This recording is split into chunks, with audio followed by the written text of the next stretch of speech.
Indomie. Flavor favored by the world.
What makes my team strong is the fact that we've been training very early from the start before the regular season, and that makes us very good stability in our gameplay and foundations. We adapt fast.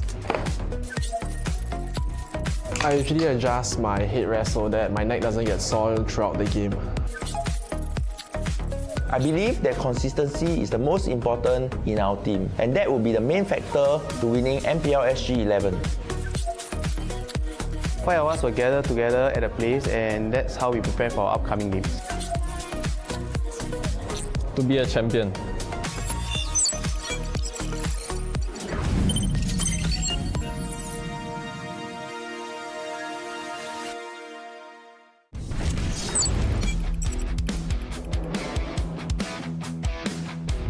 It all started here, day one of the Challenger qualifiers.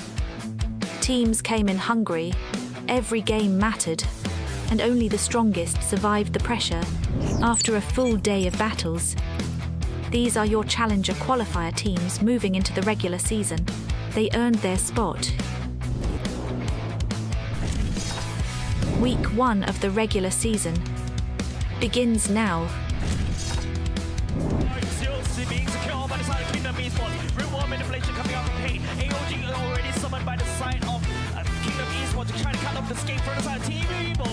Explosive openings, clean executions, and no team wasting time finding their rhythm. From early practices to late game turnarounds,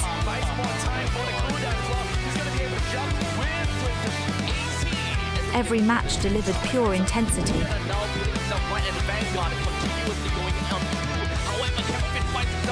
Every team stepped in ready.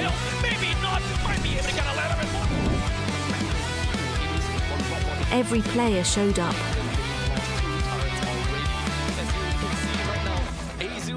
And the competition started to separate early.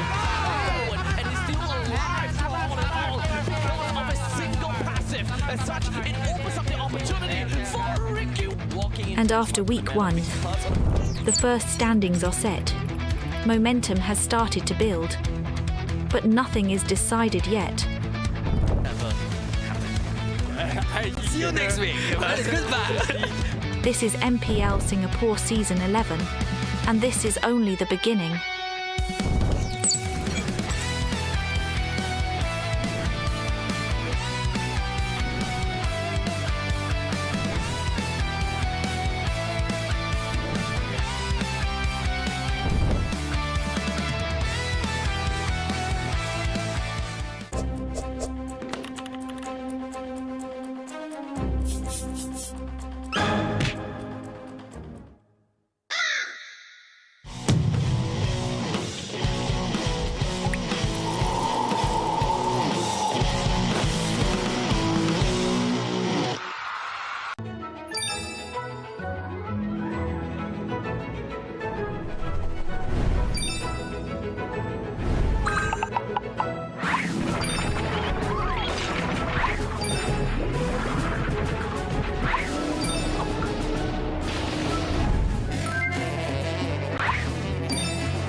Indomie, flavor favored by the world.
All right, ladies and gentlemen, a very good morning.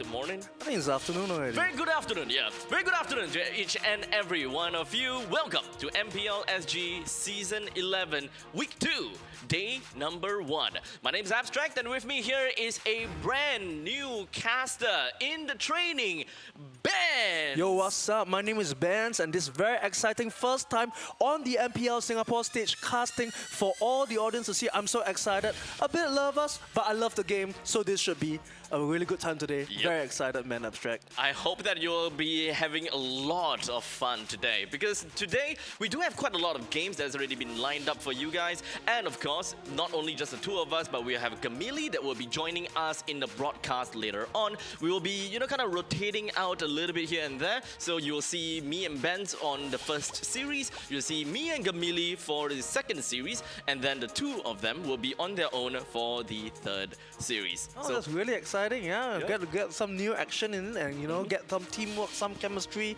Yeah, hope you're ready for that. Exciting games today. I mean, really good time today. I'm very excited for what's coming up. Indeed.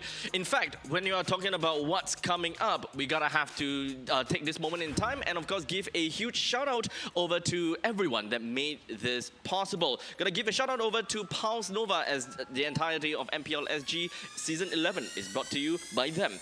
Of course, powered by Moonton with our partners in Esports, SGEA, Calbee, Indomie, Roto, and Future. Presented by Speedy Ninja, and of course our official performance chair partner goes over to ErgoTune, where you can head on over to www.ergotune.com and type in that discount code MPLSG. I gotta say, it's a great lineup of sponsors, and always say sponsors is what makes the whole thing work. We won't be even sitting today on this chair without without the sponsors. So thanks again once for all the sponsors for making this happen. I think we will have immense thankfulness for you guys. Indeed. And we are going to have a great time today. Shout out for the that. Now, of course, every single one of these players and casters, we are all sitting on the ErgoTune chair, so you can see that we are all very comfortable. So comfortable. A little bit too comfortable sometimes. But you know what? At this moment in time, we gotta have to talk a little bit more about the entire format of MPL SG. We start things off, we're talking about the Challenger Qualifiers Day number 2, because day number 1 is already done and dusted. So we are moving forward to day 2 of Challenger Qualifiers, where we will be bringing in 2 more community teams to be playing in the Challenger stage at the point in time. So the Challenger Qualifier Day number 2 will be conducted at Kaki Bukit Community Club. So if you think that you and your team have got what it takes to be on the MPL stage, that is where you want to go. Kaki Bukit Community Club. I really like how this system of MPL SG and the community, how this system works out. Yep. Because you really see the mainstay of the very veteran MPL SG players. Yep. You do have the imported players who are doing really well from overseas coming join us, as well as the new up-and-coming rising stars that come up from the community. And who knows, the next superstar from MPL Singapore could be from one of these teams as well. Indeed. In fact, from a previous season, we saw the likes of Stallions SG. So hope that we'll see something like that. Now, I did mention about the entire format itself. We did have a format explainer video in the past week, but for now, you can just focus on what we have to say for the regular seasons and the playoff. Because the Challenger Qualifiers 1 and 2, at least for 1, is already done. 2 is coming up tomorrow. We'll talk a little bit more about where they will go to eventually, because right now the game that we are going to be casting is going to be in the middle top part, and that is the seeded stage, where we will be casting every single one of these 6 MPL SG invited teams in a best of 3 round robin format, where the top 4 teams will advance to the playoff, and unfortunately the 5th and the 6th team will then relegate down to the Challenger bracket stage. And this is where the teams from the Challenger Qualifiers will come in. You got 4 teams in total from the 10th of May and the 17th of May. They will fight against that 2 relegated teams from the seeded stage in the Challenger bracket stage. Consider this a last chance qualifiers in some sense. And then they will all move on over to the playoff after the end of the Challenger bracket stage. Well, in the Challenger bracket, I think it's really interesting because you do have the top teams from the Challenger teams. And I think it was Dinosaur MPL Esports as well as Liquidity doing really well, coming up, emerging as the top 2 teams, and we have 2 more coming after that. Their Exactly. battle at the Battle of Kaki Bukit, right? Yes, that and is then they will right. join us together, and all hope is not lost because these teams will eventually go back for a chance of the playoffs. Yes, exactly. So there will definitely be a point in time and a chance where we would see the Challenger qualifier teams, also known as the community teams, that will make it off to the playoff in the event that the 2 MPL SG seeded teams did not perform very well. Right, so Abstract, do you think one of the community teams, this season will have a chance in usurping the throne of MPL Season 11? Well, it's a tall order, I gotta have to say. Usurping the throne is a tall order, but to make it to the playoffs, I think that there will be a pretty nice chance. The reason why I will say that usurping the throne is actually difficult is because Evil stands at the top of the seeded teams, definitely from the previous seasons. But when it comes down to this week, it seems like they have a little bit of a rocky start. Why? Because we have 5 other seeded teams that are pretty strong in their own regards. We've got Kingdom Esports, Clarity Gaming, Absolute Zero, Ignite Gaming, and Syndicate. And all of these 6 teams, 2 of the teams are relatively new, and that is Clarity Gaming and Syndicate. Funny that I say that because match number 1 of today happens to be these 2 teams. So we're very excited to see the first game coming at 1 p.m., which is match 7 of the whole MPL Singapore, Syndicate versus Clarity Gaming. I think we're all excited for this coming up really soon. And we also have 2 more matches coming up today, Team Evil versus Absolute Zero, and Ignite, which is now the only team in the whole series with 2-0, undefeated. But of course, this is just the first week, so early to say, against Kingdom Esports. So this is our series lining up for the rest of the day. Yep. So now, you may be wondering what is the score like, at least for the first match of the day, right? Between Syndicate and Clarity Gaming. Syndicate, so far, unfortunately, they haven't won a single game as of yet. So Syndicate Gaming currently, they have a total of 0-4 points, or rather 0-4 when it comes down to their win rate. And when it comes down to Clarity Gaming, they managed to win 1 game against Kingdom Esports, and that, 1 series. So their current match or scoreline is actually 2-2. Wow, that's nice. I think they have a lot of clarity on their strategy coming on today. Right. I'm gonna kill you. Oh no, well. But indeed, I hope that when it comes down to going up against with Syndicate, they will have... Damn it, I'm gonna do this. They will have quite a bit of clarity as to what they want to... Back to you. I hate myself. Oh, yeah, damn. Okay, well, yeah. I mean, in the end of the day, they gotta have to play the games to the best of their extent, right? They gotta be swift and decisive with the things that they do. And speaking of swift. Swift and decisive. Just like... Speedy Ninja! Amazing! Well, when it comes down to Speedy Ninja, they are the one that you gotta have to look out for when it comes down to anything, when it comes down to top-ups and all the kind of shenanigans, when you want to, kind of indulge yourself a little bit in the in MLBB itself. Right. And of course, when it comes down to Speedy Ninja, they are the number one place that you will want to go in order to top up as much as possible, and of course, get the bang of your buck. It's very important to get the bang of a buck, and as an MLBB player myself, topping up and diamonds is a part of my life. Yep. So where can we get it fast? I mean, the name is Speedy Ninja. We got it fast, we got it secure, like a ninja, like an assassin. You go in, you top up, and you come out, and nobody knows. Yep. And sometimes people will know because, wow, glam skins, wow! Wow, I mean, so Where many do you glam get it skins, from? right? Only my wallet knows, right? When I check end of the month, where did my money go? I mean, it's important, remember? Stability, speed. Speedy Ninja is the way to go. Exactly.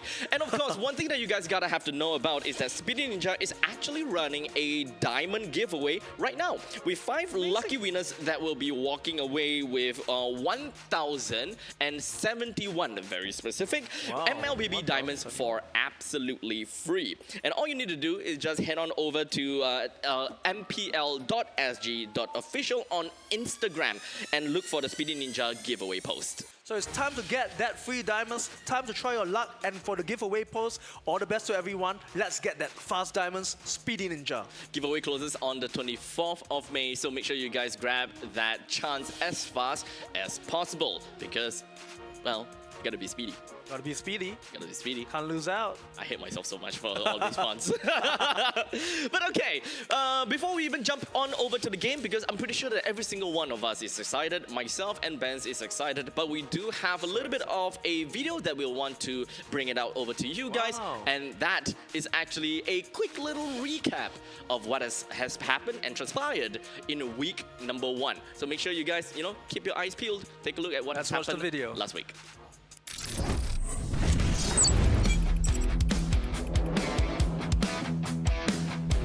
It all started here, day 1 of the Challenger qualifiers. Teams came in hungry, every game mattered, and only the strongest survived the pressure after a full day of battles.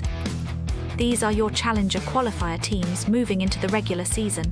They earned their spot. Week 1 of the regular season begins now. Being secure by the side of Kingdom Esports. Real world manipulation coming out from pain. AOG already summoned by the side of Kingdom Esports to try to cut off the escape from the side of Team Evil. Explosive openings, clean executions, and no team wasting time finding their rhythm. From early practices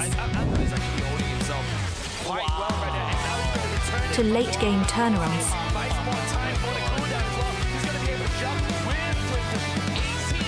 every match delivered pure intensity.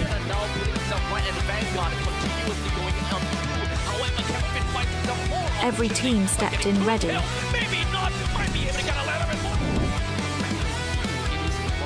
Every player showed up.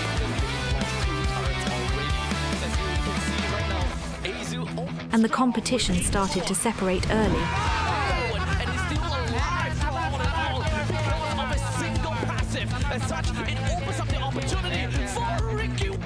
And after week 1, the first standings are set.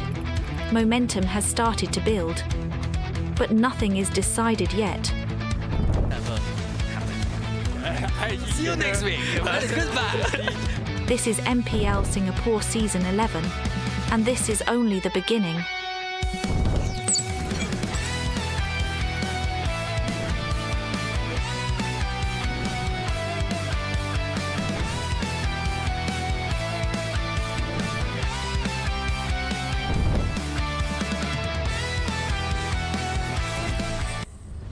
And there we go. Recap of last week. What a start of the season with a bang. I mean, look at the video, all smiles, all excitement, camaraderie, rapport, all built. I think everyone had a great time starting the season with a bang, and let's see how this season progresses and how much everyone, actually it's a journey, right? Teams start somewhere. You can see a lot of kind of trying new stuff, a lot of experimentation, heroes, compositions. I think now Atlas. actually, Sorry, excuse me. Actually, Atlas, he's my first hero when I started joining the game, so I have a bias towards Atlas. Fatal links, right? Yeah, I love it. Yeah. What a first starter hero, actually. And I mean, time flies, and now I really hope Atlas comes back. Fingers I know. crossed. I mean, let's see how it goes. Let's see how it goes. Agreed to it. We'll see how that eventually goes. But of course, Ignite Gaming, thumbs up to them. They are at the top of the leaderboards, but we gotta have to talk about the first team or the first matchup of today. The face-off of the new team for the first time. Amazing. Clarity Gaming versus Syndicate. Wow, this looks great. I mean, these are both first teams facing off on the biggest stage, and this is where all the training, all the scrims come to the test. For the first time, we can see, Syndicate, they have so much things to prove. Clarity going 1-1, going strong. We're excited to see. Honestly, when it comes down to Syndicate, we kind of expect a little bit more from them. The reason why I say that is really because it is fronted by Bray. Yeah. Big name. But aside from that, we also have Qzars, Hawks, Gira, and Slowly. All 5 of them together, they have showed some promise.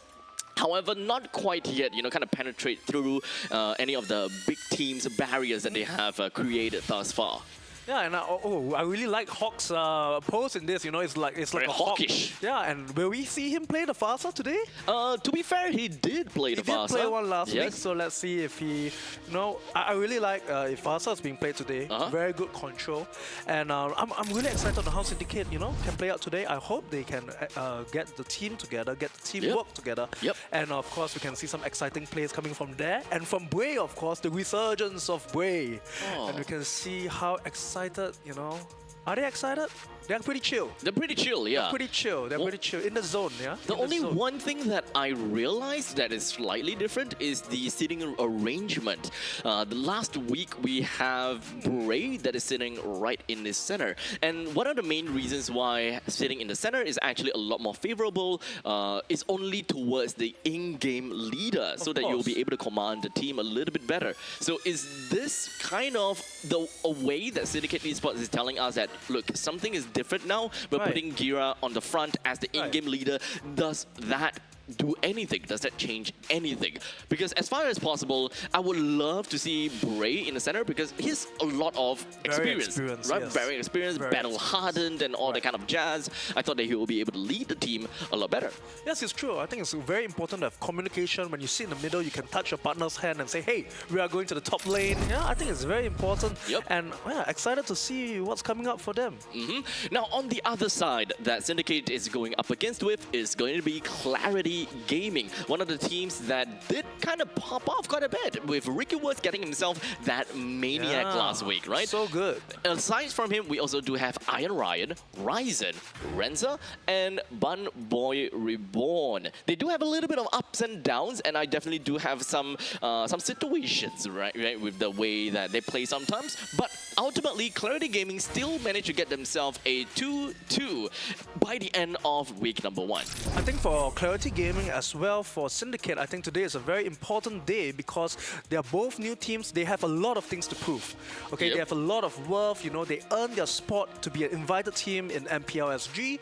They need to show on this stage that all their training comes forth. And what better way to battle in the Land of Dawn? Indeed, and especially going up against Syndicate itself. I'm not too sure if whether Syndicate is going to give them a lot of problem or it is going to be quite a bit of sweep. That is the kind of that is the kind of game that we will have to watch in game itself. And of course, for Clarity Gaming, right, fronted by the likes of Simple as well as Riston, the both of them are extremely, I will say not extremely new, but they have been in the scene for quite some time. But when it comes down to leading and coaching MPL SG teams, they are relatively new. I think that this is counted as their second season, if I'm not wrong. Should be. Should be. Yeah, I think so. I think that this is the second week. But they have quite a bit of promise. So I am not going to count them out as of yet. But in the end of the day, like I mentioned, it is match number 1 against Syndicate Esports. We need to talk a little bit more about their game plan. We need to talk about what are the heroes that they have played before, so on and so forth. And I think that they did kind of put up quite a bit of a decent amount of variety heroes. Well, I think this week 2 is really how we see the coaches adapt to the gameplay of week 1. Because week 1, they already get their hands dirty. They already have some of their hero choices. There are some of their gameplays tested on the stage. And hey, in this 1 week waiting for it, how can we adapt? How can we get back to the adapt and get ready for week 2, where we have so many more games coming up, right? Yep. I think the evolution and adapting, this is a key kind of adaptation that the coaches need to do in order to do well in this whole tournament. Now, let's talk a little bit more about their playstyles and the things that they generally do, right? We talk about Clarity Gaming first, with one of the few key players that we have to talk about, understandably. I will say that Iron Ryan is one of the key players that we need to look out for. One of the main things is because of his very niche pick of going for Franco in the previous seasons. That is still something that we need to look out for. But so far, he has been playing a lot of Khalid. Well, in the meantime, I would say that when it comes down to Ricky Worst, he does have quite a bit of different kind of heroes that he will play so far. And he played a Harley, he played a Yi Sun Shin, and 2 of the Su Yo. And so far, Suyo has been doing very well. Amazing, right? So you so much pressure, so much engaged, so much, you know, the amount of pressure and control coming up from Suyo. I think everybody's top pick. If I don't see some picks today, it'll be banned. Yep. And honestly, if we are talking about jungler to jungler, between Ricky Wurst versus the likes of Bray, because Bray is a jungler after all, Bray did play 2 Suyo as well. So I think it's fair to say that Suyo would be one of these heroes that are going to be relatively contested, albeit not exactly banned, because in their games against their opponents, they never banned a single Suyo, both from Clarity side as well as from the side of Syndicate. In fact, they like to pick it for themselves. So, oh sorry, actually, Syndicate did ban Suyo once, and I think that is the second phase before. Right. So, slightly a little bit different, at least for Syndicate. We can be sure that Syndicate is a team that might actually ban the Suyo if they are given if they are not given the opportunity to first pick the Suyo, for example. Right, and I like what you said about Khalid just now, because Khalid is really a top tier pick. Indeed. Yeah, because these days the Roamers, they're very strong. They need to be mobile. Khalid is great, able to have pressure in the early game, making sure the opponent jungle is unable to jungle very well, disrupting the rhythm of their farming and making sure that they're not ready for the turtle.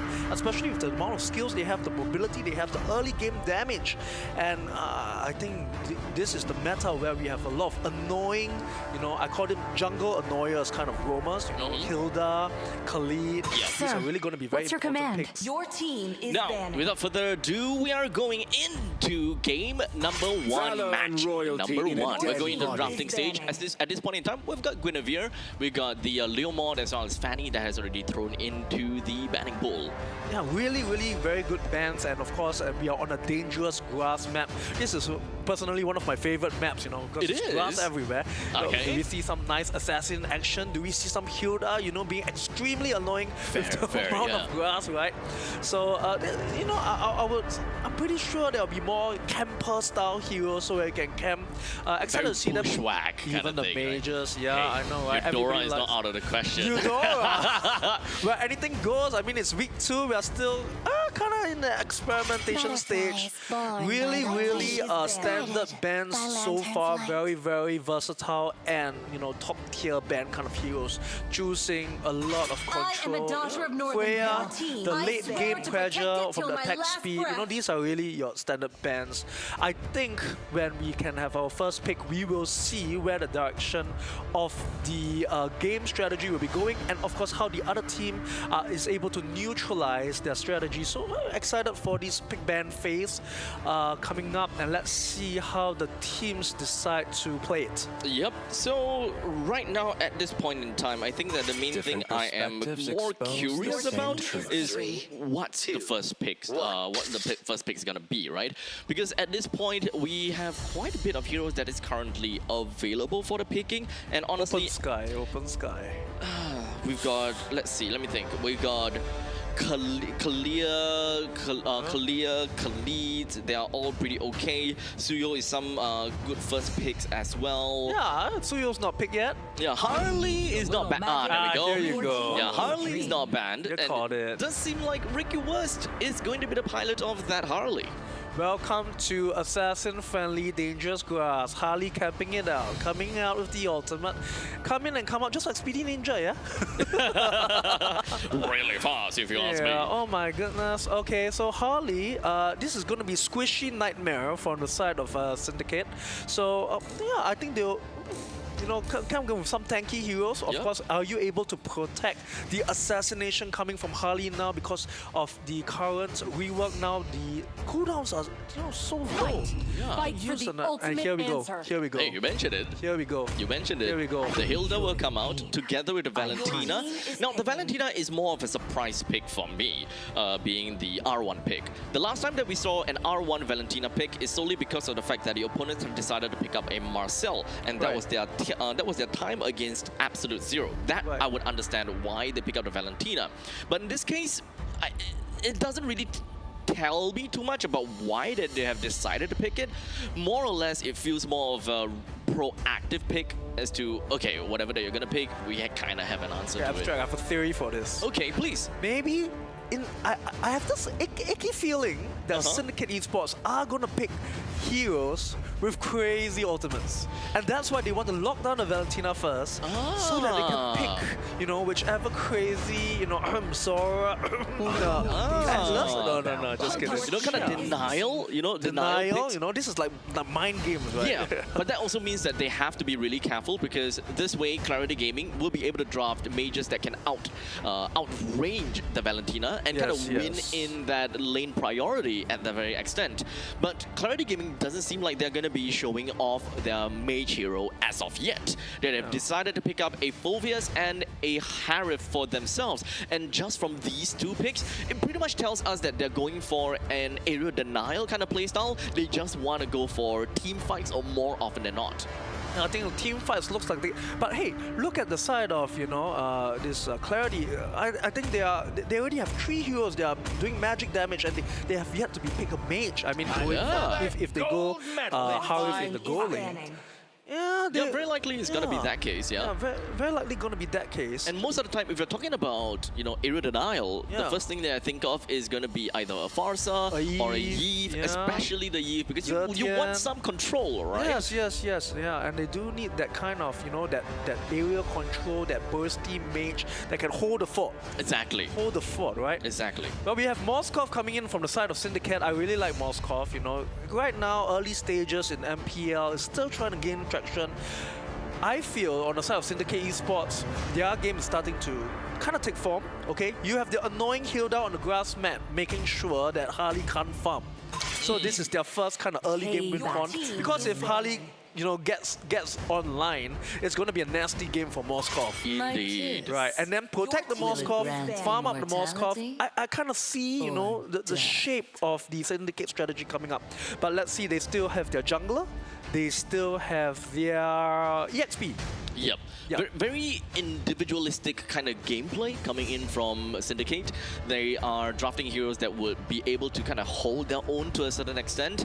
Moskov does not necessarily win in the lane against a Harif. However, it's fair enough for him to be able to run away in most cases, if we're only talking about the laning phase per se. But aside from that, so far, we're gonna have to look out for what is going to be B4, B5 and R4, R5 coming from both of these two teams. We are looking at a Farsa ban, we're looking at a Alice ban as well. Syndicate finishes up with a Chip ban. Literally invented one. Very interesting. Well, I think we do see the Farsa ban coming, because who is going to be the area control mage from the side of Clarity? I think only Eve is open. This is notwithstanding any funny strategies, you know. Anything could happen. I think Eve does make quite a bit of sense, right? Right. It does make quite a bit of sense. But if they were to go for the Eve, that would mean that Syndicate would have one person to aim, or rather one person to steal only, right? Only one focus to steal, and that's the RWM. A lot easier for your decision making, and that means that you also have a more generic game plan that you can craft around. Yeah, and here comes Glue. I mean, good bans coming in from the side of Clarity. We already got the Alice ban, Twizzler ban. I think it's only Glue or Uranus open, so Glue is really good pick, being the front line. Dual front line coming from Syndicate in terms of Glue and Hilda, because you need as much protection to the Moskov. Going to be food for Harley. Yeah, I thought that they might just chose Esmeralda instead, considering the Harif on the other side. That would be nice, to be fairly honest. However, that's not going to be the case. It is going to be a Vexana that has been picked up from the side of Clarity.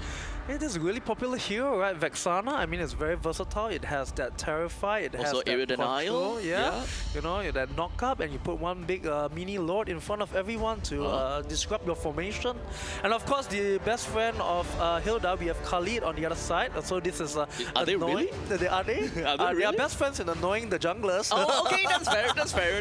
I thought in terms of lore. In terms of lore, I don't think so, man. One looks like a beastly woman from the Amazon, and one looks like a kind of Egyptian prince, right?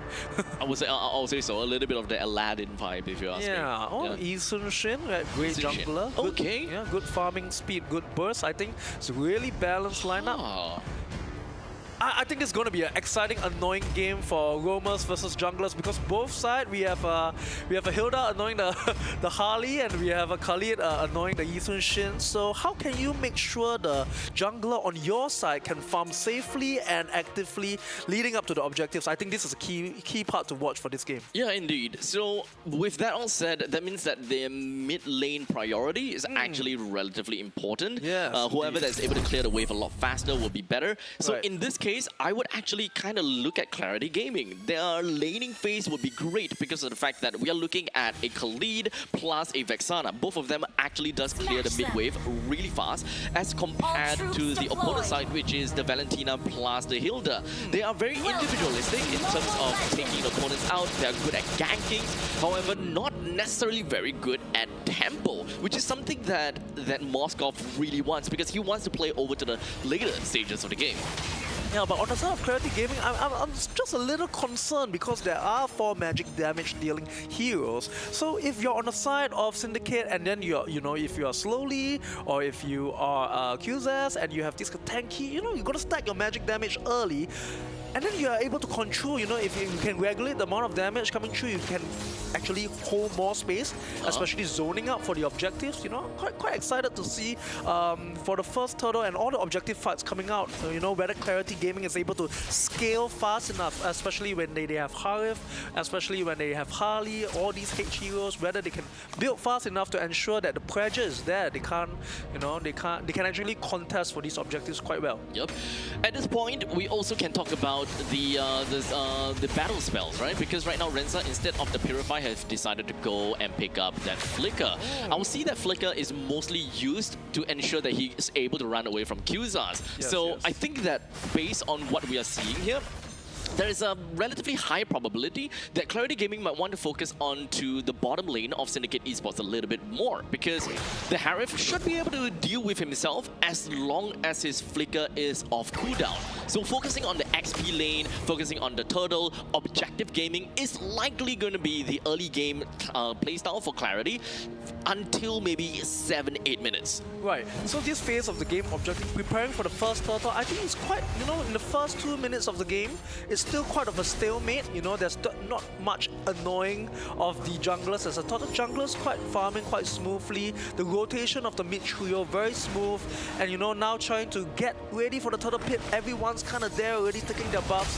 Let's see how it plays out. Yep, at this point in time, Iron Ryan doesn't seem like he has a lot of HP to work with. However, we do have got Eternal God that flies down to the sky, immediately bringing Qzars down. The rest of the members from the side of Syndicate Esports will now jump themselves right into Clarity Gaming. However, Ryzen picks up a double kill and now slowly is all alone against 4 members. Or rather, 3+1. That's crazy. Triple kill coming from Ryzen. I think this is really where you see the power of Vexana coming in, the control. I mean, once you hit that level 4, the amount of pressure coming in when you have an objective fight is just, it's too much impact to be missed.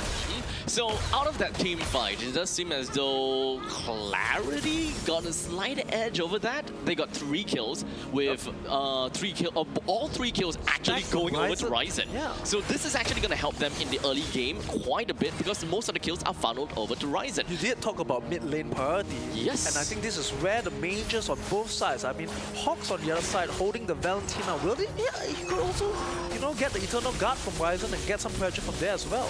Yep, and take a look at this. As I mentioned, Renza will win in this fight against the Moskov. However, he did not decide to use the Flicker because the Flicker would be able to help him get away from Qzars, at least just by a tad little bit. If whether he will actually run away, that is mostly going to be the question since Iron Ryan was just around the area.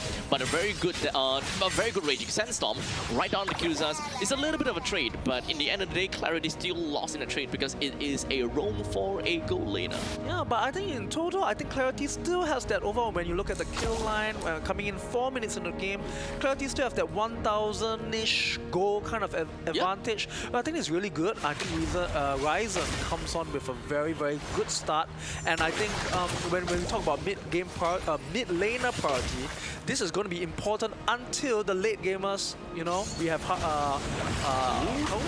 Oh, very good flicker from the side of Ryzen. He got himself running away from the major team fight. As such, we've got Clarity Gaming that managed to clap back at the Hawks. But they are going to go for a 2-for-2 trade though. But the fight continues. Unfortunately, because when it comes down to Ricky Wurst, he actually came in with... Hold on a second. Yeah, Ricky Wurst is now down at the bottom. Renza as well. So 2-for-2 trade. I think it's pretty okay.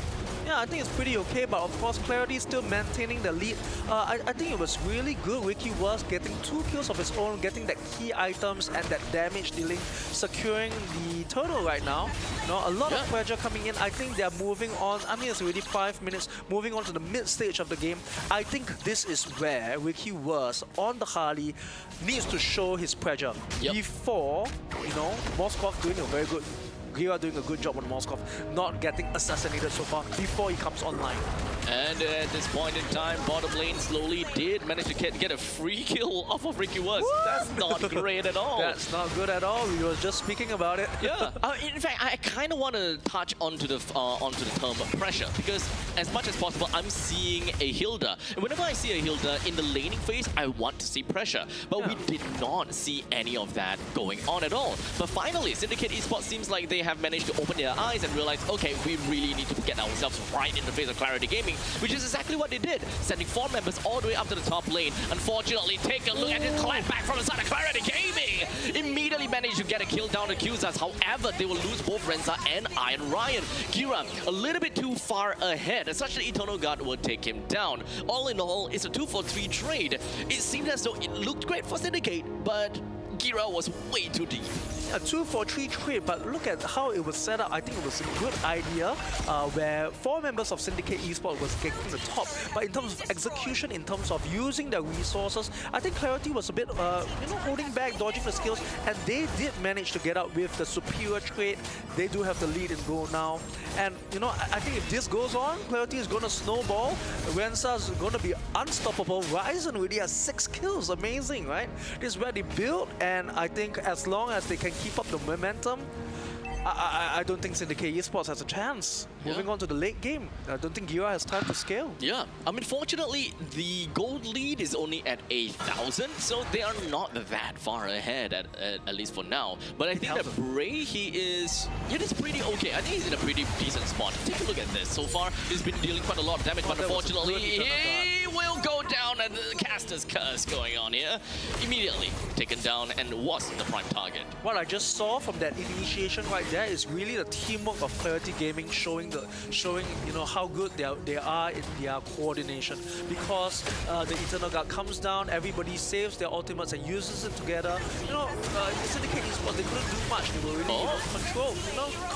What kind of fight is this? Apparently Gira is not part of this fight. As such, Clarity Gaming, they're going to be moving on themselves on over to Syndicate. Gets a free kill off of Glue. And Gira lost over to... Wait, hold on. Okay, so my problem is that Gira tried to steal the turtle away from a jungler.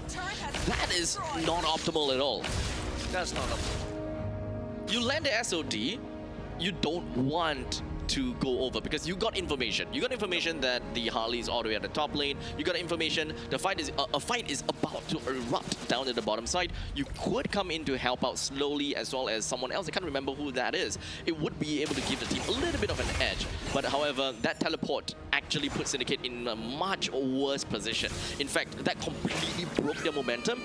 At least from 1,000 gold deficit, it dropped to 3,000 gold deficit. 3,000. That's a big jump. That's a lot. That's a lot. And you know, I kind of understand where Gira is trying to come from, trying to take a bit of risk in order to neutralize. But you know, in terms of execution, did they play it out well?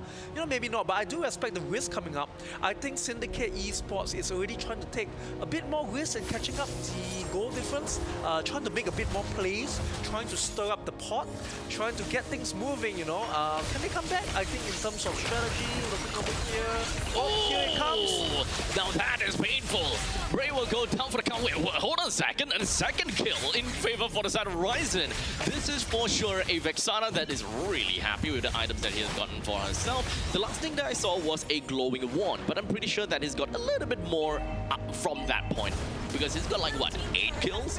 Yeah, man. I think Ryzen's really pulling his weight for this game. Heck yeah. Yeah, it's crazy. And then we coming up with this Vexana pick, I mean, we didn't see it much last week, and now, you know, we always see the choosing the foresight. I think in terms of area control, in terms of initiation fights, I mean, that EG pops out and everybody has to put their hands up, you know, with that area of AOE control. I think it's a good way to initiate. I think it's a good way to disengage, and I think it's going to be a tough game for Syndicate. Let's see if they are able to switch things around. Oh, that's a good flicker from Sun Iron Ryan. However, it is a... Wait, hold on a second. Ryzen came in to rescue. Managed to really buy enough time. And because of the fact that there's no longer Kira in that fight, Bumble Reborn and friends are now going to be continuing to push their advantage down over to the bottom lane, especially since a lot is just going to be marching in too. Look at the confidence coming in from Clarity Gaming, right? They have no fear moving as a unit, going into the map side of Syndicate Esports. The amount of pressure they have, the amount of coordination they have. I mean, they are like rolling like a truck, right? When they Syndicate Esports, you know, they are trying not to skirmish, trying not to commit so much, trying to disengage. But Clarity's truck is just grabbing through together with the Lord and trying to get that tier 1 tarts, even though it's a 10-minute Lord. Yep, yummy, yummy, yummy. The 10-minute Lord, most of the time, you only want the outer turrets because that is the safe, and of course, if you're playing on tempo, and if you're playing on curve. But if you're able to break any of these inhibitor turrets, T3 turrets, you are way ahead of curve. And I think that is what Clarity is trying to do. But unfortunately, all they manage to get is slightly to half HP to the bottom lane. And honestly, I think that that's good enough. I think what Clarity Gaming is doing really well is that they actually, when they start a team fight, they actually don't commit too much. I think for the past few team fights, it's more like 2 kills, 2 kills, 2 kills. Yeah. You blink your eyes, you look over, and bam, the kill line is 18-8. Yep. So they are playing very disciplined. They do not commit so much. They get their kills, they get the numbers advantage, they secure the objectives, and they move on to the next one. Very systematic, very disciplined, very good teamwork. I think that's the recipe for the game. Ryzen really doing well, 9 kills, and the teamwork is very good. Ricky attacking the back line. I think this will be tough for Syndicate unless they, you know, they get a good team fight out of it. Yeah. It'll be a tough watch. They're playing for tempo, right? Tempo. They're really just playing for tempo. They are not overextending themselves, trying to win the game fast. Yeah. They know when their power spikes is gonna be. In fact, they know that they are of peak performance as of now, so they can actually kind of push themselves over to Syndicate Esports a little bit more. 7,000 goal lead is a lot, and they gotta play like it. If they were to not end the game by the second lot, then I think that they will be throwing away a large advantage, because in the end of the day, we're still looking at a double marksman composition from the side of Syndicate. If you don't end this game, they will end look you. at that. But that's a good stun flicker from the side of Iron Ryan, actually managing to completely isolate Hawks, and they move on to the next one. That is going to be Qzers, dropping down the Zaman Force, allowing Ricky Wurst to pick up another kill off of Syndicate. There you go, you see it right again. Tempo. The initiation, the tempo, committing to 2 kills, and look at how the team communicates and everyone withdraws and already at the Lord pit, preparing for the Lord spawn. Yep. This is what I'm talking about. This is what I see, the consistency. They are drilled into their team strategy, how they're going to play this. Yep. So as of now, what they have is the control of the Lord. They will be able to bring down the Lord, and this will be the recipe of winning for the side of Clarity Gaming. But so far, Syndicate Esports, they took that opportunity as well. They realized that, hey, look, they are definitely going to go for the Lord. Let's take a little bit of money bags off of the map, such as the top lane, because it's completely opposite of the side of Lord. Gira snuck a tower down there, Yep. right? Fundamental, Yeah, I would say. fundamental. That's fundamental. I think that's really good. I mean, it's a pro play. It's all about trading objectives. It's all about teamwork, communication, and trying to limit the gap and play for. You know, Syndicate playing from behind. Can they come in? Can they defend this Lord marching down the bottom lane? Right now, I think everybody's preparing. you can see the formation coming in from Clarity. We have Phoevius coming in, following the Lord, everybody else focusing. I think this is perfect. Triple wave crash coming in. They are going to secure the tier 1 turrets. And that is the Spiraling Trident that will land down on the bottom lane. Bambori Bond will be able to assist down over to the Lord. The fight happening down in the middle lane, it does seem like the Eternal Guard will be stolen from the side of Hawks, so that is going to assist them in a little bit of that defense. Most of the members from the side of Syndicate Esports focuses down the Lord. Indeed, will put it down pretty well, but take a look at that. Quite a lot of damage as it actually just reeled down over to Bambori Bond, but Ricky he's almost down, but he manages to get himself away. The Summon Force will pop out, and he will sacrifice his life just to get the kill and the destruction of the T2 turret in the middle lane. It's a 2-for-2 trade-off for both sides. However, because of the lot push, Clarity Gaming has already got the middle turret as well as the bot turret for the side of Syndicate Esports, and this will. I think that's fine. Okay, that is a good isolating factor. Yeah, that gave me a shock, man. Pretty sure they gave everyone a shock right now. Yeah, that gave me a shock. I mean, that's true assassination, and we know they even get the top tower right now. So I think the amount of pressure coming in from the waves from Clarity is there. Yeah, it's going to be a tough game, but, well, the goal lead actually dipped quite a bit to 5,000. Yep. Yeah. So there's still that beacon of hope for Syndicate Esports. To a certain extent. To a certain extent, and every second that we are speaking, Gira on the Moskov is farming up.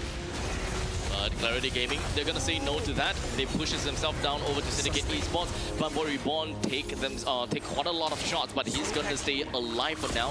Tanky indeed. Syndicate Esports now, all 5 of them are congregated together down in the middle lane. They're preparing themselves for the upcoming Lord spawn. They have to still be very careful though, because they are still playing from behind. It is 5,000 gold deficit for themselves, unless they manage to find a very good pickup. But this is not a pickup comp from the side of Syndicate. They have to be really careful about this. And now Iron Ryan just going to be pushing himself into Raging Sandstorm, getting a kill down on it slowly. But in the meantime, Bray will be able to land a ship down over to Iron Ryan, but the Quicksand Guard will be able to get himself a good amount of health back. Kira, with a great defense, he's just going to be moving backwards and kiting against the Eternal Guard, dealing a decent damage to the side of Ryzen. While Rensa drops another one of the Zaman Force, gets a kill down over to the side of Bray, and all 5 members of Clarity Gaming, they survive. They're moving around, and all the way down to the bottom lane, want to end this game against a single protection, and that is going to be from the side of Qzars. The lanes on the side of Syndicate Esports are wave clear to every absolute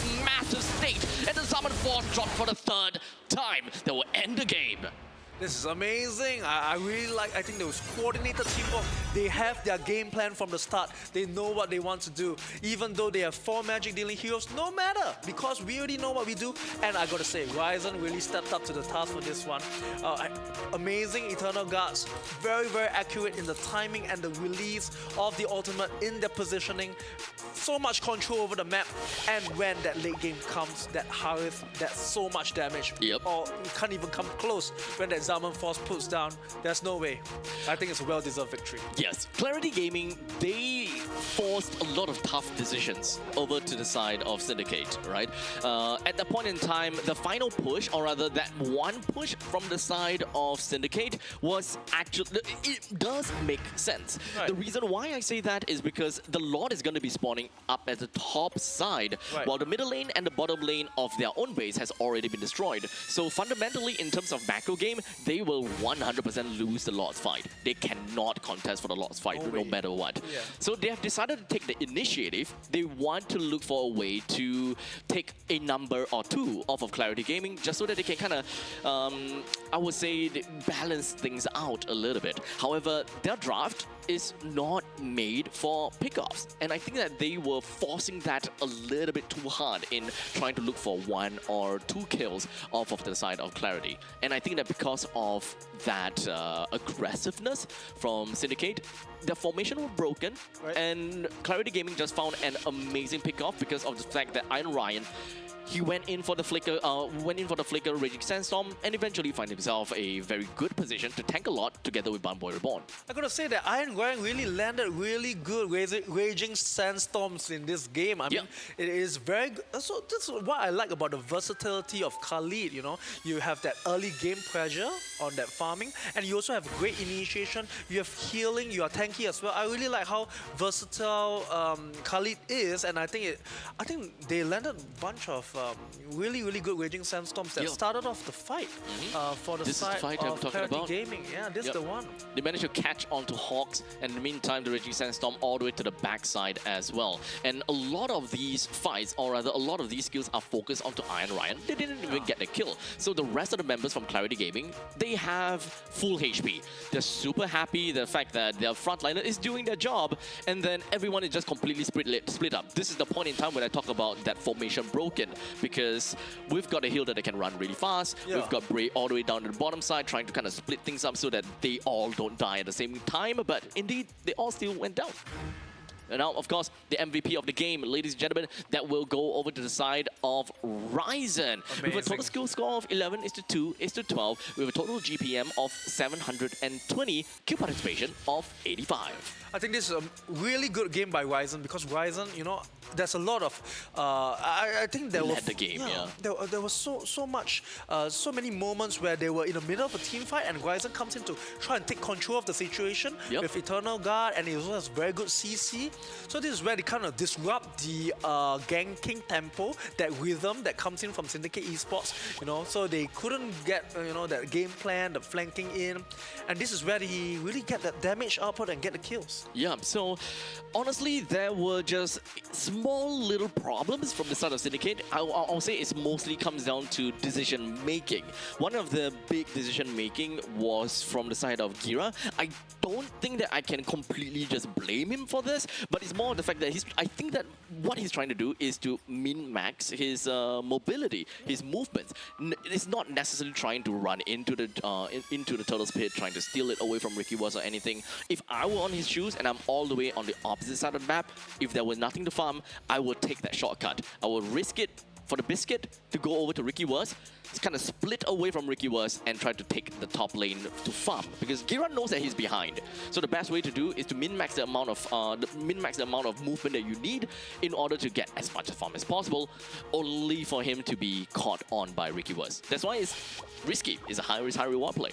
Right. I think one of the things that I think Syndicate Esports I wanted to see more of is actually the Hilda, because when you look at Hilda, I agree actually. There's so much pressure in the early game. Yes. And then when you decide to pick Hilda as your roam, you're actually playing on a timer, because the amount of pressure coming in at the early game, it will taper off towards the back game. That is right. So I did see a really good ultimate from Hilda on the top side against Harif. But other than that, 5 minutes. Yeah, it's early game-ish. That's like early game, but for me at least, I kind of want to see more in the laning phase, right? 0 to 5 minutes. That's the kind of things that we can expect to see out of the Hilda. I'm hoping that he would be able to, kind of annoy Renza a little bit more. Force him to use his flicker in the early stages of the game, just so that Clarity Gaming can't have their mind at ease at the fact that, oh, Renza does not have his flicker. Anytime Qs does go up again, he might die. We need to deploy some people to the top lane. We need to hover around the middle lane a little bit. But none of that happened. Renza always had his flicker up. So Clarity Gaming always had that ease of mind that he's going to be fine. He's going to be good. We can focus on objective. We can focus on the Phobias. We can do anything that we want as long as the flicker is up. Right. And let me tell you something that I really like about Clarity Gaming this game, right?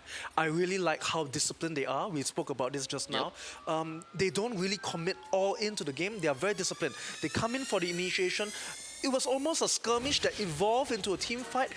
Secure 2 kills, you get their number advantage. Very disciplined. I observed they move back and they start zoning around objectives. It's always about objectives. It's always about the next turtle. It's always about the next lord. There's no crazy risk-taking, no crazy commitment. Very disciplined. And they kind of do this like 3 or 4 times. They kind of cycled it through. Yeah. And then they grew this, and I think that's their recipe for the game. Exactly. Not too flashy. Ensure that the team fights are simple in, secure the objectives. and then they got a game. That is right. In fact, that point that you say about simplicity is Yeah. actually probably the key gaming point. Because execution. yes, the execution is a lot easier to pull off. The only difficult, quote-unquote difficult thing is actually landing the Raging Sandstorm. That is probably the most difficult thing. That is to flicker, to find himself or find the team a good initiating moment. The moment that that actually lands, the rest of the team can eventually come in, because we can expect that the side of Syndicate, they will want to counter-engage. You find someone being stunned, let's go back in. Let's go in. Yeah. However, we have a very good counter-engaging tool from the side of the Eternal Guard, which is why, you know, in a proper team fight, as long as the Khalid were to start the fight first, both teams, they are actually on relatively equal ground. Valentina can steal the Eternal Guard. He can completely knock up that Khalid most of the time and single him out as much as possible. And in the meantime, from the side of Clarity Gaming, they have their own version of Eternal Guard. Whoever uses their Eternal Guard first, in some sense, kind of loses first. Yeah, because, okay, I really like how this came out, because on the side of Clarity Gaming, they do have Eternal Guard, they have Raging Sandstorm. This is like a dual AoE kind of control. Yes. And I think this is how, actually, whenever there's a team fight, you definitely do see this, these two ultimates come out. Yes. A lot of the times, as you mentioned, Iron Ryan comes in to initiate the fight with the Raging Sandstorm. Yep. But I feel the timing, the execution, the teamwork, as you mentioned just now, the execution was flawless between these two ultimates. I think this is how they control the team fight. Yep. And that's how they got their 2 kills and out, 2 kills and out. Indeed. Yeah, good Because strategy. The thing about the Eternal Guard is that the longer you hold it, the better it is. Because you're just waiting for the right opportunity to come up.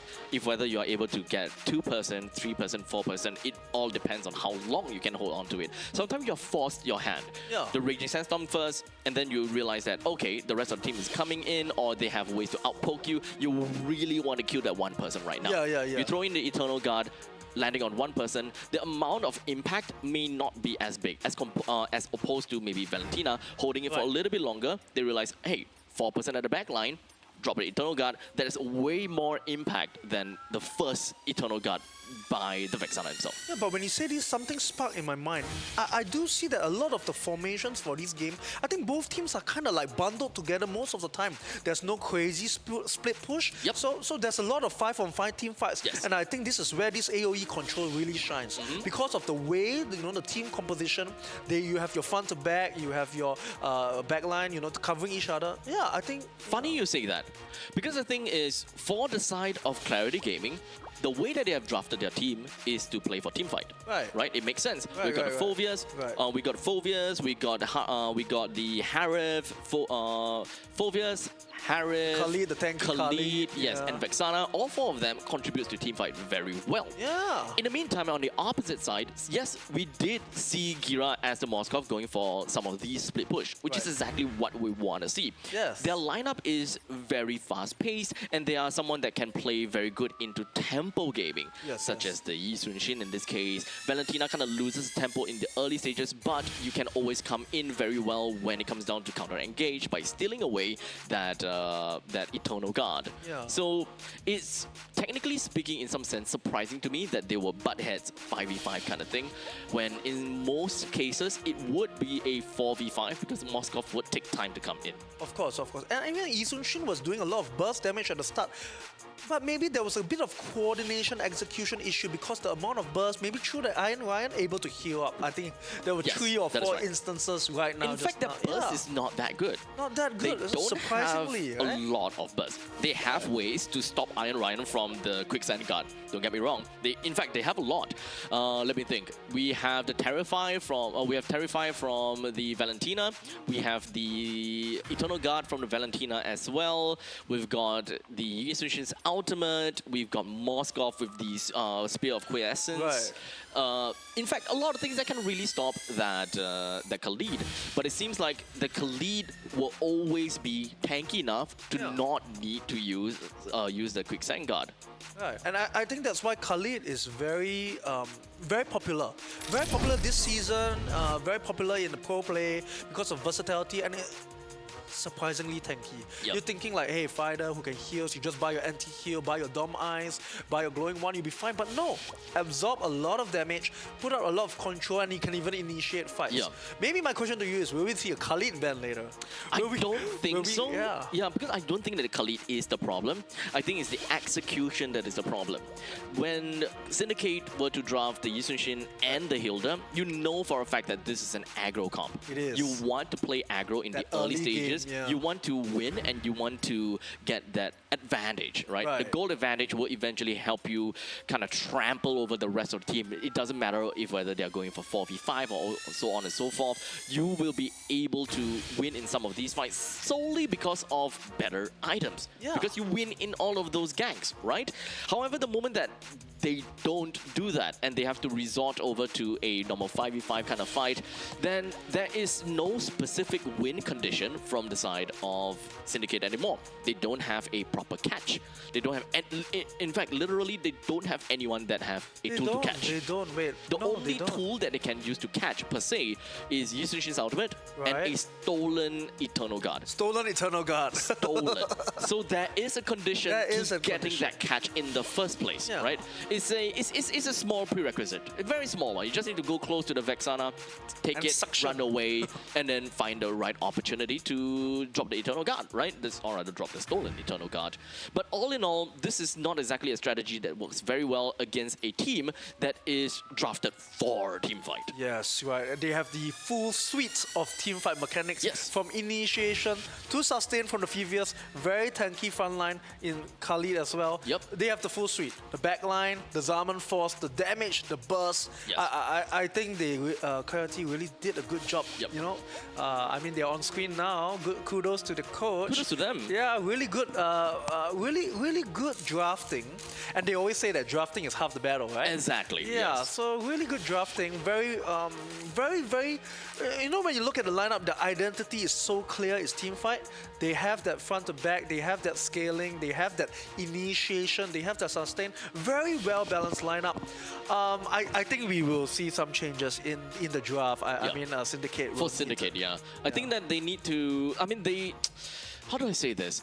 They have some bases covered, right? Aggro, play early game. Yeah. If they don't win that, they wait all the way to the late stages of the game. So it's not particularly if they are trying to go for that kind of package. Right. Then they maybe sure. I think it's fine. Having a Hilda plus the Yi Sun-shin in the early game that fulfills one package. Yep. Late game is a Yi Sun-shin plus the Moskov that fulfills one package. Yep. They have good crowd control from the Valentina plus the Yi Sun-shin. They have very good frontliner from the side of the glue that can immobilize people. Allows to buy a lot of time for those marksmen to land those shots in, right? And all in all, I think that what they are just generally missing is the fact that they are unable to capitalize in the early game, and they are unable to drag it long enough to the late game. The mid game was where Clarity Gaming took control and they got the reins of the game, and they just went along with it. Right, I think in the early game, as you said, very clearly you have the Yi Sun-shin in the early game win condition. Moving on to the late game, Moskov, but the goal difference was too big. Indeed. 7,000. Yes. So tough to come back. That's why that 1K that dropped to 3K deficit, that play was such a big play. It was a very big risk that turned into a very big disadvantage. Yeah. And that's why I needed to highlight that. I felt that I really needed to highlight that. Well, and moving on now, we actually, wow, the draft for the second game has already begun. Will Clarity Gaming come up with a 2-0, or will Syndicate flip the script? to lead the Oh, I already see some familiar faces right here. Okay, so this is Clarity Gaming saying that if you guys want to play aggro, we'll show you aggro. Immediately right off the bat, they have already drafted their Hilda, very likely for Iron Ryan. We also do have the Harif. Harif is pretty decent in the early stages as well. The moment that you see a Juicin, you know that they are mostly playing tempo or control. As much as possible, they will want to have very tanky front lines in order to really bolster up that Juicin. So we can always go back to the basics, right? Seeing a Right. Fredrin in the jungle. Right. That's really, what I really like is the Harley counter pick to the juicing. Because juicing, you know, I hate playing against juicing. So much control, so much pressure. I can't even go near you. Okay, but Harley, you know, coming in with the assassination, oh, I think this is a very good pick. And we do have, they switch sides. Now we have Khalid on the side of Syndicate.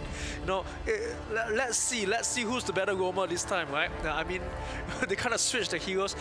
We have Harif on this side of Syndicate as well. So we're really gonna mix it up. Yeah, it's a bit of switch of the heroes. Let's see. And now on the side of Clarity, they do have the Valentina as well. You know what's going on here, man? Is mind games. Like I said, right, it's not necessarily a draft problem in game number 1. So I think that for the side of Simple, they can see through what Syndicate was trying to do, just that they couldn't exactly execute it. Yeah. These first 3 heroes means quite a lot, and we are almost looking at a mirror from game number 1 from what Syndicate did draft. However, R4 and R5, I'm pretty sure is going to be very different because of whoever that they're going up against with. And in this case, it is going to be the Juicin. Khalid and the Harif was technically the same one. So maybe when it comes down to the gold laner, there's not going to be too big of a change. If they want to go for the Moskov, technically speaking, that can still go. I'm keen to see who is the goal laner on the side of Clarity Gaming, because they really have, in their first 3 picks, I really can see the identity of the early game. The Hilda annoying, the Harley going for the early assassinations, the versatility of the Valentina and getting the ultimates as well as the Terrify. But I want to see in the side of Clarity Gaming who will be their late game win condition. Yeah. So if whether it's going to be an insurance policy, that's the question. Insurance policy in having a marksman that scales very well in the late stages of the game, being the Moskov, or an early game Bulldoze. And that could be a Granger. That could be a Granger. If they want to play very early game, super aggro. Oh, Bruno is aggro as well. I think that's completely fine. Bruno still pops off in the early game very well, although I gotta say I much prefer the Granger. Hey, it's been a while since we've seen the Bruno. Yes, Yeah, it's a bit old school, yeah. I like Bruno. And Glue. Wow, staple picks. I really like Glue. I really like the Glue pick though. Yeah, I really like the Glue. I like the grab, the spread. You know? I really like the Glue pick. On the side of Syndicate Esports, I think we kind of see clear. We have that front line, front to back, tanky, Khalid and Glue. We have that late game scaling, Harif. Terizla is still not picked yet. They need someone that have equal catch. Something that can be good enough to counter engage, if you ask me. Mostly onto the counter engage side because the opponents have a Khalid, and from that point on they will want to get a big What's going on that's here? a counter engage as well, but not necessarily the catch that I'm looking out for. Well, I'm excited to see these refreshing picks, right? Bruno and Yujong, don't really see them last week. I think this is for first MPL SG. I think, it's week 2 of the season. Versatility is the, experimentation, right? It's the name of the game. This is a very super aggro draft.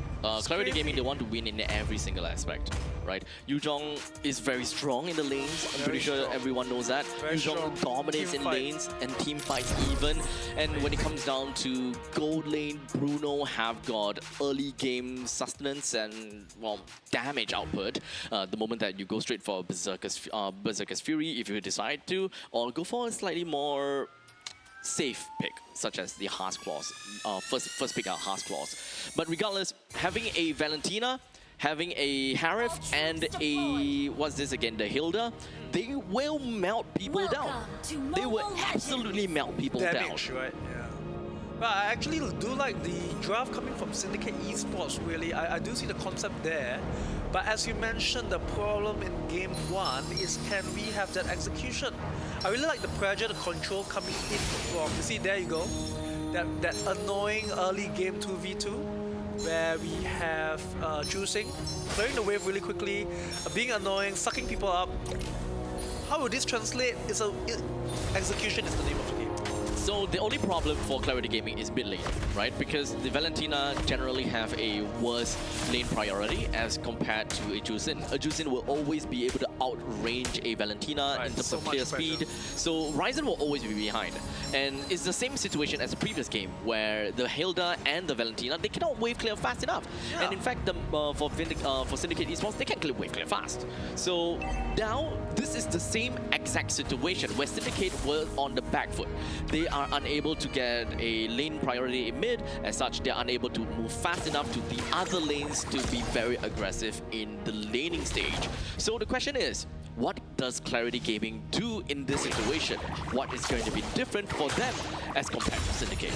I really like Yi Sun Shin and Harley really farming very aggressively. So I do see Harley taking some of the creeps on the blue side of the map, and Yi Sun Shin taking, I mean, no issues with farming. The farming speed is really fast. We're getting that level 4s. How many level 4s we have before the first objective? We already see Bui coming in with Yi Sun Shin. Yeah, both junglers level 4. I think we are preparing for an exciting fight. As 4 members from the side of Syndicate makes their way down to the bottom lane while only 3 of Clarity is preparing themselves. Okay, but Boy Reborn joins in the fray as well. Iron Ryan rushes in face right over to the side of Slowly, only to get completely melted down by a flurry of attacks from Syndicate. But Boy Reborn goes in with a Petrify on the Qzas, and now Ryzen! Exactly what we wanted to see with the Raging Sandstorm, and of course flickering down on the Qzas, takes him down pretty effectively. That is a stolen Raging Sandstorm, by the way. Kira all the way down to the bottom lane, not great, because now he will go down because he joined into the team fight, and that completely got singled out by Ricky Wurz. Slowly now puts his attention down onto Ricky Wurz, and for the side of Iron Ryan focusing down on the Hawks. However, the fight continues on as now Glue will possess down over to Ricky Wurz, allowing Qzas to pick up a kill. He did die before, and he joined in the team fight almost immediately after. This is an extended team fight. Very, very exciting extended team fight in the first few minutes of this game. Kill line is already 4-2, 4 members on the side. Syndicate got that early lead this time. I really like how, you know, this is a non-stop, I'll call it like a relay kind of a team fight where everybody use all their ultimates once they hit level 4, all their battle spells, everybody putting everything in. I think Syndicate got the really good one, but Turtle's not down yet. Yep. Seems like out of that fight, if we want to focus on the game plan of Clarity Gaming, is that literally quite any one of them, as long as they get kills, they should be able to win in the early stages. Oh, wait, hold on a second. Yep, the grab happened onto Ricky Wurz once again. Second death for the side of Ricky Wurz. That means that we've got very good plays from Slowly thus far. I really like how Slowly is using the blue. Really smart plays, and the amount of control, very, very key execution, targeting the key members of Clarity Gaming, and the amount of pressure they put. I think that's a good early game start. They're already up, oh my god, 4 minutes, nearly 2K. Yep. So this is the same exact problem for Syndicate Esports. They want to play aggro, but they do not have the priority middle lane to be aggro enough. Now Syndicate will always be one step faster than Clarity Gaming, but this time looks like it's going to be a 0 for 2 trade. Yeah. That is hands down a win in the books of Clarity Gaming. Really like the assassination coming in from Ricky Wurz. I mean, pulling his weight as the Harley. I mean, when you think about Harley, you think about assassinations. 2-0, that's where we're trying to equalize the score. It's not going to be the end of the game for Clarity Gaming as of yet. They did find themselves at 2,000 gold deficit, but from that from that 2 kills, they immediately find themselves being balanced out against Syndicate, and they are looking pretty okay. Well, I'm very interested to see how this Bruno is going to play out. I mean, Bruno... House first item. Yeah, wow, House first item. I think it's very good getting that crit damage in. Oh, Qzas, that is overcommitting, my friend, as the counter engage comes in from the side of Ryzen. He may have sacrificed his life just to get another kill, but it is a 1-for-2 trade. The mage and the roamer in this case, not a good counter attack from Clarity. Yeah, I really like that Valentina getting that that reverse raging that sandstorm back onto the Khalid, securing that kill. Yeah, but ooh, that's a quick tower. I thought that might actually go pretty well for Clarity, but alas, it's not that great. But in the end, we're just going to be looking at the rest of the items that is going to be picked up from both of these two teams. Notably, we are looking at the... Ah, man, it's gone. Well, I'm actually excited to see how Ban Boy Reborn comes online. I mean, Yu Zhong, I've not seen him for a while. Black Dragon form flying in. There we go. Yeah, I really love the team fights. Let's see how it goes. There we go. Immediately a 5 onto 2. Ban Boy Reborn focuses on the furious dive down over the break. Takes it down almost immediately. Ryzen missing out the Raging Sandstorm, but it's okay. Because Ryzen will be able to S1 him away. That's what I love about Yu Zhong. Every time flying over for the team fight is exciting. You have that control, you have that damage, you have that sustain. I can't wait to see more action from the Yu Zhong at the bottom lane. Let's see, all preparing for the next turtle coming out on the top side. Okay. At this point in time, it does seem as though we do have got a pretty decent kind of game plan coming in from both teams. They are both holding out pretty decently, if you ask me. But Ricky you might just fall prey 3 times in a row by the same player. I gotta say, Slowly is doing a really good job with that blue. I think that's mostly a Ricky Worst problem. It's really unfortunate, right? It's really unfortunate. Clarity Gaming is going to lose the jungler. As such, it's going to return up to be a loss of the objective as well. Turtle goes over to Syndicate, and now Clarity is one-man shot, at least for now. And now Syndicate, they should be able to take control of the river line. Coming into 7 minutes, you can see the mid-game identities of both teams coming up. On the side of Syndicate, are they able to... I mean, now Slowly is doing a lot of the work on the glue, but can we see Sun Jin coming in with the burst? I mean, right now, if the farming is able to come with more kind of pressure, on the side of Clarity Gaming, you can see, can we start to see Harley coming online with the assassinations? I mean, they have really delicious food. On the other side, He got killed 3 times by glue. That's pretty rough, yeah. It is very rough. It's extremely rough. That's pretty rough. This is probably the most balanced game that we have between these two teams. Very tight? Yep, very tight. I think mid-game, Syndicate has it a bit more for me. That's my opinion. Probably so. Probably so, but I think it's relatively equal, to be fairly honest. Quite equal. Here it comes with a Flicker Raging.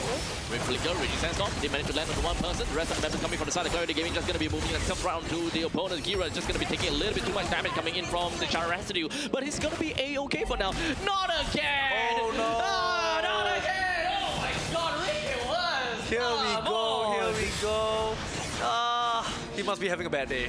He's having a really bad day. He's either number 1 that, or Slowly is just prioritizing target onto Ricky Worth. It's like, you know what?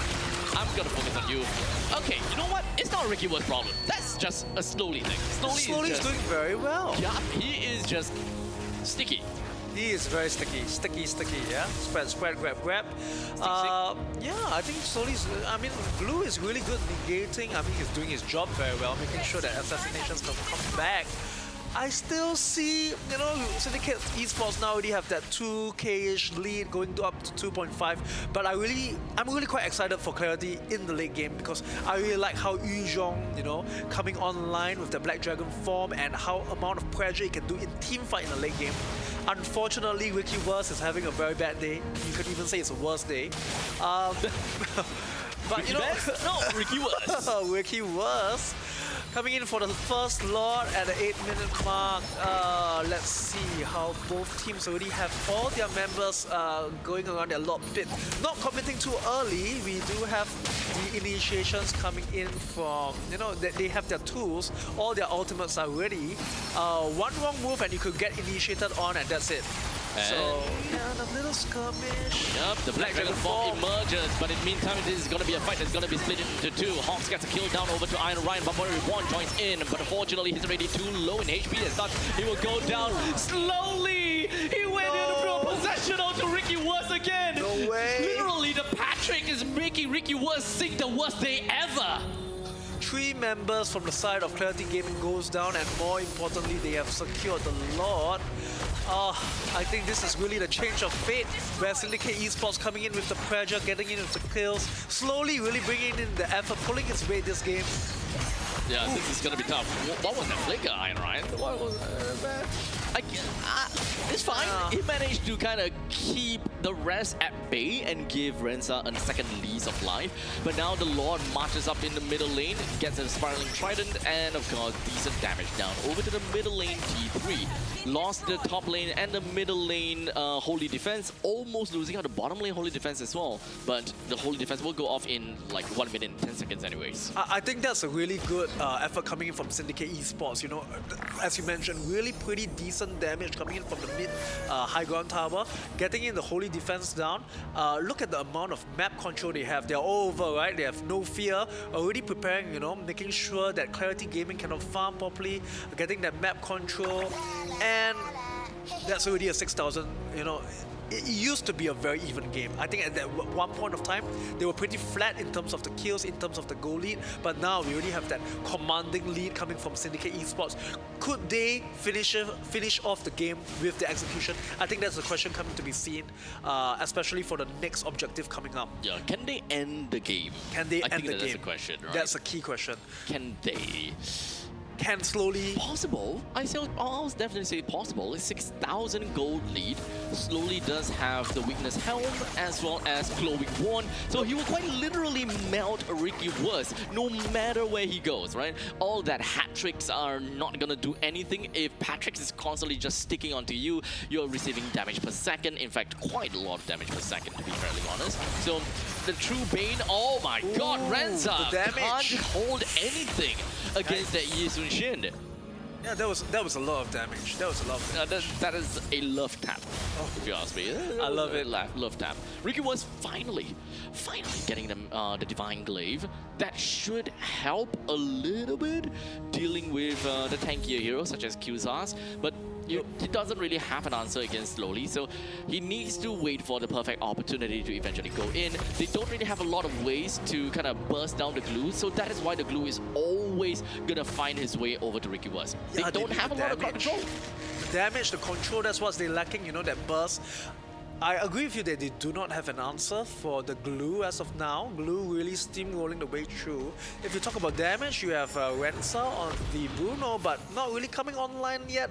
023 waiting for the key items. I mean, looking on the side of Syndicate Esports, Bray, you know, on the Yi Sun Shin, already level 15.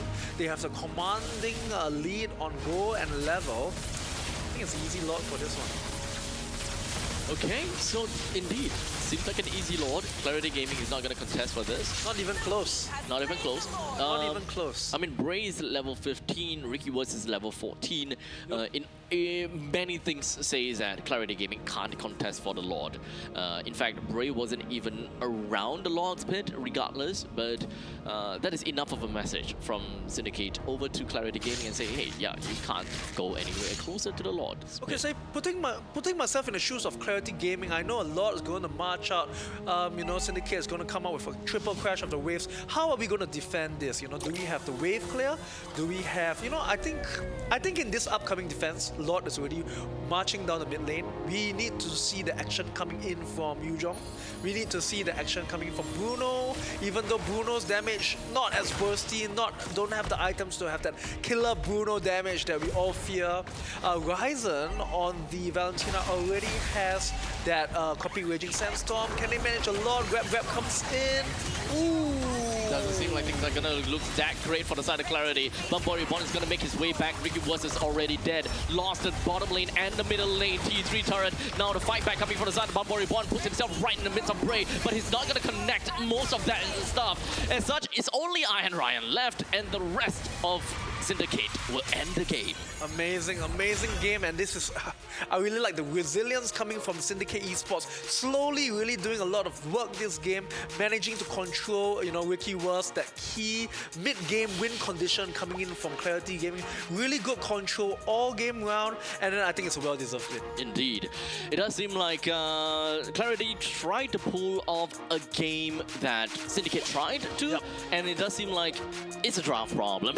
Yeah. It seems like it's a draft problem. Is it a draft problem? Yeah, mid lane, really, they don't have a way around it. And the moment that they kind of lost mid, it seems like it kind of snowballed to a certain extent, and they can't go for that aggro play that they wanted to. And I think a big concept this game is how do you answer the glue?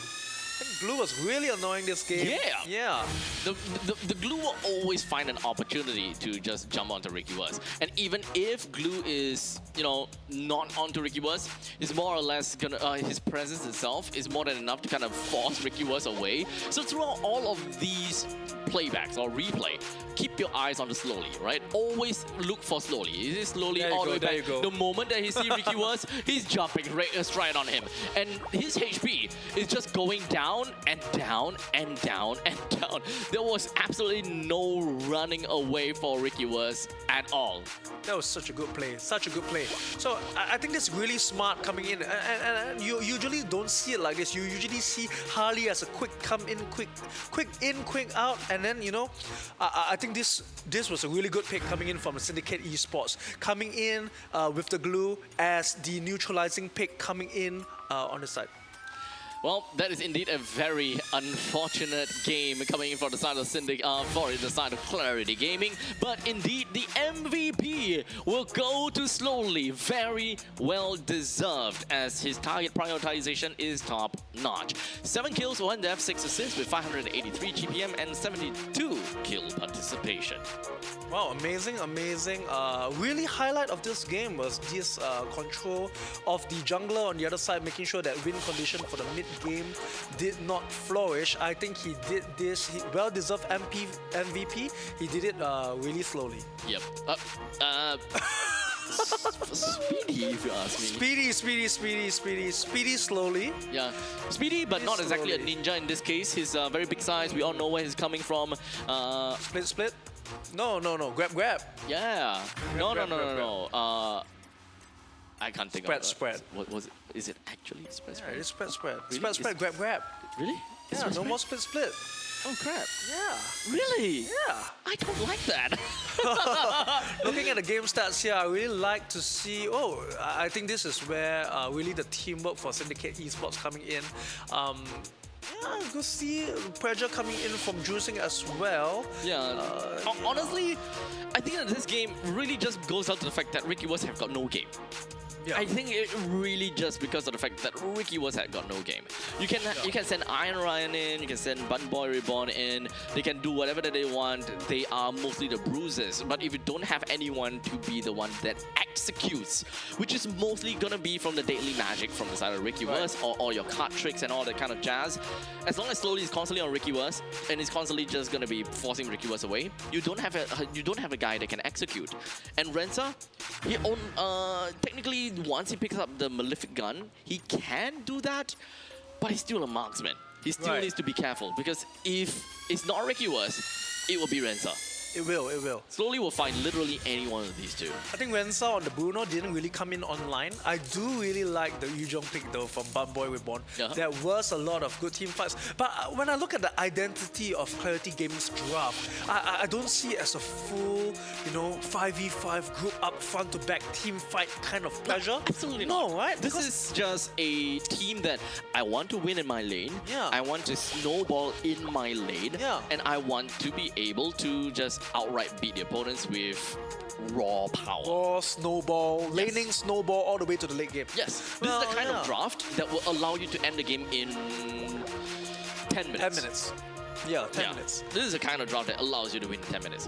But that did not happen. Unfortunately, didn't really speed up towards the end. You do see the concept coming up.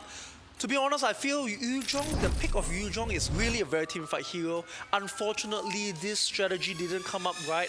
I do like the side of Clarity Gaming as well, but Syndicate Esports really got the win for this side. Yep. And I would even dare to say it was because of the glue.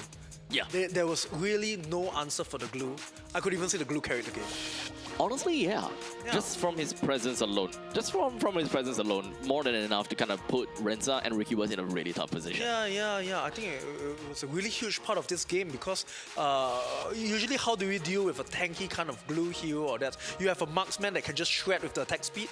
Yeah, but he's not really a shred build from the side really of Bruno, build, right? Bruno's He deals critical, but at that point in damage. time, all he has was like Heart's Claws, Malefic Gun, nothing to really help to shred him down. Right. So both, I would say that both teams technically needs to go back to the drawing board. Yeah. More for Clarity because they lost game number 2. It's currently 1 1. Yeah, One more game until we have the decider game or rather one more game until we'll be able to find out who wins from this matchup. But for now, we're going to go off for a very short break. And until then, don't go anywhere. We'll be right back with you. See you soon.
What makes my team strong is the fact that we've been training very early from the start before the regular season, and that makes us very good stability in our gameplay and foundations.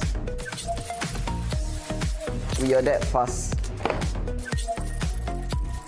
I usually adjust my headrest so that my neck doesn't get soiled throughout the game. I believe that consistency is the most important in our team, and that will be the main factor to winning MPL SG 11.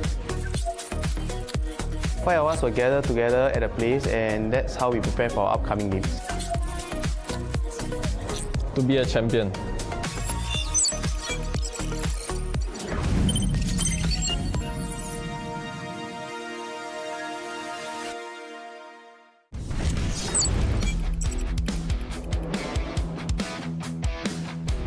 It all started here, day 1 of the Challenger qualifiers.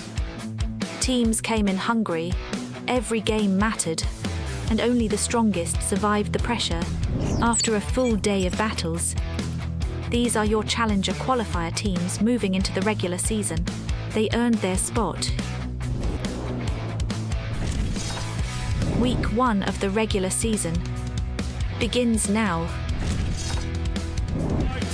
Being secure by the side of Kingdom Esports. Real world manipulation coming out from pain. AOG already summoned by the side of Kingdom Esports to try to cut off the escape from the side of Team Evo. Explosive openings, clean executions, and no team wasting time finding their rhythm. From early practices to late game turnarounds,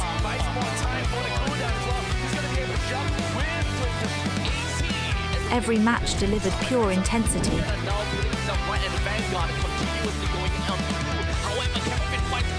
Every team stepped in ready.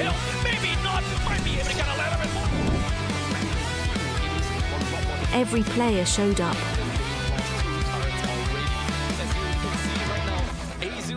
And the competition started to separate early.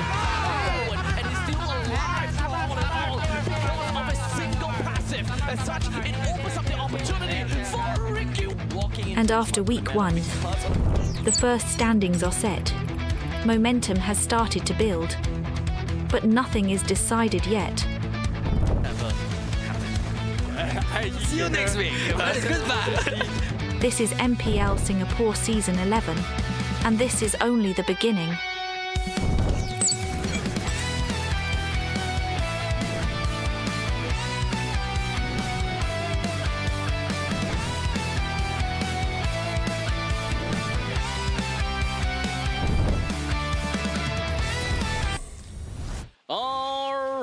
ladies and gentlemen, welcome back to the game number 3 of our first match of the day, and that is Clarity Gaming versus Syndicate Esports. Wow, two very different games coming out one-on-one. I love how this series is going. I mean, the first one is more of, kind of an execution, teamwork, timing of the ultimates issue. The second game, we are coming in with a really good hero picks, neutralizing win conditions. Who knows what's coming up for the third game? I mean, this is crazy for the first match of today, Yep. I mean, understandably, for the side of Clarity Gaming's game number 2, they kind of took something out of the books for Syndicate. It did not do very well per se.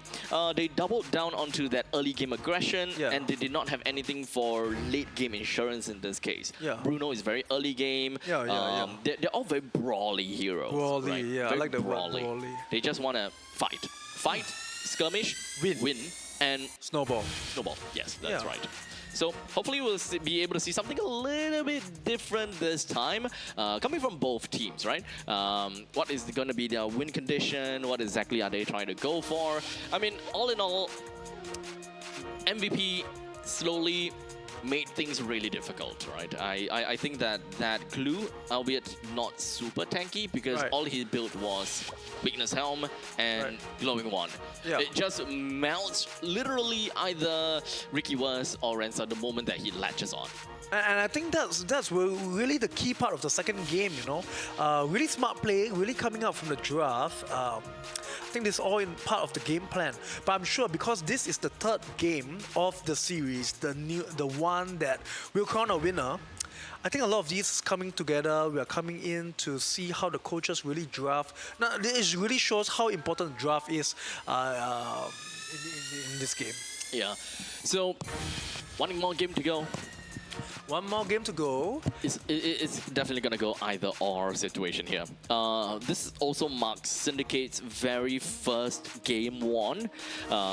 If I'm not wrong, this is their very first game won. In this tournament. Yes. Congratulations to them. It's a good start, I would say. It is still week number 2, so they still have a little bit more time to kind of prepare themselves and pump themselves up for tomorrow's games and next week's game,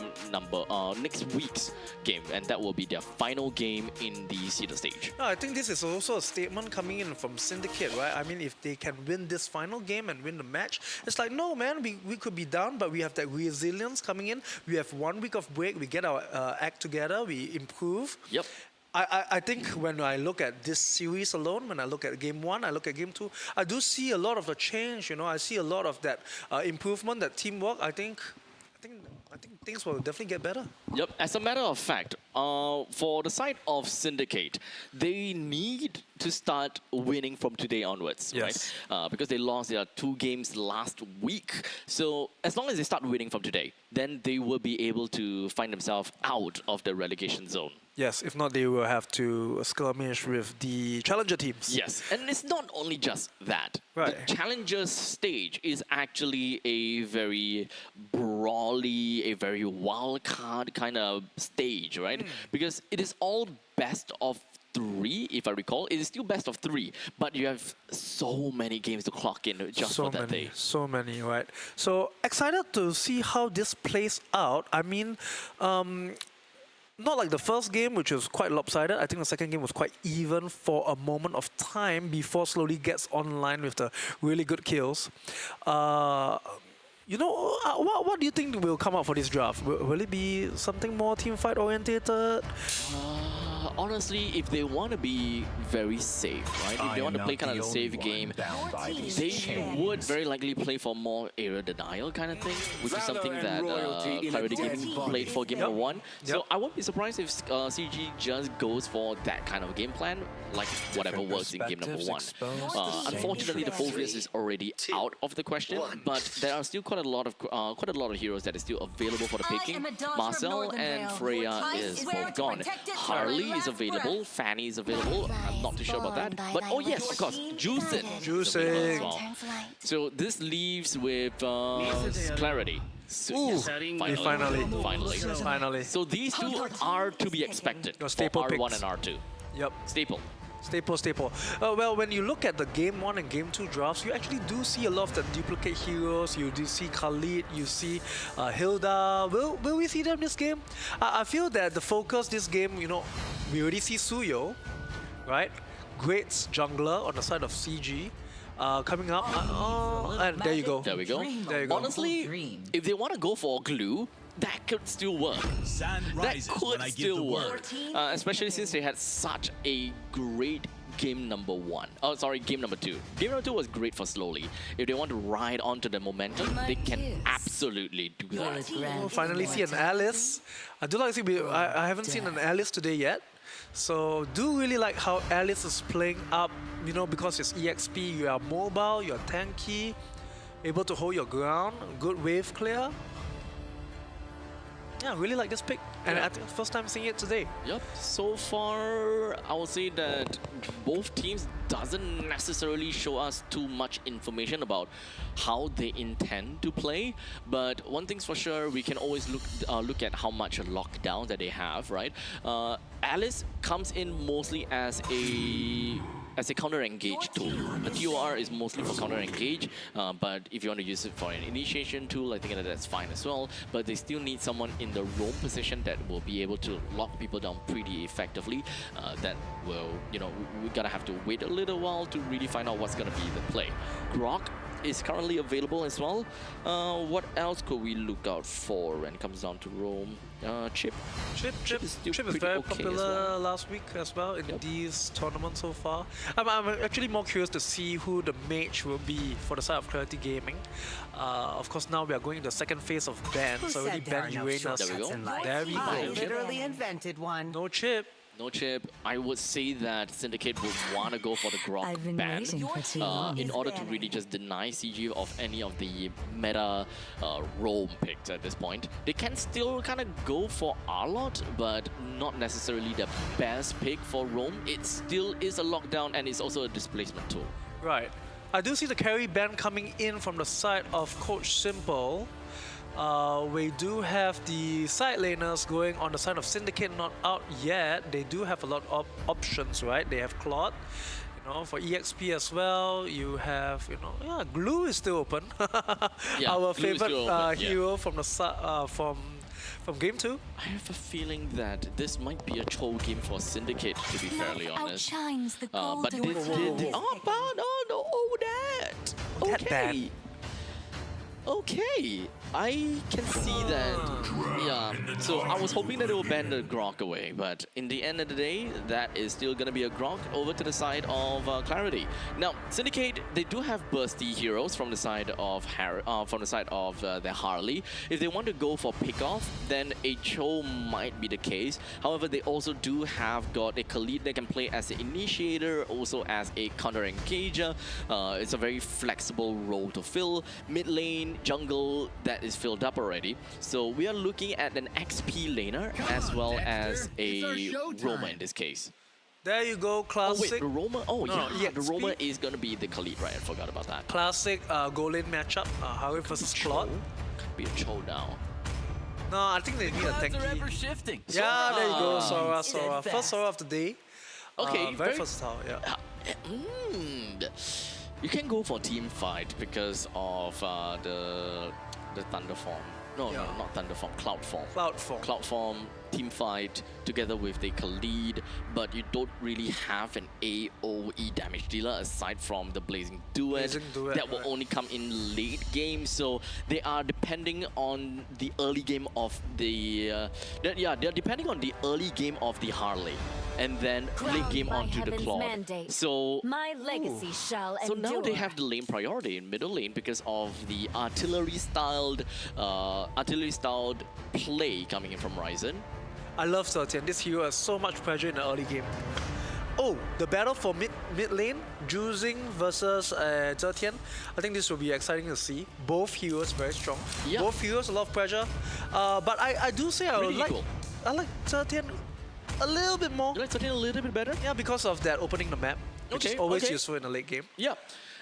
In terms of a wave clear, both of them are pretty Pretty good, equal, right? pretty good. They are pretty good because yes, the Juicin will be able to kind of push Iron Ryan away, not necessarily push Ryzen away because her Phoenixes actually kind of outrange that Juicin. However, in terms of wave clear, the 13 will wave clear mid all by herself, but for the side of Syndicate, they will require the Khalid to wave clear.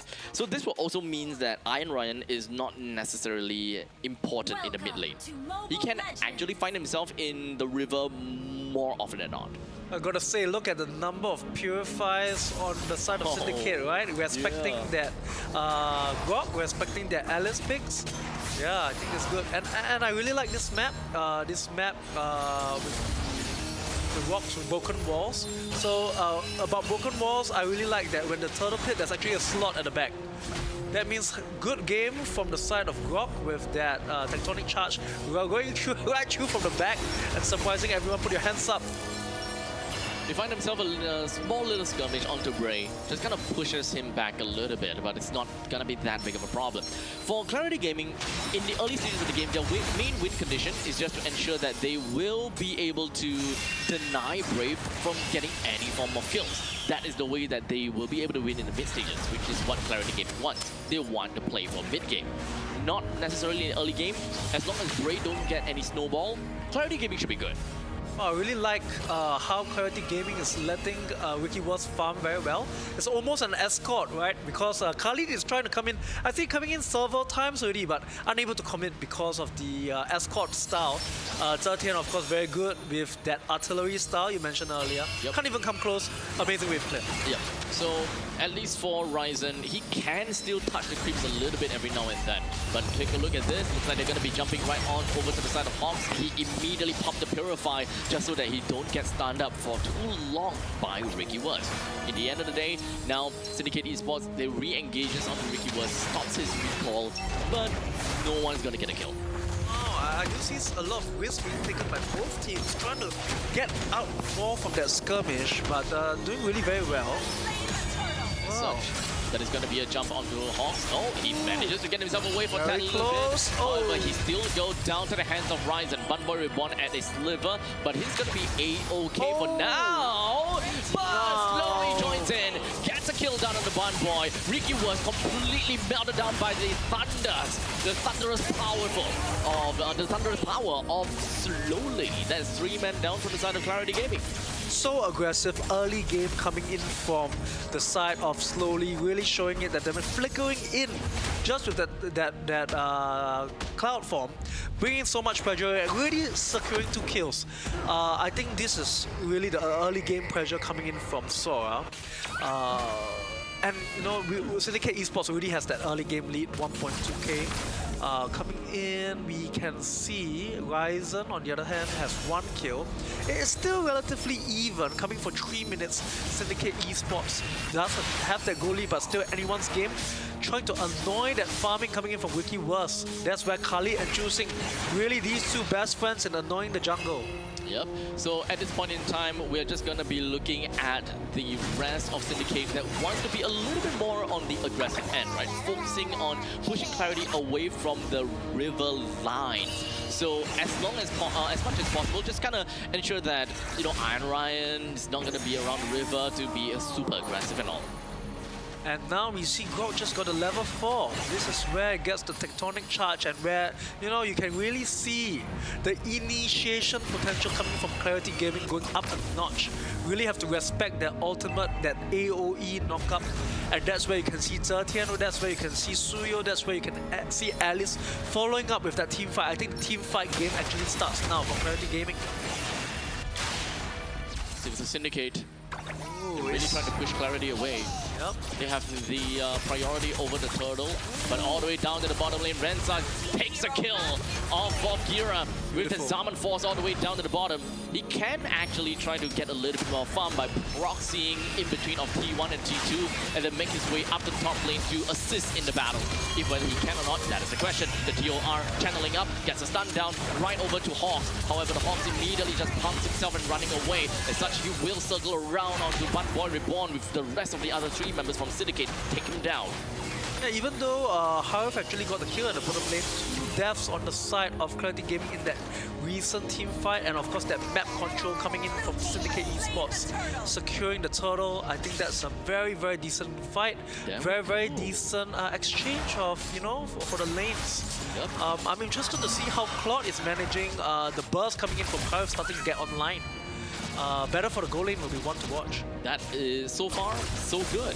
Syndicate Gaming, even though Bray himself is not necessarily getting kills and getting the snowball, they are still playing according to their game plan, and that is to win in the early game, which they are. 1,500 goal lead in favor for Syndicate Esports. They have a grand control of the mid lane as well as the river line, and this is highly attributed to the fact that the Khalid as well as Damage. top lane, goodbye to Bamba Reborn. That was crazy damage coming in from Harley. Was it Harley? Yes, it was. Harley and the Sora. Amazing. So much damage. I mean, Alice, you got to think of it as tanky. That looks like a very paper Alice to me. Yeah, mostly for the side of Alice, she's not particularly very tanky per se, Right. but she does have a lot of Sustain. yes. So the moment that she don't have any hostile creeps to kind of sap her life from, she's just a, well, walking duck. Yeah, it's a bit challenging. Well, let's see, in the bottom side, I think as time passes, Syndicate Esports is actually getting that commanding lead. I do want to see Clarity Gaming upping their teamfight game. I really like their lineup, to be very honest. They have very nice... For Clarity? Yeah, for Clarity. They have their teamfight initiation, and I think the name of their team is AoE. Looking from AoE knockup from Rock, and they have really nice AoE coming from Rensa, from Ryzen, from Bumboy Reborn. I think one nice tectonic charge could flip the script for the game from Clarity, but it's all about execution. Yeah, Clarity just wants to play from the mid stages of the game, focusing on to area denial. They want a team fight. So technically speaking, in light of these objectives, Clarity Gaming is supposed to be a little bit better in fighting for objective. However, because of the 3,000 goal lead, it seems like Syndicate Esports, they will have the lead. As such, slowly goes in for the Thunder, right down to the Bambori Bond, takes him down effectively, and that is going to be an instant take. Iron Rider goes straight in with a tectonic charge, lands on the Qzas as well as slowly. However, not quite enough to get enough damage to kill both of them. As such, Syndicate, they've clapped back. They manages to bring down Iron Riot as they continue on over to the side of Ricky Wurst. Down in the middle lane, it is just going to be the Daily Magic that manages to land onto Rensa, brings him down, and that is a wholehearted defeat over to the side of Clarity Gaming. Well, I really like how Juicing is able to control, you know, when it's so hard for Clarity Gaming to disengage, because when Juicing's on your back, you just get sucked back into the fight. I think it was initially just 1 or 2 kills, but Juicing just came over, and that's where the follow-up is so strong. Down to Hawks. Ricky Wurst. Oh my goodness. That's the kill despite missing the S1, but it should still be fine. Clarity is looking for the opportunity, and indeed they will find it. Here we go. This is called mid-game, right? Name of the game is mid-game for Clarity Gaming. That Suyo is coming online with the slashes. So much damage. Red team turret has been Is this an inflection point? I think that Clarity, maybe they still have a game. They should still have a game. Syndicate, they are 4,000 gold in front, and That's the a way lot. that Clarity Gaming, their power spike goes, I think that in realistic terms, Syndicate should more or less be, in some sense, still a little bit ahead. Like 1,000 gold ahead. You can imagine that Clarity Gaming have got one additional item onto their highest, onto their power spike heroes. Right. Well, looking here, everyone's teamed up into a ball. Do we see any initiation coming in? Okay, maybe we shouldn't talk about it in economical sense, right?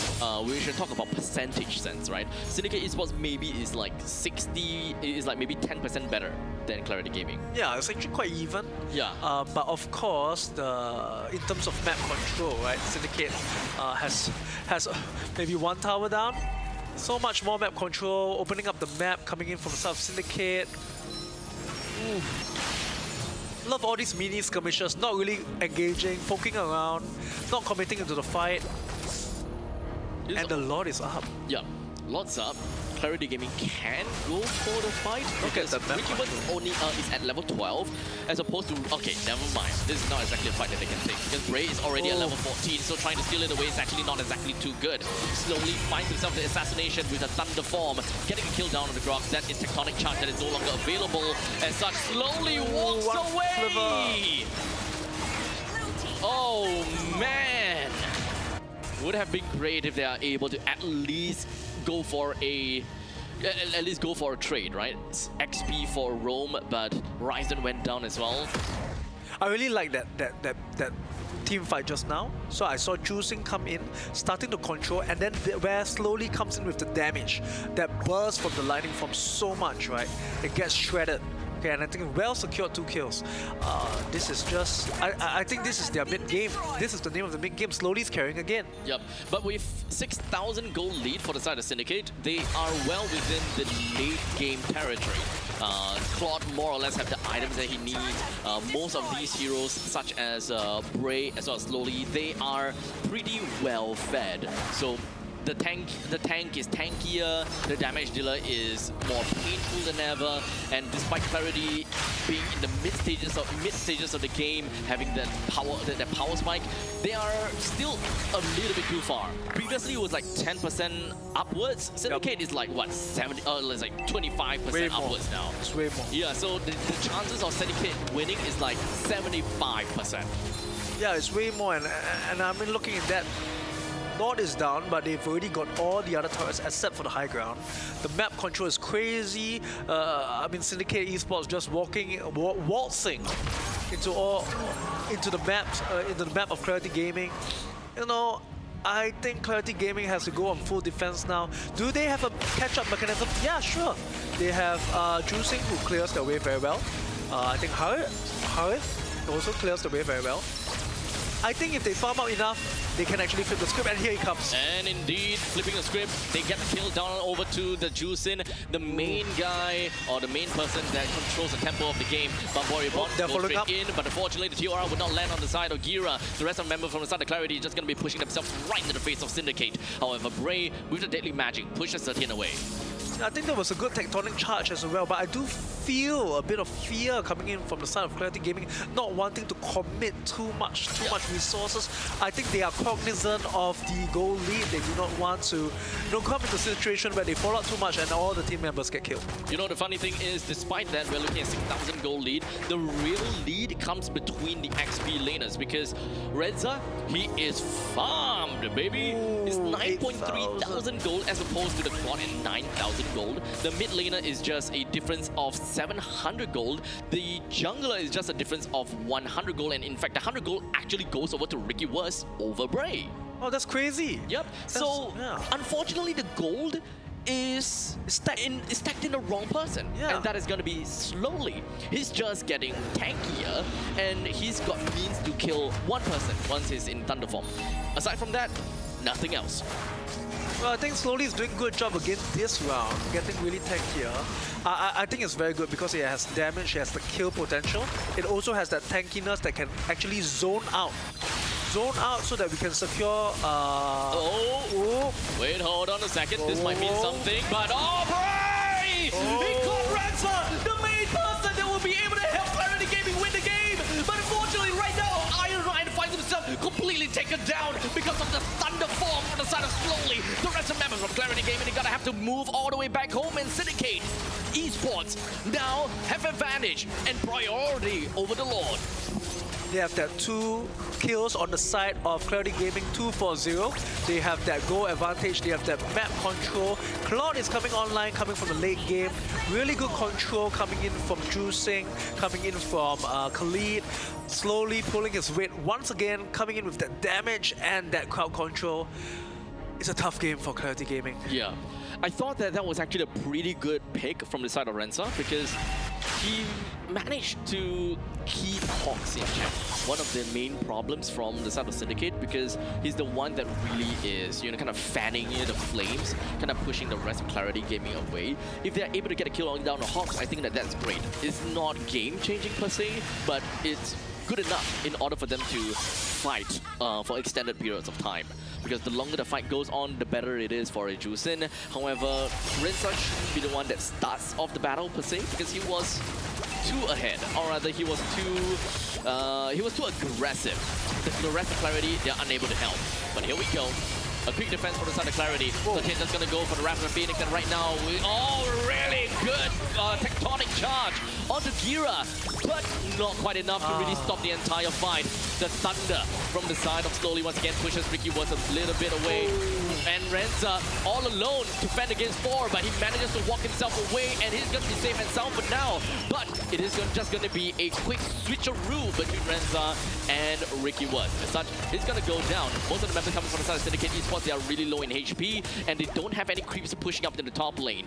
Syndicate can't rush this. They can't force this. This is actually a really difficult one, because the moment that Rensa have got the Zaman Forge, which he does have right now, there could be a chance. As Iron Ryan and Bunbury Reborn, they respawned in, and Syndicate realizes this is not the time for them to fight. Just yet another lot to extend this game. I think that was Syndicate Esports. They really tried their best to end the game at that moment of time. Superb defense coming in from Clarity, able to hold the ground, able to clear the waves, even only with 2 members. And they managed to hold it off. I think right now, what's going on is, can Clarity Gaming come back?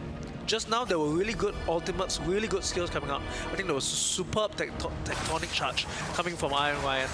But in terms of damage, can they come back? Can they come back up to equalize it? I think it's gonna be difficult. Target prioritization is important, because Gira is already at 12,000 gold. He's got max items already.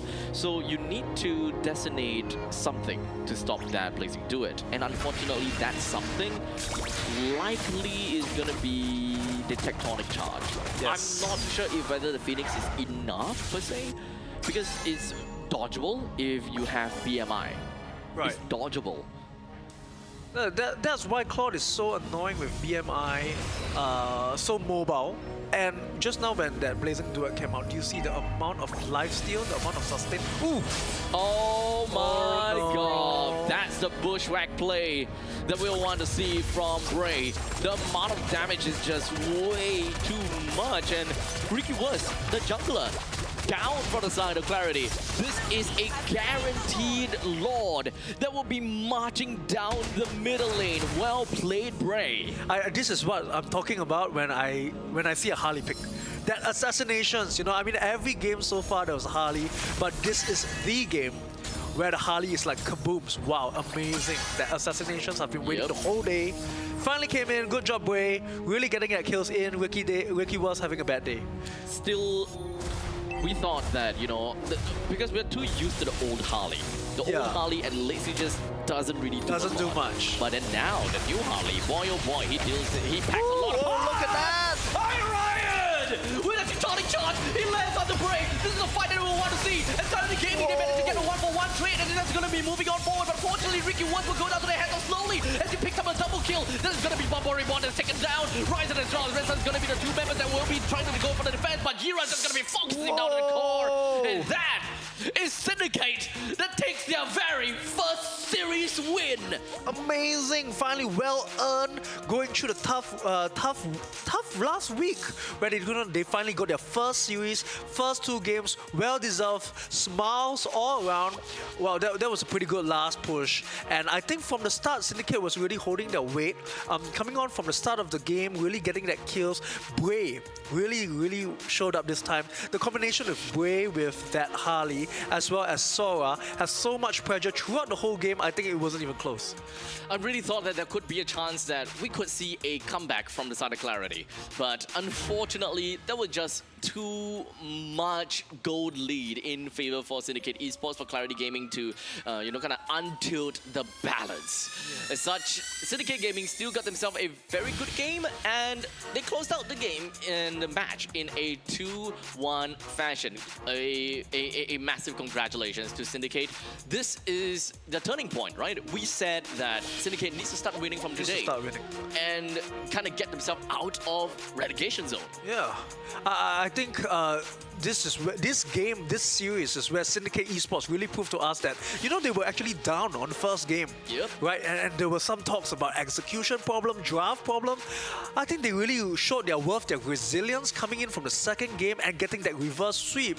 Even though it's just a best of 3, it shows that they have that discipline, they have that gameplay, and really the team members slowly, Bray, you know, really showing up for the second and third game, pulling their weight and showing them, hey, it's time for us to start winning. We're not going into the relegation zone. This is the week where we will turn the tide and start winning.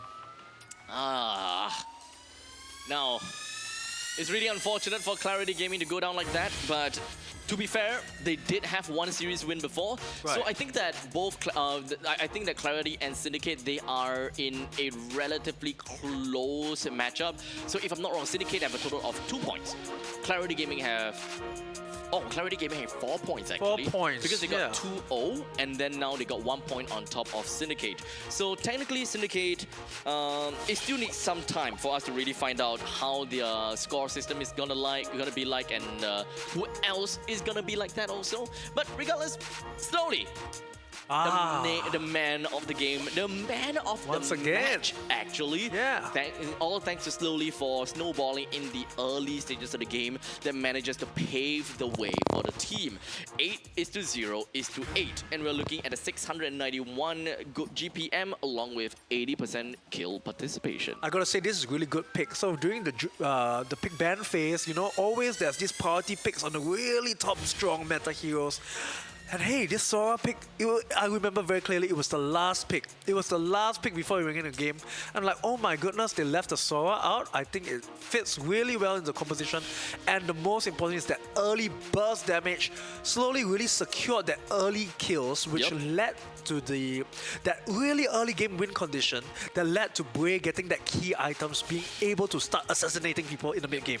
And because of how Sora is designed, the moment that you have a advantage, the moment that you know that you have the advantage, you actually don't have to play in cloud form at all. Yeah. Because cloud form just gives you tankiness, it sets up for the team, but why set up when you are one of the main damage dealers? Yeah. Because you're so far ahead. You have so much items, you got your War Axe, you got your Queen's Wings, you are just a tanky thunder guy. Yeah.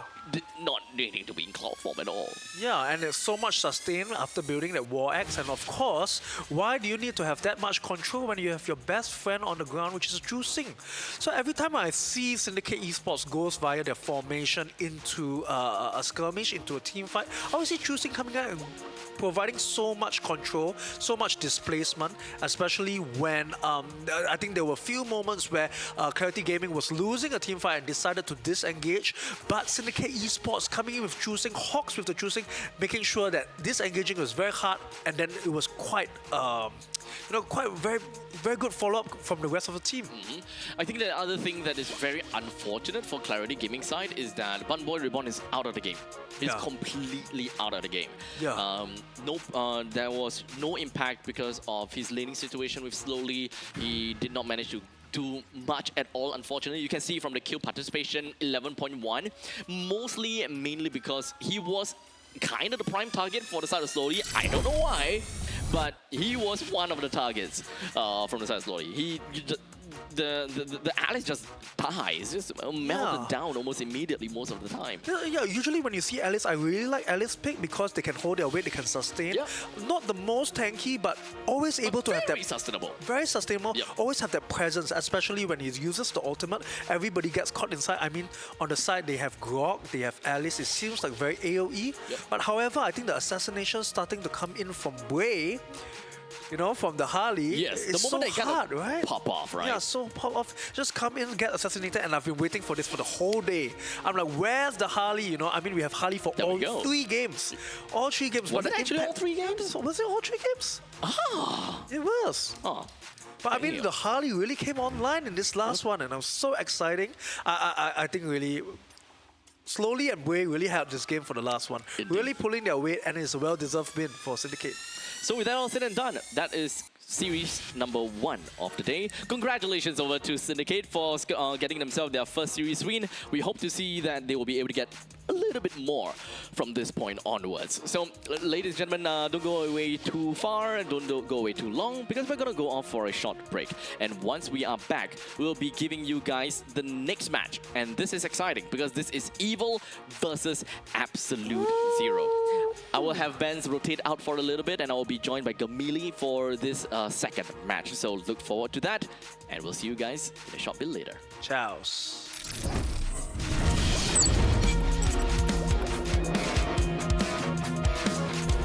It all started here, day 1 of the Challenger qualifiers. Teams came in hungry, every game mattered, and only the strongest survived the pressure after a full day of battles. These are your Challenger qualifier teams moving into the regular season. They earned their spot. Week 1 of the regular season begins now. Being secure by the side of Kingdom Esports. Real-world manipulation coming out from Pain. AOG already summoned by the side of Kingdom Esports, trying to cut off the escape from the side of Team Evil. Explosive openings, clean executions, and no team wasting time finding their rhythm. From early practices to late game turnarounds,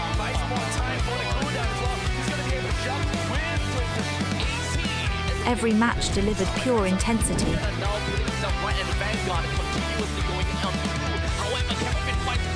Every team stepped in ready.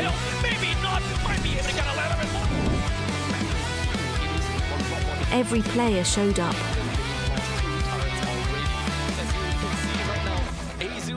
And the competition started to separate early.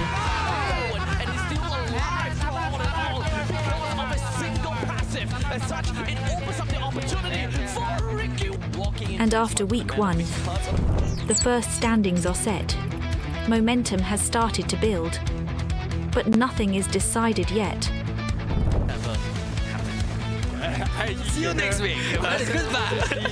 This is MPL Singapore Season 11, and this is only the beginning.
Indomie, flavor favored by the world.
Gentlemen, welcome back once again to MPL SG Season 11, Week 2, Day 1. My name is Abstract. With me here is Gamili, the new caster of MPL SG. Same as Benz, coming in from the same batch. How you feel today?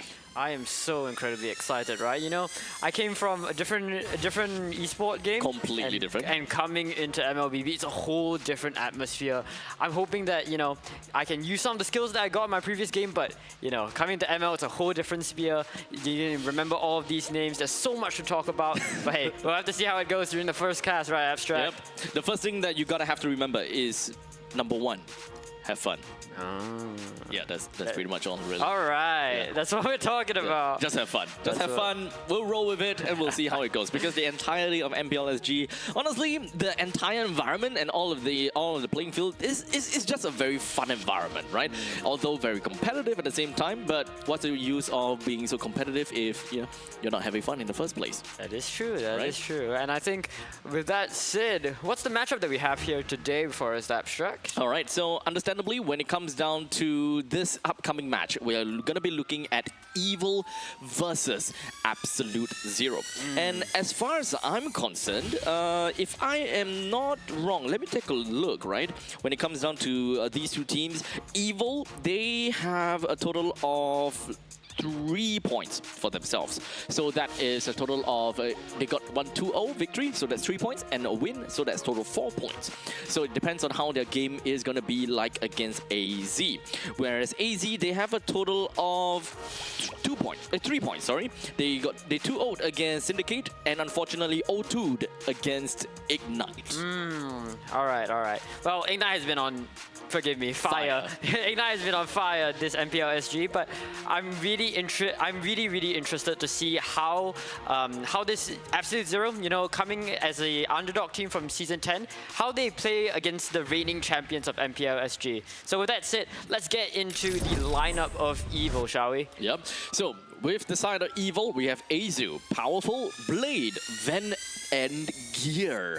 So understandably, we do have Powerful still being the anchor of the team. Ven and Gear came in from the previous season, and in Season 11, we are introduced to 2 new players. I wouldn't say new, but 2 other players that weren't in the lineup before, and that is Blade and Azu. Yeah, and I think there's a lot to be said about the players on the lineups, the players that we have on the lineups here, right? I mean, Powerful, reigning champion, one of the biggest reasons, one of the biggest batteries for the success of Evil Gaming in MPL SG Season 10. And of course, you know, you mentioned their new player Azu. I am very, very excited to see what Azu brings to the table, right? Because if I'm not mistaken, I believe they were a top 3 finisher in MPL Cambodia, and you know, they are known for explosive junglers, which you know, given how we just came back from the tank, the meta where we saw so many tank junglers, I'm excited to see some of that Fanny, some of that Joy, you know, maybe some of that YSS coming back to the meta as well.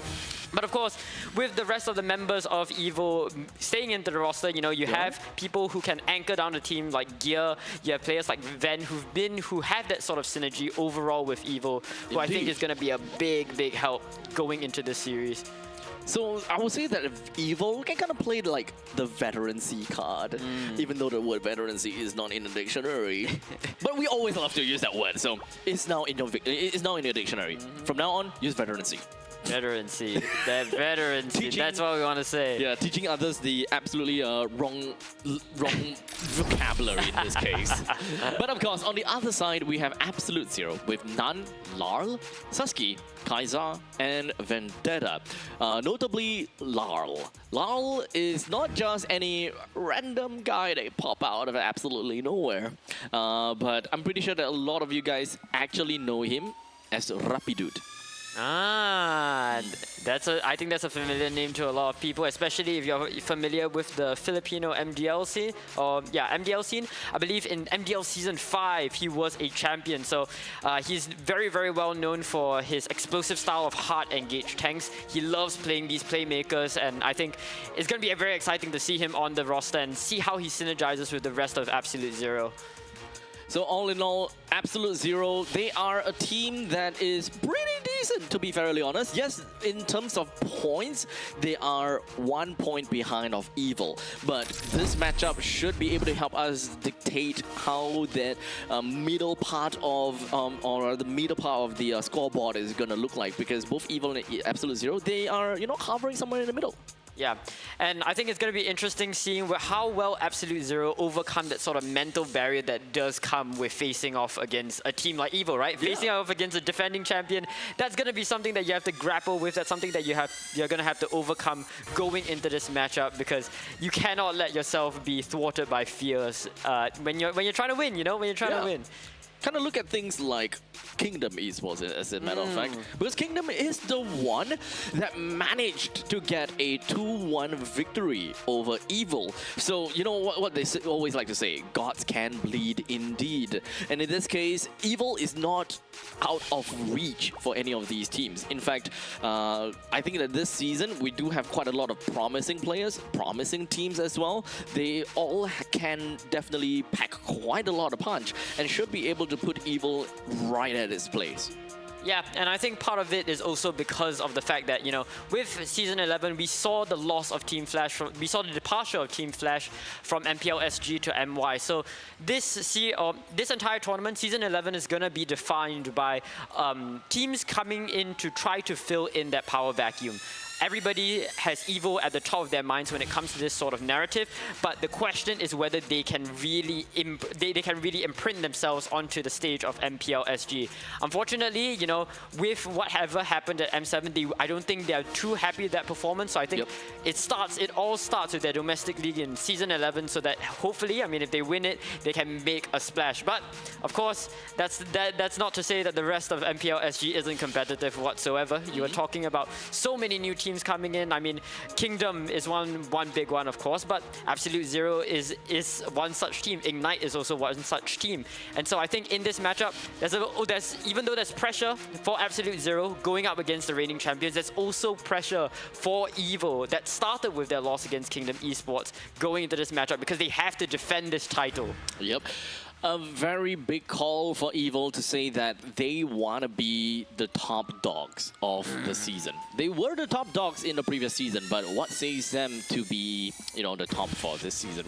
There's quite a bit of competition. So they're kind of back to the drawing board per se. They lost quite a bit of players in some sense. In fact, Blade had replaced Sayla, which Sayla is now in a completely different team now.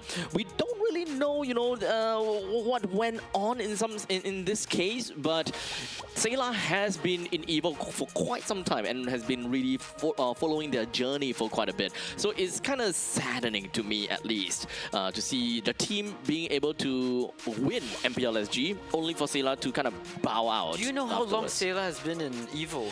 Honestly, I would say at least 4 seasons. Wow. At least 4 seasons. And like, as a Rome player, if my mid duo were to leave me, that's gonna leave a big hole of that synergy, right? Right. So I would say that Blade do have quite a bit of a role to fill, or a hole to fill in this case, and I'm not too sure if whether he is, being oppressed or if he's getting any form of stress in that case, right? Sela is strong in his own means, but the both of them are slightly, actually not say slightly, but they are quite different in the way that they play around. Yeah, and it's exactly that. I mean, you mentioned it, right? Blade by no means a weak player, but it's wanting to be strong on your own and strong as a team. And I think that's definite. The synergy that Sela and you know the rest of his team has built is something that really sent Evo over the top last season. And you know, season 11, we've already seen Evo lose out against Kingdom Esports. And now the question is this loss going to cause a slippery slope, or will they find their footing as a team? I think right now the team performance is going to be the main point of contention going into this series. But of course, I think with that said, it will all have to start with one. What are you looking forward to seeing? What kind of hero picks do you want to see these players go into? Very good question actually. But honestly, I have a little bit of bias to Benedetta. Yeah. I'm an XP player, and for a good amount of time, we have seen a lot of Benedetta. But ever since the departure of Team Flash away from MPL SG, they are now in MPL MY. Good luck to them. I think that pretty good. Yeah, it's definitely a tough competition over there. But regardless, I will say that without Diablo in MPL SG anymore, the chance of seeing a Benedetta is relatively low. However, though, I know that Vendetta does play quite a bit of Benedetta as well. So I do want to see him play that. Oh, I mean, namesake, right? Vendetta, Benedetta. I mean, it writes itself. The play writes itself. I was really, really looking forward to seeing Powerful go for something like a Marcel before, but it seems as though... Day one. Yeah, day one, right? Yeah, I think Powerful is definitely one of the front runners in SG when it comes to his ability to use Marcel. But I'm also interested to see Powerful bringing out his Grok. I think we saw it a lot last season, and unfortunately, in season 11, Grok has really started to fall off. But I think Powerful is definitely one of those people who can make it work in the right circumstance, right?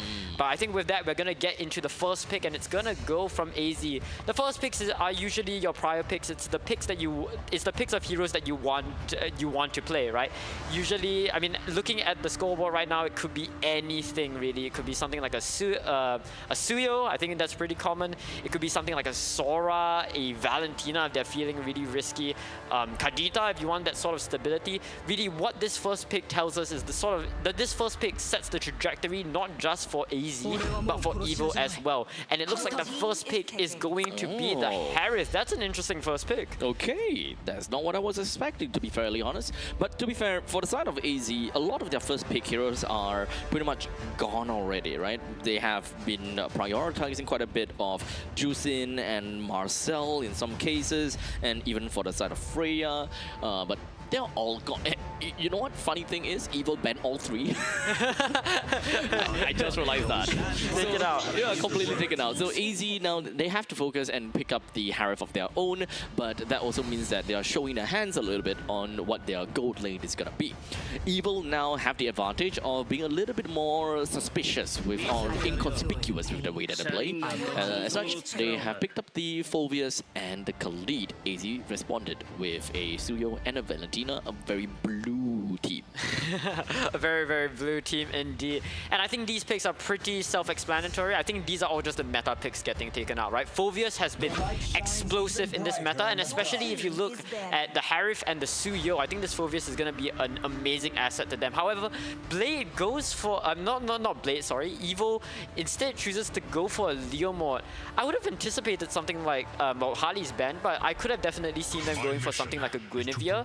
But I think this is more so an issue of, perhaps the hero pool isn't wide enough to bring out the Guinevere in this scenario. Because frankly speaking, I'm a bit worried about Leomord. I mean, Suyo was first brought back into the meta precisely because he could outfarm Leomord, he could counter Leomord in that sense. So yeah, I'm a bit apprehensive about that sort of pick, but let's see how they go. And of course, with Suski being the one to take the Valentina, it's definitely going to poke some holes into what Evo can pick later on. So looking at both of these two teams, it doesn't show too much, but you can kind of get a little bit of a hint. For the side of AZ, they do have a little bit of a pseudo dive kind of thing going on because of the way that Suyo is an assassin after all, and Valentina is indeed a very short-ranged mage. There could be a chance that AZ will want to play a little bit more on the close quarters combat kind of thing, and they will want to dive upon their enemies with Khalid. Oh wait, Khalid's stolen away already. But there are still quite a bit of heroes that they can go for. Grok, for example. Kadita, I'm looking at Kadita. Kadita, Yeah. Okay. But right now, what I'm looking out for Evil is that they do have something that they look for a lot when it comes down to the mage pick, and that happens to be Valir. Valir is of course a very good pick going up against teams that are very divey and heroes that just don't have very good ways of closing the gap. Although Suyo do have 2 mobility skills, but if you were to use both mobility skills just to catch up, you don't have any ways to run away. Yeah, exactly. I think that call of the Valir is definitely very interesting. We're seeing Valir come into the meta in other MPL, in other regions as well, and it's really pretty shocking, you know, when I see Valir getting picked out so much. But I think it's more so a byproduct of teams trying to respond to this very dive-heavy meta that we seem to be leaning towards, especially with Harith being pushed to the forefront of the meta, being one of the most contested mid-lane picks right now as Claude and Carry start to fall off.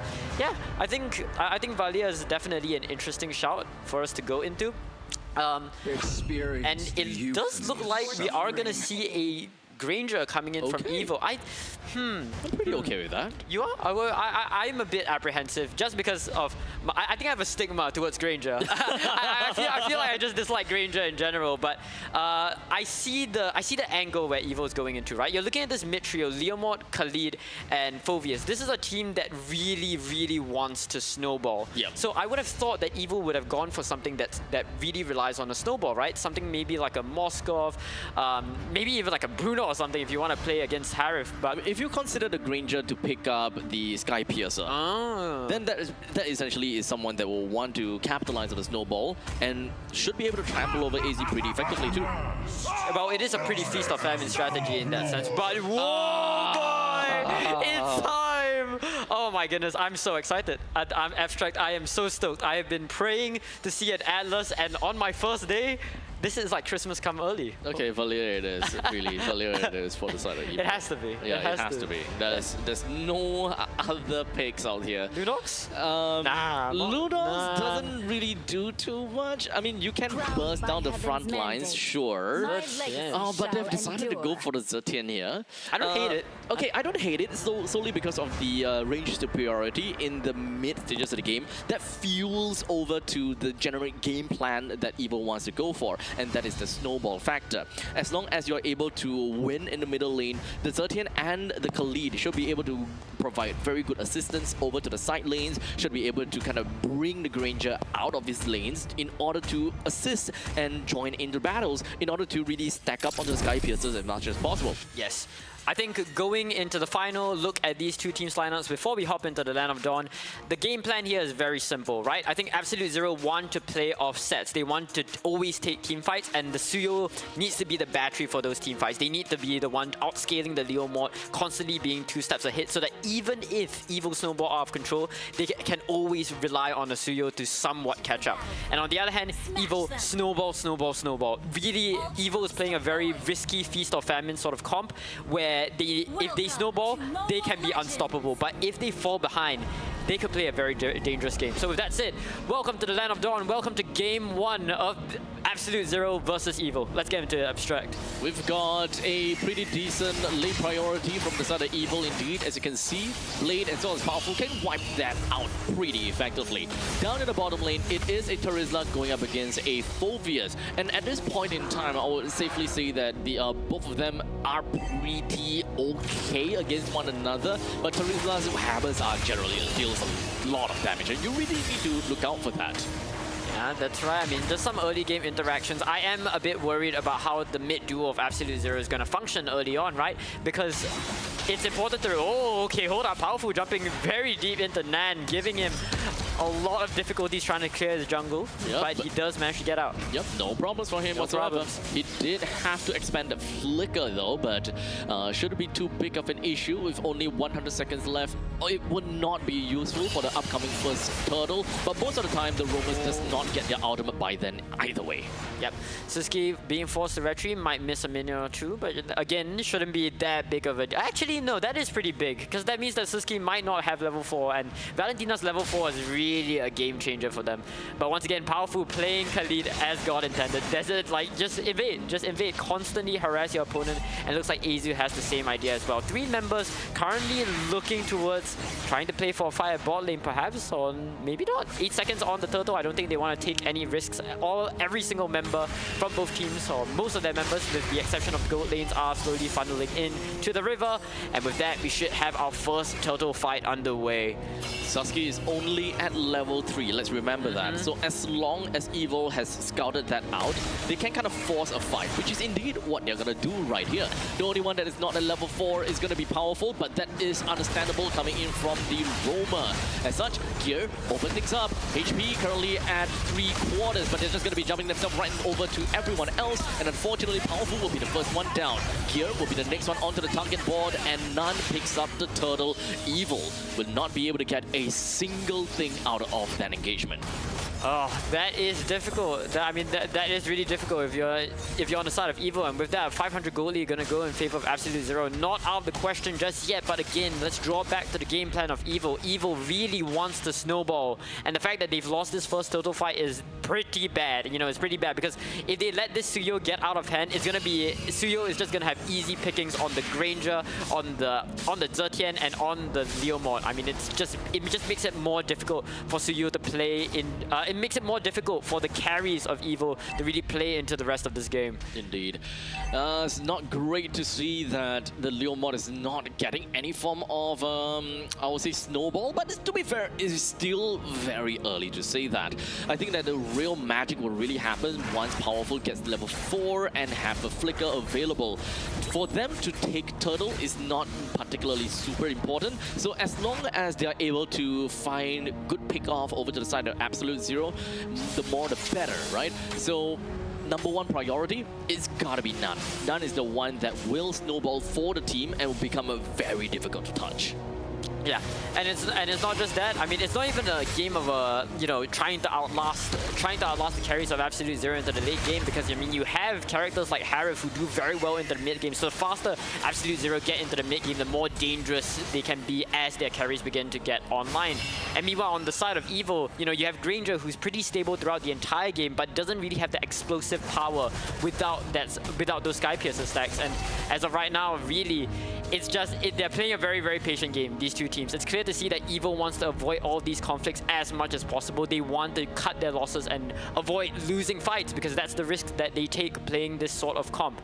And with the next turtle spawning, it's gonna be another question. Last time, we saw Absolute Zero getting into the zone first because of their mid priority. Let's see if Evil lose this turtle to the same fact. Unfortunately, it's going to be a tough fight, but here we go. Powerful engaging first with the Raging Sandstorm that will land on the Nun, giving Nun the kill. Unfortunately, Gear continuously just going straight on the ham with the Demonic Force, but it does seem like he would not be able to stay alive for long. Wait, hold on a second, he's still pretty A-okay. However, the Fatal Links will connect. Goodbye to Gear, goodbye to Azu as well. All forms of frontliners are all gone. As such, only left with Blade and Vent, they gotta have to fall back. Yeah, that's right. They have to move back. I mean, this is really, really bad. They get 3 kills, and we're moving into the next part of the team fight. They're trying their best to push the members out of Absolute Zero out of their mid lane, and they will succeed at that. Oh my goodness, Abstract. This is really, really dangerous for our reigning champions. They might have gotten 1 kill onto Lara, but they lost 3 bodies and a turtle, no less. That scoreline, that gold difference has been generated to almost 300k, 3,000 gold. And with that, that's about half an item. Absolute Zero is going to be half an item up against Evil when it comes to the technology.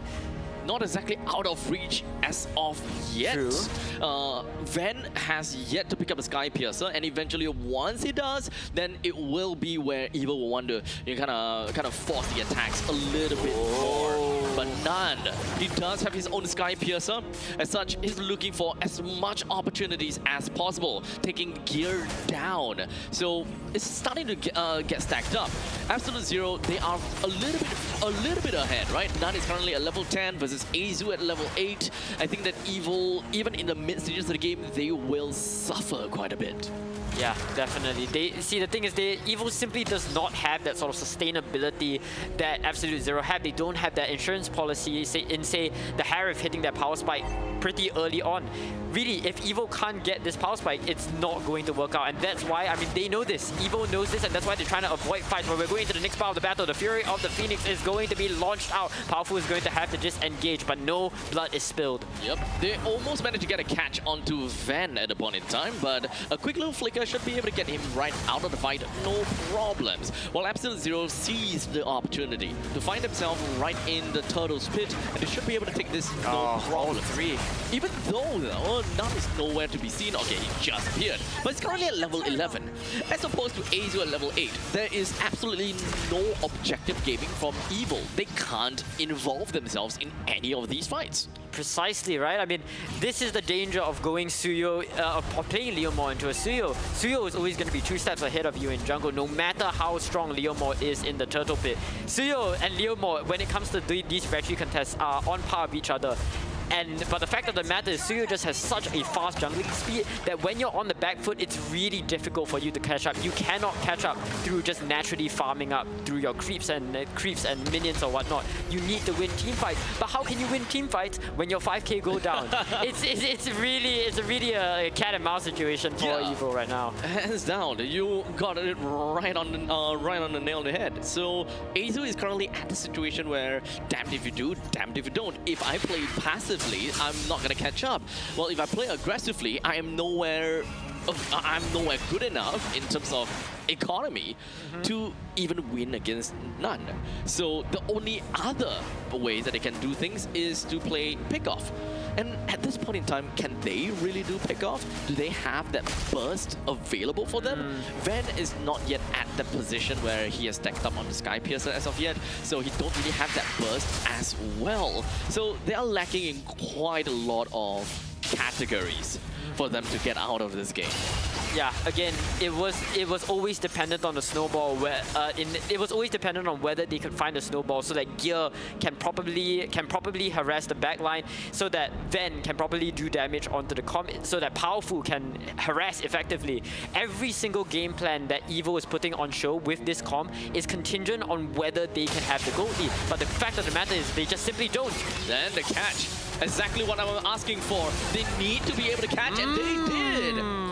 Right as we requested, they immediately delivered. These are the plays that will help Evil, and thus, with 4 members onto a rather squishy jungler, it does seem like they will be able to fulfill it. Yep, and that is a pretty significant kill. I'm not too sure if that was a shutdown, but that's a kill on a Zero with 4. So with that, it is going to bring that gold lead all the way back into Evil's hands. So not back into Evil's hands, but it's gonna narrow the gold lead just a little bit. Tad bit, yeah. Just a tad bit. I mean, 1k is pretty significant, but we're moving into the Lord pit here. Absolute Zero can't quite fight into this Lord just yet because their jungler is not online. But the fact of the matter is, Evil is forced to play the more defensive game, so they can't just walk up willy-nilly. Yeah, my only gripe is the fact that Van is not the one that took the kill. Would have been great because it will give that shutdown goal over to Van, and not to forget also a single stack of the Sky Piercer over to Van. But you know, at that point in time, you can't really be too greedy. You can't choose. Beggars can't be choosers. You take what you get. Yeah, you take what you get. Indeed. We are slowly but surely moving deeper and deeper into the start of this Lord fight. Right now, Vendetta, I mean, the members of Absolute Zero are just looking for the Giants. They have a winning lane on bot side. They can afford to win this very, very easily. You're looking at Blade positioning. You're looking at Ben's positioning in the back, and they're gearing up for the team fight. Here we go. Indeed, Kaiser will be able to get the lockdown, but unfortunately, we are going for quite a bit of trade as the fight splits into 2. At this point in time, we've got Azu that is really trying to run away. He wasn't even around the Lord's pit to try to steal away because it's only at level 12. It's a 1-for-2 trade, and unfortunately, it's not exactly great for Evil. They lost a lot. They lost powerful lane gear. Yeah, I mean it's not just not great for Evo, it's devastating for Evo as you know, that one equalizing factor that they got through the elimination of Nan has completely been cancelled as that goal lead once again rises to 4K, moving onto the side of Absolute Zero. We can take a quick look at the item builds, and yeah, no, I mean the technology gap between every single member of Absolute Zero compared to Evo is really, really great. There's nothing they can do. Their tanks can't frontline, their damage can't damage. You can see that most of the advantage is actually towards the side of the Suyo. To be fair though, the Granger to the Harif is actually not that big, so that could still be a slight little chance for the side of Ben. But Laurel, what are you doing? No, wait! He's doing exactly what he needs to! Sacrifices himself, catches on onto 2, allows Absolute Zero to be a little bit more aggressive, but however, they're just pushing whatever advantage that they can get. 2-4-3 trade, and this is 11 minutes long that allowed them to take the T3 turret down in the bottom lane. This is MPL SG. This is the kind of games that we want to see from MPL SG. I have no idea what happened there. Lau instantly to the back line, looking for any sort of set that he could. And for what it's worth, when you're 5K goal to hit, you can afford to make these kinds of plays. Oh, the jump on the Kai'Sa, they got a pretty good stun as well. However, the Zaman Force is just going to be dropped down almost immediately. Kai'Sa is just one hit away to be able to get a kill down on Azu. As such, Azu will take one, however, at the cost of his own life. Sasuke flickers himself away. Powerful continues the chase, and the enhanced basic attack allows him to take Sasuke down. That's a good trade. I'll take it any day at the cost of his own life. Hey, and look at the goal lead. Once again, it's fluctuating around that 3K to 4K mark, but it's going back down. Okay, wait, it looked like you saw the potential of a skirmish. Almost, yeah. Yeah, almost a skirmish, but for what it's worth, at the rubble of the team fight, at the aftermath of the team fight, Evo was able to find a little bit more objectives, to find a few more objectives than they were initially at. They got that mid-lane tower, so it's going to make trying to get this map control just a little bit easier. Again, it's not much, but beggars can't be choosers, as we have been saying. Yep. At this point, right, the goal lead is actually not important at all. The reason why I will say that is because the 2,000 gold lead is mostly between the two. Is mostly on the difference between the XP laners.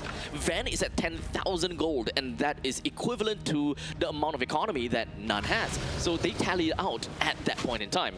And remember, we are facing off at the late stages of the game now. Like literally now we entered late stages. Van having 10,000 gold is super important. Even though Nan is at level 15, Azu is level 14, there could still be a chance for them to play. Azu is nowhere to be seen when we can't exactly see what is his XP at this point. Maybe he just killed a little bit more. There we go. He's level 15. They can totally fight for this Lord. Indeed. That's an interesting thing to mention, right? The composition of the goal, the distribution of the goal between these players. Would you say then, Abstract, that a lot of winning these later team fights is going to be about how well Evo can eliminate the main threat, which seems to be Nam here? Oh yeah, absolutely. The thing is, as long as they take down Nan, Vendetta is not much of a threat because most of his items are actually focused onto the defense side. And you don't really need to focus so much on Vendetta because he can't exactly kill too much. But Laurel comes in from behind, but he's not gonna go for anything too sus as of now. He's waiting for the perfect time, and that is catching onto one, and that is only onto gear. He sacrifices himself. Unfortunately, he will pop off with the immortality only to die again. As such, Van all the way from the back, he almost went down. He immediately bought the immortality by selling a couple of items, but he still survived without even needing to use the immortality in this case. It's a 2-for-2 between the XP laners and the roamer. However, Absolute Zero will continue to find one onto Azu, and unfortunately, because of the positioning of Azu, this is an overall loss for Evil, even though they have a Lord. Hey, but I think what that teamfight showed us, despite the fact that Evo might have lost that teamfight, what that teamfight showed us was Evo is still competitive in this game. If they find the right angle, if Absolute Zero makes enough mistakes, there is definitely an opportunity for Evo to bring things back. Yes, of course, Ven was dropped very low, but at the end of the day, a win is a win. Ven surviving is always going to be a win, and it just allows EVO to escort themselves into that point of equilibrium. How good this point of equilibrium is for EVO, I'm not too sure about that, but for what it's worth, they're still in the game. He also do have the immortality onto him, so at this point in time he can play very aggressive. The reason I say that is as long as he go for very aggressive play and use the immortality, he can immediately sell the immortality away to get something a little bit different to bolster up his damage, such as the Rose Gold Meteor. Because right now he's lacking in damage. He's got unneeded durability at this point in time because that immortality was bought as a preemptive use to counter against the delayed strike of Vendetta's skill 1. So Ven would have been set back just a little bit, but it does seem as though he has most of his items. On hand. But of course, the big question is, you know, is that immortality going to create a big enough hole for, you know, Ven to struggle to put damage counters onto the table in the next team fight? As of right now, I really do. As of right now, we are really just relying on EVO's defenders to slowly but surely build their items back up. It seems as though the Phoveus has really been caught on the back foot, and that's understandably so, right? Phoveus is very, very reliant on the snowball, and when he doesn't have that snowball, he really just begins to struggle. So I think as we move closer and closer into the late game, the big question is going to be about how well these defenders, how well Powerful can get into the backline, how well Gear can get back into the backline. We saw, you know, hints of that where Powerful jumped all the way into the back and zoned out 3 members of Absolute Zero, delaying the team fight and delaying the response that Lau tried to put on with the Fatal Links. So we want to see a repeat of that, but hopefully with a different outcome. At this point in time, the goal lead is starting to dwindle down. And Absolute Zero is only at 1.8 thousand gold lead, but overall in terms of economy, we're looking at 52k versus 51k. Is very, I'll say that the economy is not that big of a difference, or rather it's not that important anymore, at least for the main trio, from the jungle, the mid, and the gold laner. They should almost be at the stage where they have all of their items. Kai'Sa is maybe at 1,000 gold away from maxing out his items, so the moment that happens, Kai'Sa would have an edge over Ven solely because of Ven's single protective item.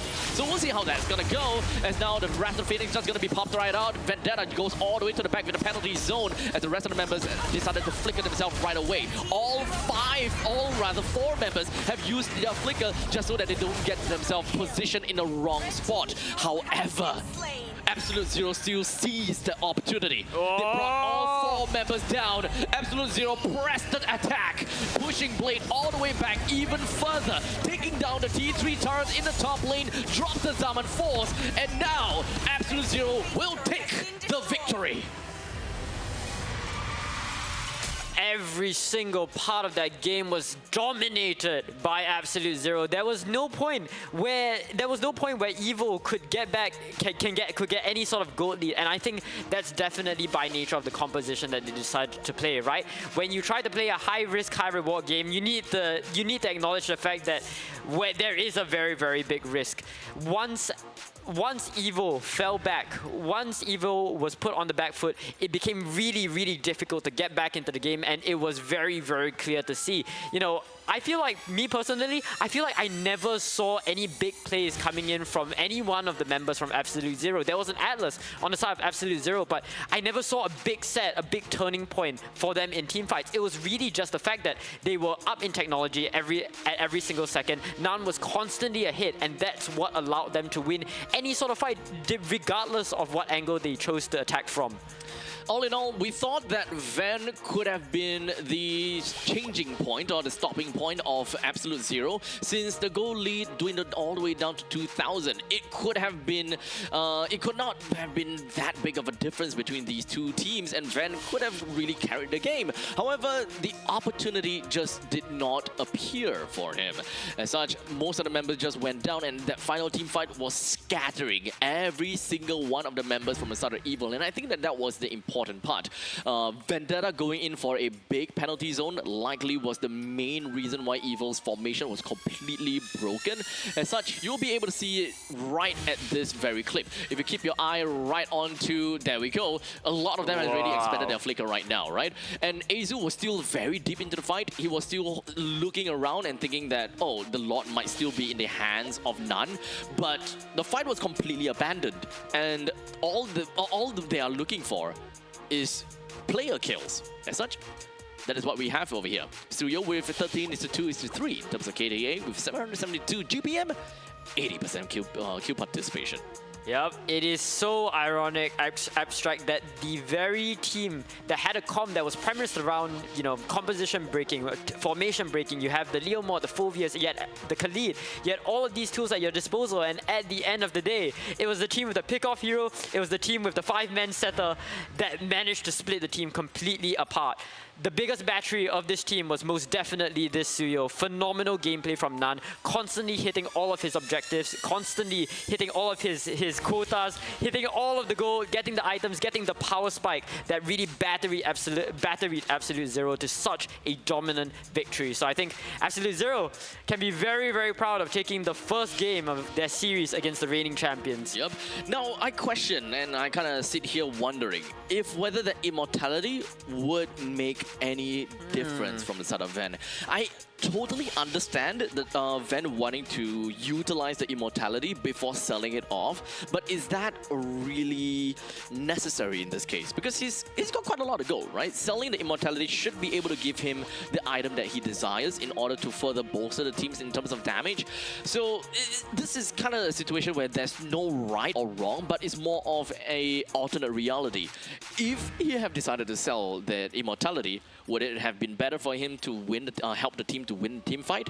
But there could also be an alternate reality. The moment that he sells his immortality, he got caught. Yeah. Yeah. So in times like this, if you have immortality, it's good. You got caught, you buy time, you come back, Rose Gold Meteor, you continue to fight. That kind of stuff, right? So, like I said, no right, no wrongs. It's just a penny for your thoughts. I mean, at the same time, right, it's important to remember that Ven, I do believe I did see after Ven sold all his items for the immortality, I do believe that at the beginning of the team fights, I saw War Axe from Ven. But at the end of the day, me personally, I think Ven's lack of damage came more so from the fact that he had a Sky Piercer that really didn't do much in that team fight. Of course, Ven needed it for the pickoff. Yeah, but it is the core item after all. Yeah, exactly. But at some point, it was difficult for Ven to put damage numbers, and only exacerbated by the fact that he needed that immortality. Indeed. I think that Granger is a great hero. However, as you mentioned, despite the fact that Sky Piercer is a core item, it's also not a hero that plays very well from behind. You need to be able to set up a little bit, get the Sky Piercer stacks in order to really get to the point where you are really feared. For every shot that you hit with the Rhapsody, for every shot of Death Sonata. Yes, definitely. And at the end of the day, it just came as a byproduct of the fact that Granger just simply didn't have enough time to make that setup. And once Granger didn't have that setup, it became so much more difficult for Evo to put damage counters on the board and win these team fights. So at the end of the day, I think a lot of reorientation needs to come from Evo. They need to rethink their game plan and maybe rethink their draft by just a little bit. I don't particularly blame them for their draft. I think the dream, at least for me, the draft is pretty okay. It just boils down to the fact that they were unable to play in the early stages of the game. Maybe you were right about the Suyo versus the Leo mod kind of thing. There should be things that they could do on their hand to get more advantage for the Leo mod, such as, for example, putting the Khalid with the Leo mod so that they can clear a little bit faster, something like that. Because we're talking about a Zetian after all. Zetian should be able to clear waves pretty effectively. Yes, you will lose the priority in middle lane, but in this game, even though they had the priority in mid, they didn't exactly use it that much to bolster up the side lanes that much. That is an interesting way to. That is a pretty interesting way to see it. But at the end of the day, I'm not. I think about the draft that I saw from Evo, and now that you mention it, it's not actually that bad. It really just feels like they had a very strong decision. And the fact of the matter is, it was just high risk. It was just a high risk decision that they had to take with the draft that they decided to go for. Yep. And in fact, I mean, I look at Absolute Zero's comp, and I don't see that same level of decisiveness from them, but it just really felt like it was an execution difference at the end of the day, right? It doesn't matter if the Valentina doesn't make big plays, it doesn't matter if the Alice makes plays, because when you're up, you just win. That's just how it works. That's just how it works. So it's just the power of snowball. it's not that difficult. MLBB is just a game of kill the towers. Not that difficult. And MPL SG is just kill the players and then you win the game. That's just how we do it. Yeah. That's just how we do it. Maybe more so for the MYID side, I would say. Yeah, they're a lot more brawly than us. That's why it's always more interesting to say in some sense, because it's like action-packed, action, fight. Why are you fighting? I don't care. Fight. Kind and then a skirmish comes in, and then the two fights, they join into one. It's a team fight. That's what we call the team fight right there. Yeah. So sometimes things get really confusing. But for here over at MPL SG, we I will say that most of these teams, at least back then, they are very reserved. They're not exactly a team. They are not exactly like super aggressive, because whenever I look at the more aggressive regions from MY and ID, right off the bat, they go for invades. They go for level 2 gangs over on the other side of the map. They will reach 10,000 goal lead by 10 minutes, that kind of thing. It's like an either-or, super high risk, super high reward kind of gameplay.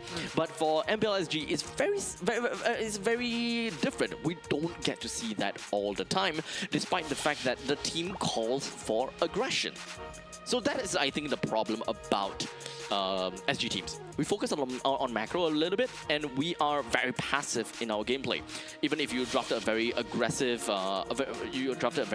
draft, you're not nearly as aggressive as what the other regions would do in order to really bring out the snowball factor of that draft. And I think, and would you think that, you know, that's perhaps what Evo needs to look to gear towards? They had such an aggressive snowball comp.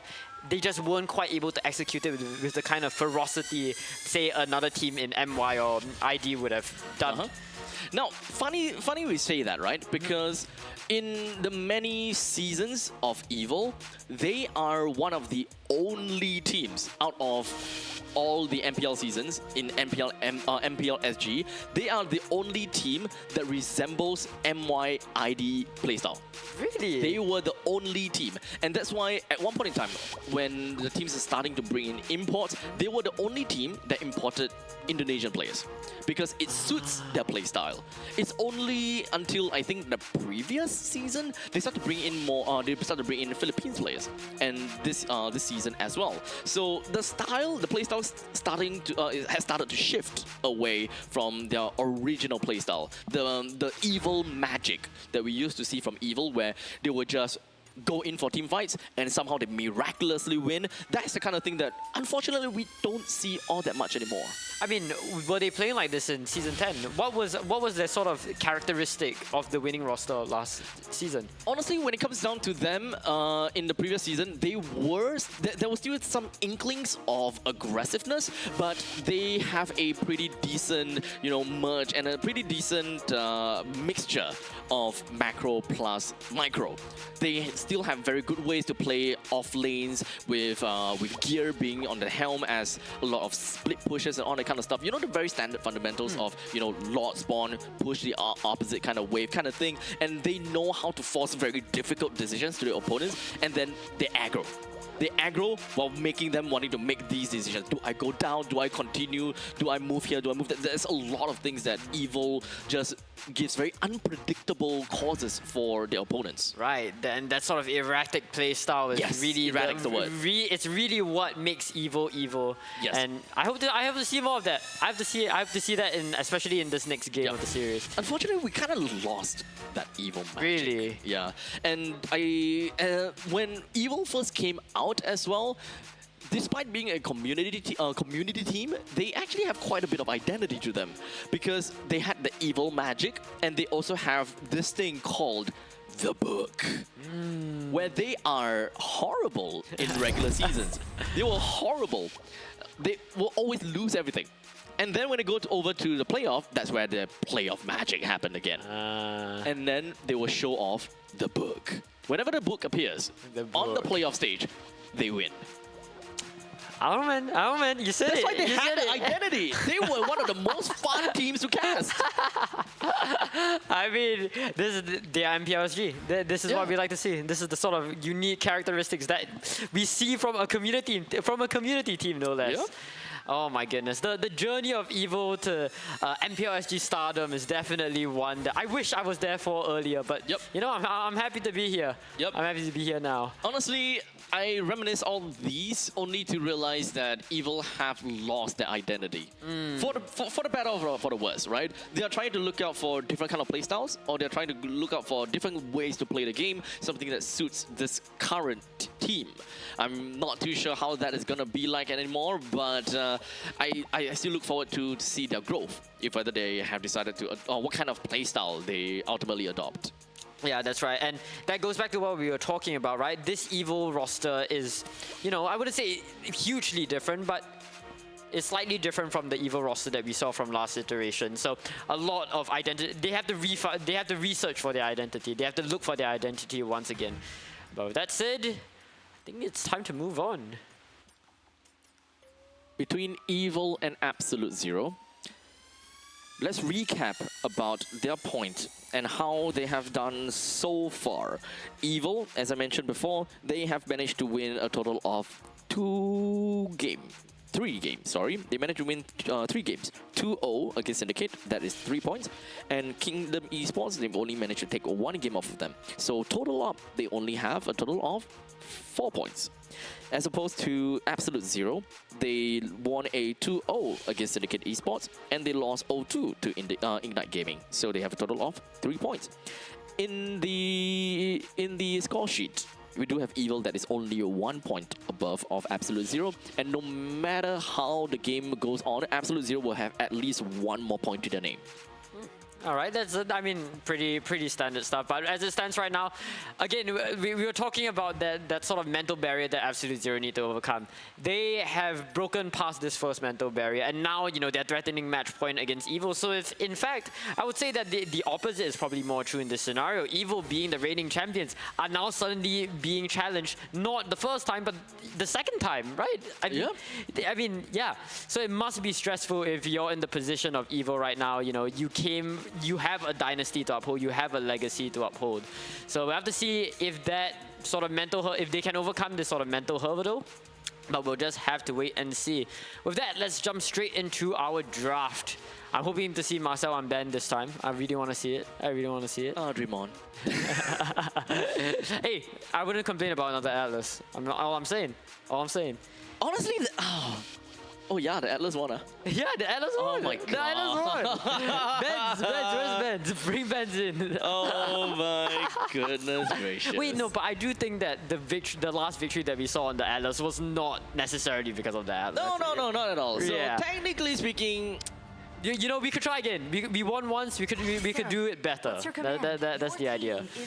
But you're egging them on to play the Atlas again too much. Yeah. You have something for Atlas, huh?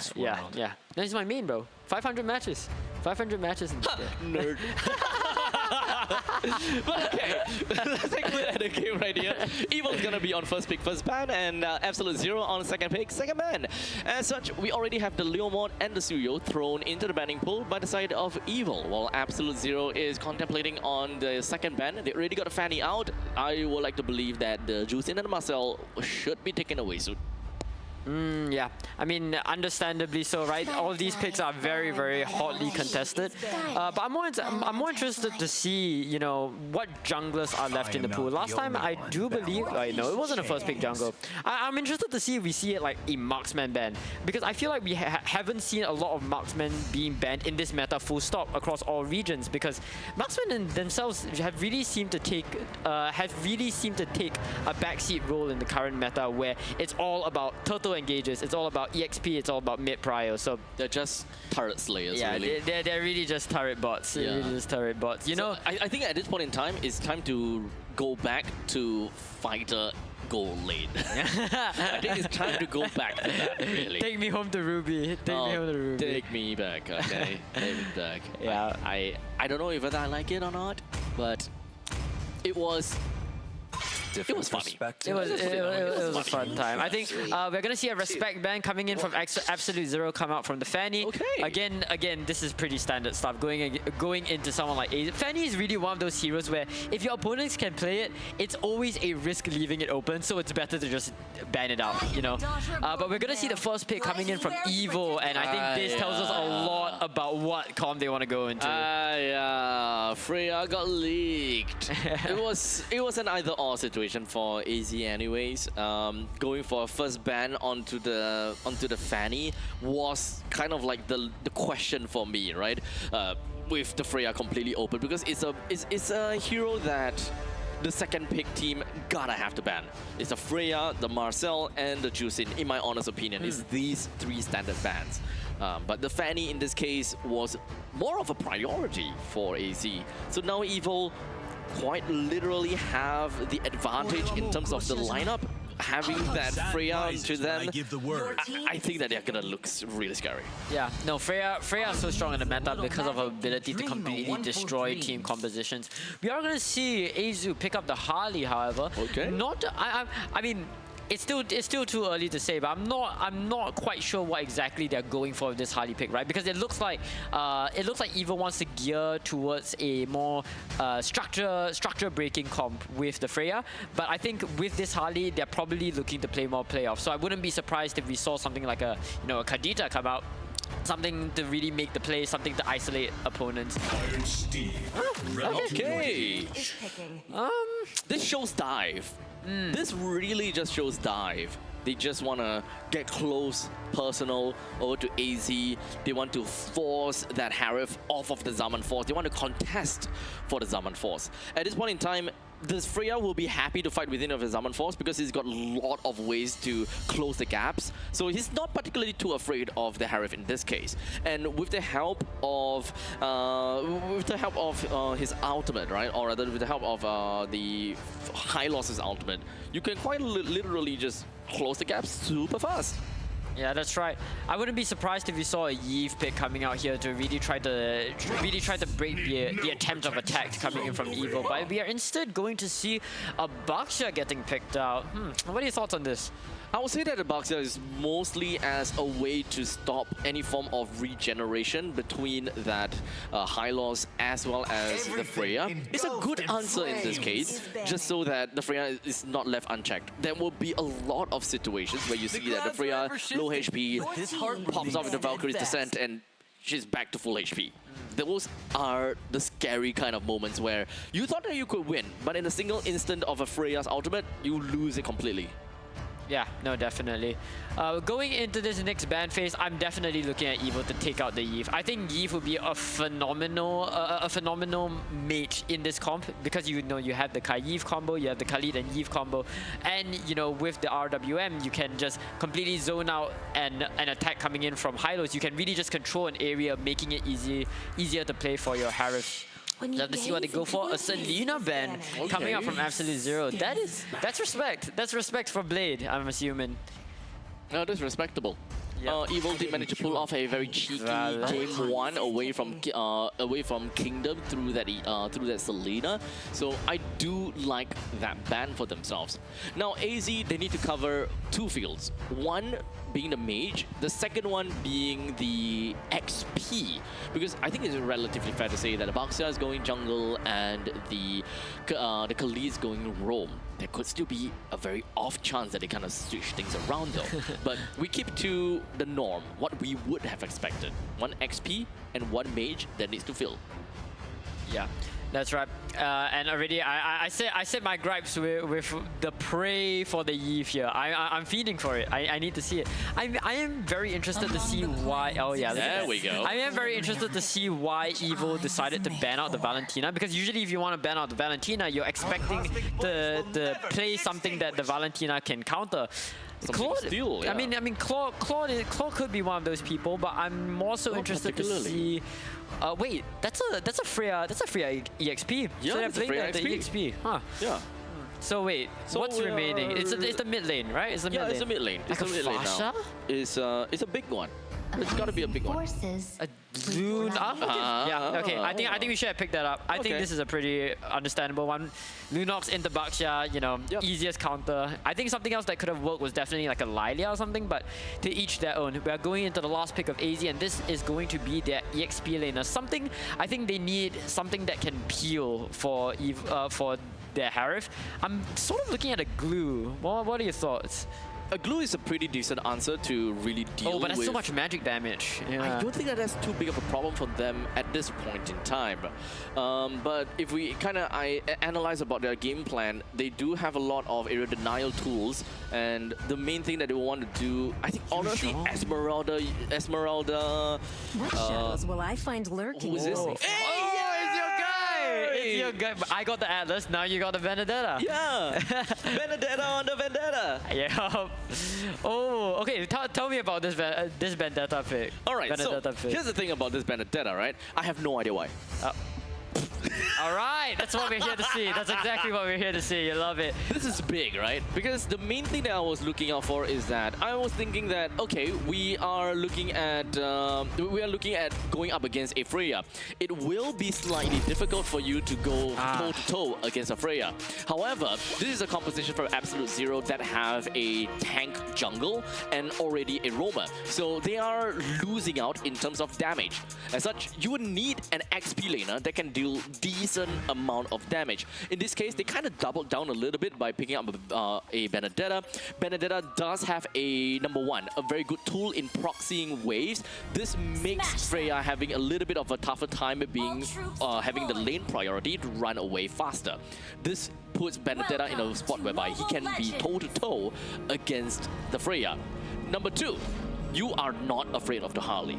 You do have eye for an eye that can completely dispel the form of damage that you receive from the Harley. So that is something that you need to remember as well. Yeah, I mean, when you reason it like that, this Vendetta pick does make quite a bit of sense. At the end of the day, it's always going to be difficult playing into a Freya, no matter whether you're on gold or you're on EXP, and whatever needed to come out was something that could either beat the Freya in lane or just leave the Freya completely. We're in a meta where winning the wave isn't as important as it was before for the EXP laners, and so I think what the strength of this Benedetta really lies in, as you said before, the speed of the Benedetta to constantly hit other lanes. And I think that's definite. I think Evo in this comp, oh no, not Evo, Absolute Zero in this comp most definitely want to play for that mid control. As you can see, they have a Baxia, they have Khalid, so many fast heroes to hit around the map very, very quickly. It's a very intrusive draft, if you ask me, right? Baxia have fast wave, has fast quick clear, can definitely go into the opponent's jungle very effectively, bundled together with a Khalid plus a Benedetta. This is a very fast moving composition from the side of Absolute Zero, and their idea is to kill fast, move fast. Is the only thing that you will see out of the only thing that you'll see after a fight is their shadows. Very, very hit and run play style, very, very aggressive. But I mean, Evo also brings a lot of aggression to the table, right? Because where Absolute Zero, I think, want to focus a little bit more on macro games. I think Evo really excel in the skirmishes. Every single one of their damage profiles, and they have 4 by the way, can hold their own in a 1v1 fight. But moving into that first turtle fight, and already Lau is seeming to get caught off guard. Bought a lot of time. He's taking a little bit too much damage. Oh wait, there we go. He'll still go down to Azu, but it's not that big of a deal because right now Absolute Zero, they managed to take the turtle for themselves. And at this point in time, unfortunately, it seems like they will lose none in the midst of that.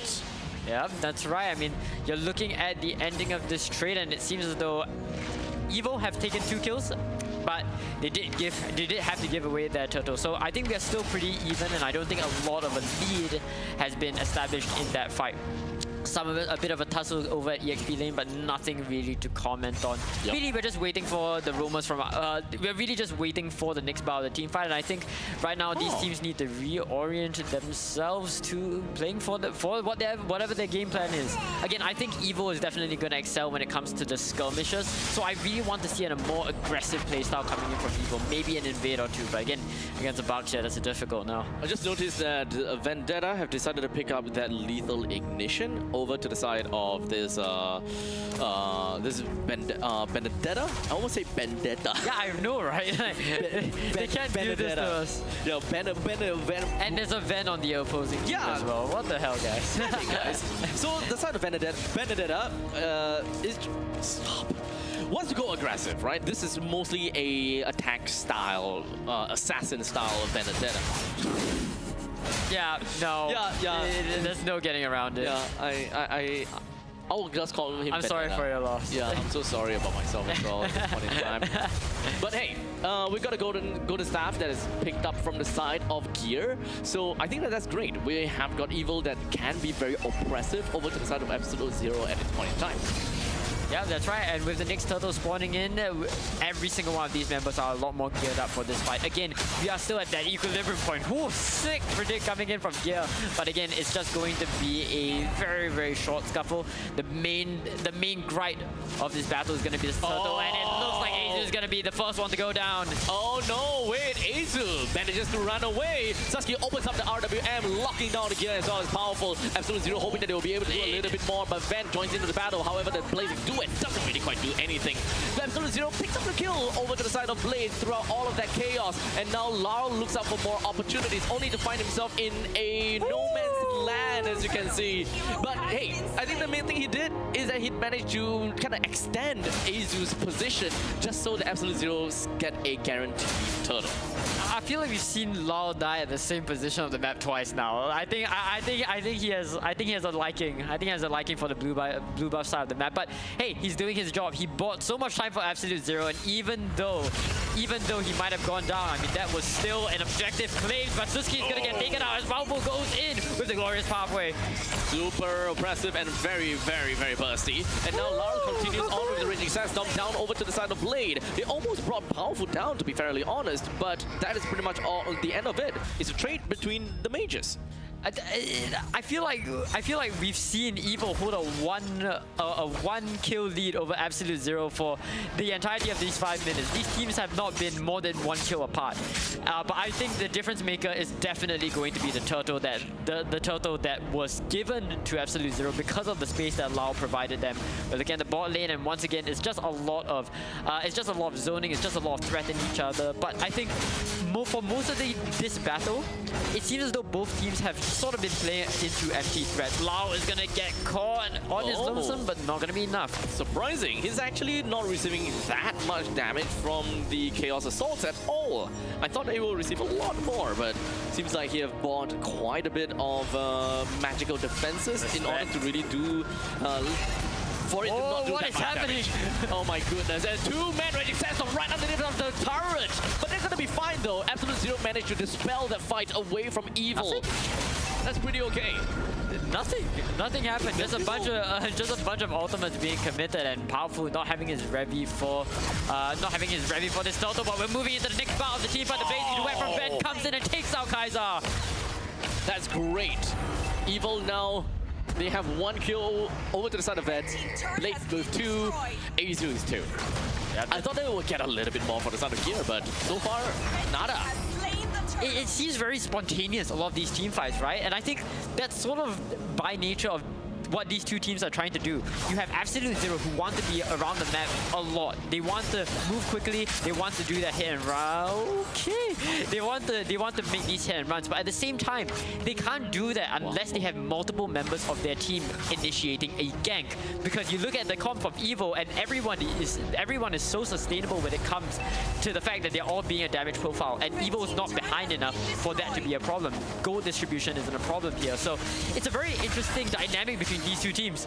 I'd like to take the opportunity to actually mention that Vendetta has got very good map sense, or the team call out to him really well, because he was actually in such a good fight against Gear. At one point in time, he actually managed to put Gear's HP down by so much.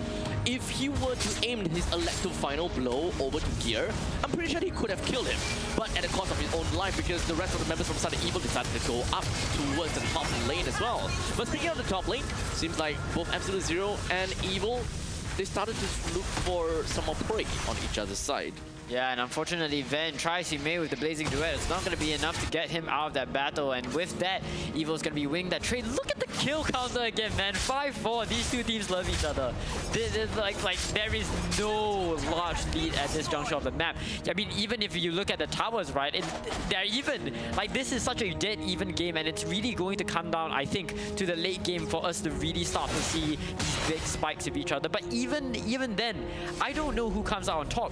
If I had to guess, I would put my money on Evil because of the fact that in the late game they have more damage profiles to scale. But at the same time, you're looking at Absolute Zero, and as long as they play their cards right, as long as they take the right team fights and isolate the right members of Evil, maybe through, you know, Nan or Lao, they are most definitely going to be able to win team fights. So at the end of the day, it's really a tit-for-tat situation as the first lot spawns out and both teams are hungry for battle. Take a look at this. We got Vendetta. They managed to put a very crazy wave push all the way down to the bottom lane. As such, it forced a little bit of movement. Looks like the movement has decided to put them right. Oh wait, hold on a second. That's no good for Evil. The electro final blow killed Van instead. It's an XP for a goal this big for Absolute Zero. Bottom lane is crashing down, and the members from the side of Absolute Zero will be able to take the kill down over to the side of the Lord. It's a 1-for-1 trade at this point in time. We're over here. None will go down, but Evil, they will trample onto the dead bodies of Absolute Zero, getting a total of 4 kills altogether, despite the fact that Absolute Zero took the Lord. And now it's being caught in his low stuff as Azu and Blade look for yet another body. And it's completely crushing for them right now. Vendetta trying to find their way into the game, trying to find their way to clear, and he does get it off. At this juncture, that is the terminating point that we were waiting for. But Abstract, look at the gold leads. It is still nowhere near as big as the gold leads that we were seeing from last game. So if anything, I think it's still possible. Yeah. And the fact of the matter is Absolute Zero still continue to get the Lord. So very even Stevens, if you ask me. Right now, this is all about decision making, right? This time, Absolute Zero, they are the team that have the mobility, and they are the team that can force difficult decisions over to Evil. If whether they want to do something about a surging wave on the opposite side of the Lord's Pit, or do they want to commit everything over to the Lord's Pit? That is mostly where the question is gonna be at. However, I think the Absolute Zero is at that stage where they can't exactly do too much to Evil. Oh wait, sorry, I take the other way around. Evil is the one that can't do too much to Absolute Zero because the Claude is nowhere near its final form as of yet. The only 2 members, actually 3 members. This is kind of like an all-strike team, if you consider this. Mid stages of the game, a lot of them has a lot of damage. Alright. Hi! What's good? That's my good. Is it Gamambuta? I don't watch Naruto, man. How dare you? How dare you? Zuma mentality. No, you can still watch that. Come on. You can still watch it, at least. Okay, if you don't watch Boruto, I'm fine, but at least Naruto. Yeah, Naruto's great. I know about Suyo from Naruto. I'm a big fan of Lucas Suyo from Naruto? Suyo is Muton IP. But on a more serious side, right? Evil currently is only at 1,000 gold lead on top of Absolute Zero, and they're just kind of waiting for something to happen right now. Yeah, really. I think that's what we've been doing a lot this game, Abstract. It's just a lot of waiting. When both of your teams really just fundamentally counter each other. I mean, the pick-off nature of Evil is countered by the fact that Absolute Zero is constantly together. The fast rotation of Absolute Zero is countered by the fact that Evil can always just fight back. You really get a very interesting scenario that both teams really just can't overextend. And it's also very interesting in the fact that we saw Evil win that last team fight, and yet Absolute Zero is still keeping it close to the very end. So I think, as you mentioned, right, it's all going to be about decision making. They focus everything on the powerful, and they might not have the possibility in killing him.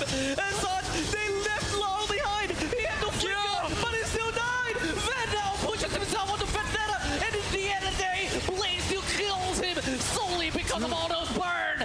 Absolute Zero leaving with 2, Kaiser and none. Van focuses himself onto the middle lane. What was that decision? Oh my goodness, yeah! Did you see that? All the way from left field, coming into the back line, wrecking havoc. This is why Freya is so feared in this meta. The ability to sneak up behind you and instantly game in your back line. Oh my goodness, Kaiser tries he made to try to put damage numbers on the board, but when you have to deal with a Freya kicking you out of your Zaman force, I mean, there's really nothing you can do but watch and run, right? Wow. Oh my goodness, phenomenal team fight from Evil. It's really unfortunate, but I saw that from a miles away. The Absolute Zero do not have enough damage to kill Powerful. At the start of the battle, I've already raised my concern that they want to kill Powerful. Are you sure about this? They use so much resources just to kill that pony from hell. But that did not work out at all. Vendetta. As such, Evil now will force an attack over to the top lane. Vendetta! He does have eye for an eye. He did not time it perfectly! He will go down to the deadly magic.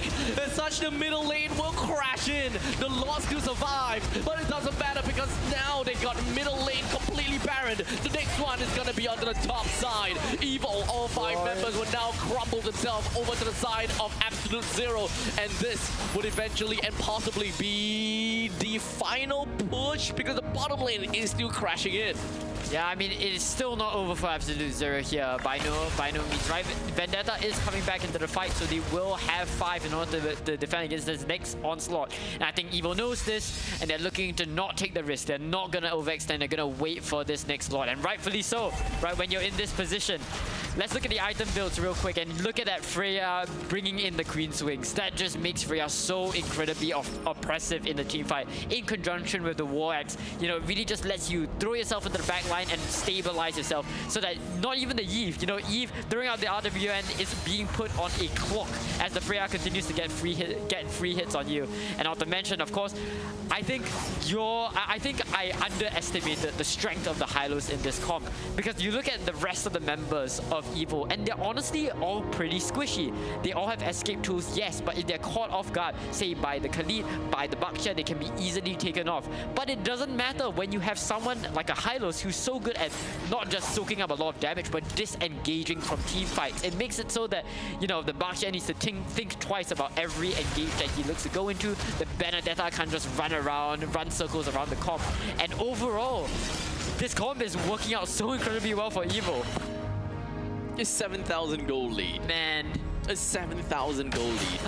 Van and Kaiser may be equal in terms of economy, but everyone else is a no-no, because not only do we have to consider about the damage and the power of the Claude to the Harif, they're equal. We've got Lunox to the Yif, Lunox wins. Harif, Harif. The Harley to the Baxia. Harley definitely got way more damage than that. And of course, we've got the Benedetta to the Freya. Freya outshines the Benedetta, unfortunately. Right after the Lord's battle, it seems like Evil will jump himself right over to Nun and got no way to escape. The RWM opens up. Benedetta actually managed to get a kill down over to the side of this Lunox. That's actually great. However, he will go down to the hands of Azu. The fight continues on. Ben brings down the Nun, and Gear also on the Sasuke. Total of 3-4-1 trade is really a very difficult pill to swallow, and if Evil wants to push out the top lane, they can even do that. It's a repeat of history once again. Kaiser and Laurel need to just watch as the other 3 members of their team crumble beneath them, crumble right in front of them, as Evil once again march into their base. Laurel is trying to make as much time, trying to give as much time to his gold lane as possible, but it's not going to be enough. That glorious pathway comes in and is looking for the end as all 5 members dogpile onto the base. And with that, the series is going to go 1-1. We're tied up, Abstract. So far, 2 games, or rather 2 matches that we watched, we have managed to watch all 3 games. That is week 2, ladies and gentlemen. This is week 2 that we're talking about. Teams are getting themselves one level up, and they are starting to learn from their mistakes in game number 1, and so on and so forth. So congratulations over to Evil. Very dominating performance. The current draft that they have is absolutely great. Forces very difficult decisions over to the side of Absolute Zero, making them capitalize on very bad plays. And in this case, this is great for Evil, right? They did what they needed to. Exactly. And with that, we're gonna take a quick look over some of the some of the big moments that we had. Yes, that's the highlight. That's exactly what I'm talking about. That's the most big play. Exactly. In the game. Exactly. I mean, bigger than whatever we're gonna. Oh, look at this mid play. So man. mid. Oh man. That's so mid. Man. I really thought you would get away. Yeah, but I think that is more than just that. I think he got burned by the Impure Rage. I think it's the Impure Rage. I love Impure Rage. Yeah. It's so funny. Because at one point in time he had like enough HP, but I think the burn from Impure Rage put him at lethal range from the Daily Magic. So, ladies and gentlemen, if you are not running Impure Rage onto your Harley, it's time to do that. That's exactly what we were talking about. Look at how these team fights are composed, right? Impeccable stuff from Evo at every single. Okay, this is the dogpiling on Powerful that just didn't seem to work out. And look at the positioning from Azu and Gear all the way in the back, trying to find all these weird angles, and then Gear crashes in. Oh la la, phenomenal stuff from Gear. Yeah, exactly. That was Chef Kiss. Gear was in his element this match. Gear was in his element. He got himself in a very good position. Look at it again. And Azu as well, right behind him. God! This is something that I missed out. Him jumping all the way to the back lines and just being a menace. A threat to internal security, as like to call it. Yeah, at this point in time, he's really just standing there. Yeah. Menacingly. 4-0-7, 679 GPM, as well as the Q participation of 61%. Yeah, the level of aggression that Gear could put on show without even having a flicker. You know, he didn't need the flicker. He just had the vengeance, and when he was snowballing, you can't. Don't even talk about powerful. You can't even remove the Freya. That's just, I would say, bugging, but it's more terrorizing your backline. So, phenomenal gameplay from Gear. This is so exciting to watch. I love it. This is the Gear I know. This is why you ban the Freya, Jusin, and Marcel when you're on red. Yep. Not the Fanny. Yep. Fanny, I think, is like totally doable. Hey, if you bring a Kufra, you know. Yeah, just bring Kufra. Just bring Kufra. It's not that difficult. Yeah, he says, and until the Fanny like 5-minute invades and then steals your entire creep. And oh man, so tough. Yeah. So tough. But I gotta have to give it to Absolute Zero though. Despite the nature of this game for Evil, they still managed to take all 3 of these, all 3 turtles, and just putting themselves in a spot where they are constantly on par to Evil when it comes down to the economy. And I think that those turtles are exactly the reason why they're able to stay afloat, and just being someone that can fight against Evil. But as the game progresses even longer, Van picks up good items, Blade. In fact, every single one of the members from the side of Evil, they're actually kind of greedy. Yes, they need exactly. items to perform. Exactly, and that's what I loved about Absolute Zero. You know, they were always looking for ways to substantiate. They were looking for ways to get themselves back into the game. But the failure of Absolute Zero here was the fact that they just weren't able to stop Evil from getting past that threshold, getting past that point of no return. Because the fact of the matter is, once you're there, once all 4 of these greedy members get gifted in gold, it's really, really difficult for them to fight. You only have Kaiser to compete. Indeed. I would love to see more macro plays from Vendetta, given that it's actually a very difficult match to do that, because number 1, Freya has a lot of mobility. Number 2, Harley is really difficult to shake off. But I think that there will still be some probabilities and some possibilities, because if you kind of consider things, right? Some of these players are very aggressive and very mobile in their own means. As a Benedetta, you can be the bait. You can bait out all of these mobility, force someone like a Freya from the main bodies, because everyone else can't be as fast as Freya, or everyone else can't be as fast as the Harley. You know that you have the advantage of pulling these fast mobile heroes away from the main bodies. That is where you can possibly strike the attack. Yeah, but of course that's definitely easier said than done. Easier said than done, Benedetta is a difficult EXP laner to pull off. So if I can play it, everyone can. Okay, bro. Okay, just like my Alice, just like my Alice. But jokes aside, I think we're gonna have a break. This is the second game 3 that we're gonna be seeing today. Exciting stuff from MPL SG is to come, and I mean, this is not the first time that EVO has been in this scenario. So let's see if they're going to let history slip away that easily. So don't go anywhere too far, ladies and gentlemen. We'll be right back with you for game number 3, the conclusion of match 2.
What makes my team strong is the fact that we've been training very early from the start before the regular season, and that makes us very good stability in our gameplay and foundations. We adapt fast. I usually adjust my headrest so that my neck doesn't get soiled throughout the game. I believe that consistency is the most important in our team, and that will be the main factor to winning MPL SG 11. 5 of us will gather together at a place, and that's how we prepare for our upcoming games. To be a champion.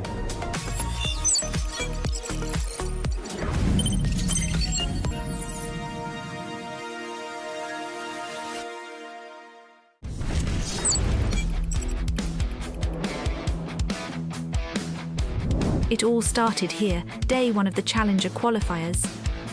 Teams came in hungry, every game mattered, and only the strongest survived the pressure after a full day of battles. These are your Challenger qualifier teams moving into the regular season. They earned their spot. Week 1 of the regular season begins now. Being secured by the side of Kingdom Esports. Reward manipulation coming out from Pain. AOG already summoned by the side of Kingdom Esports to try to cut off the escape from the side of Team Evo. Explosive openings, clean executions,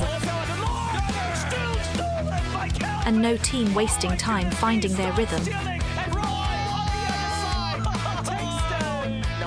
From early practices to late game turnarounds,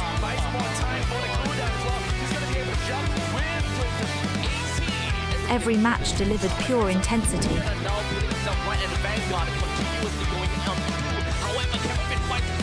Every team stepped in ready.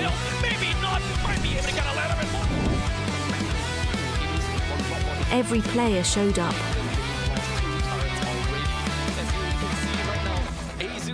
and the competition started to separate early. And he's still alive through all in all because of a single passive. As such, it opens up the opportunity for Ricky walking in. And after week 1, the first standings are set. Momentum has started to build, but nothing is decided yet. See you next week. Goodbye. This is MPL Singapore Season 11, and this is only the beginning.